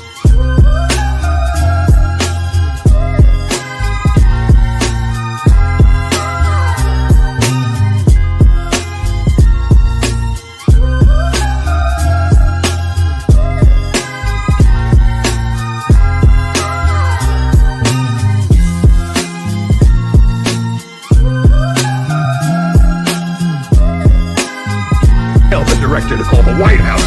Do your fucking job! Or go fuck yourself.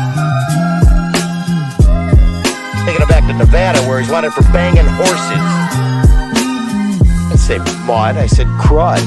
You fall into some crud or something? Get off my plane. I am the chosen one. Wrong. How do you lie to the FBI and now you're running for president? Seriously, how do you lie to the FBI and now you're running for president? Cacophony. A crescendo. A finale.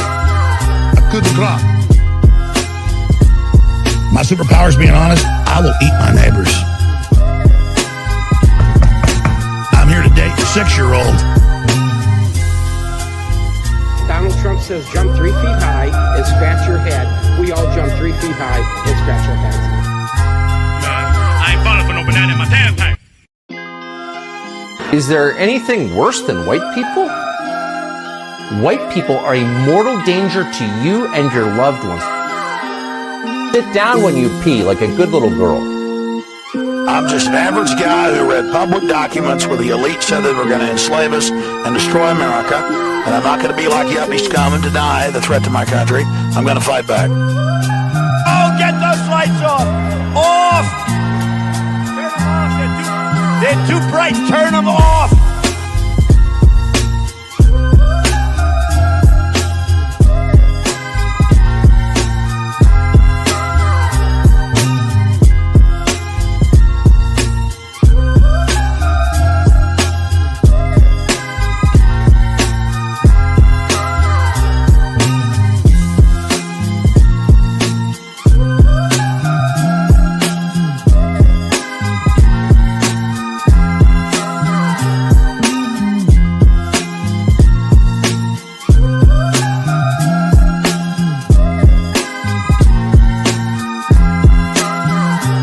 Just to let you guys know, the December Zooms for the Patreon are going to be December 10th, the monthly, and December 17th for the VIP.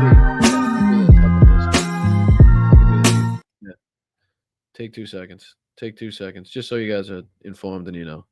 I feel bad because we announced the December Zoom. So for the Patreons, anybody still in here, December Patreon Zooms, December 10th, the monthly Zoom, December 17th, going to be for the VIP.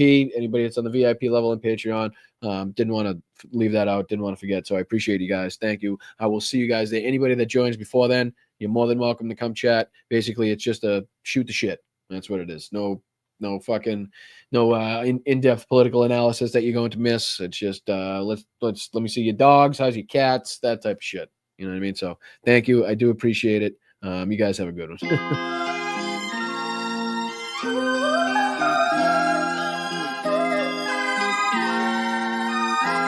I'm standing up here bashing the living shit out of Nazis.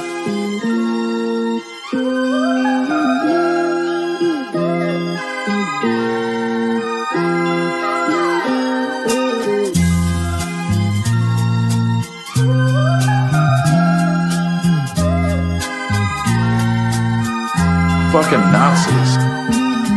There's no way we are going to allow a con artist to take over the conservative movement, and Donald Trump is a con artist. What in the hell was that all about? I'm just dandy. I got a bowl of chocolate pudding in my underpants. He says, wrecked him, damn near killed him. Hey, you got a little chubby going there. It feels so lovely to be here tonight. What a beautiful, give yourself a round of applause. You're so lovely, everyone's so lovely. China has total respect for Donald Trump and for Donald Trump's very, very large brain. The population in Thailand is 63 million people. It is twice the size of Wyoming. Its chief exports are textiles, footwear, and rice. Each year, approximately 13,000 people are killed in car accidents in Thailand.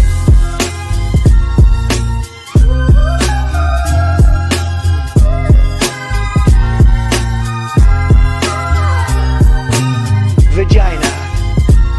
Yesterday's a hard word for me. The big, fat, sloppy United States. If Donald Trump says jump through... Look, man, I ain't falling for no banana in my tailpipe.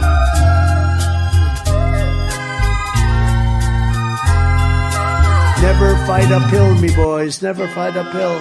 They were fighting uphill. He said, wow, that was a big mistake. He lost his great general. And they were fighting. Never fight uphill, me boys. But it was too late.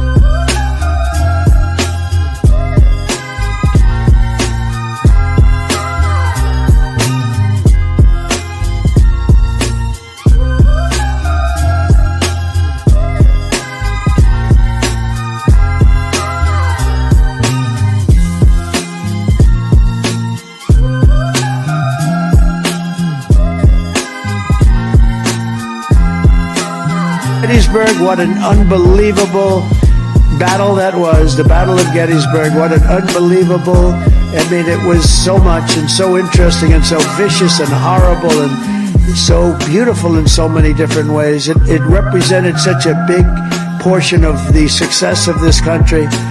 Gettysburg, wow. I go to Gettysburg, Pennsylvania to look and to watch.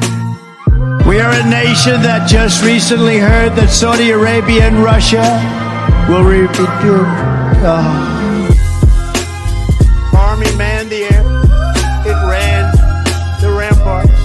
It took over the airports. It did everything it had to do.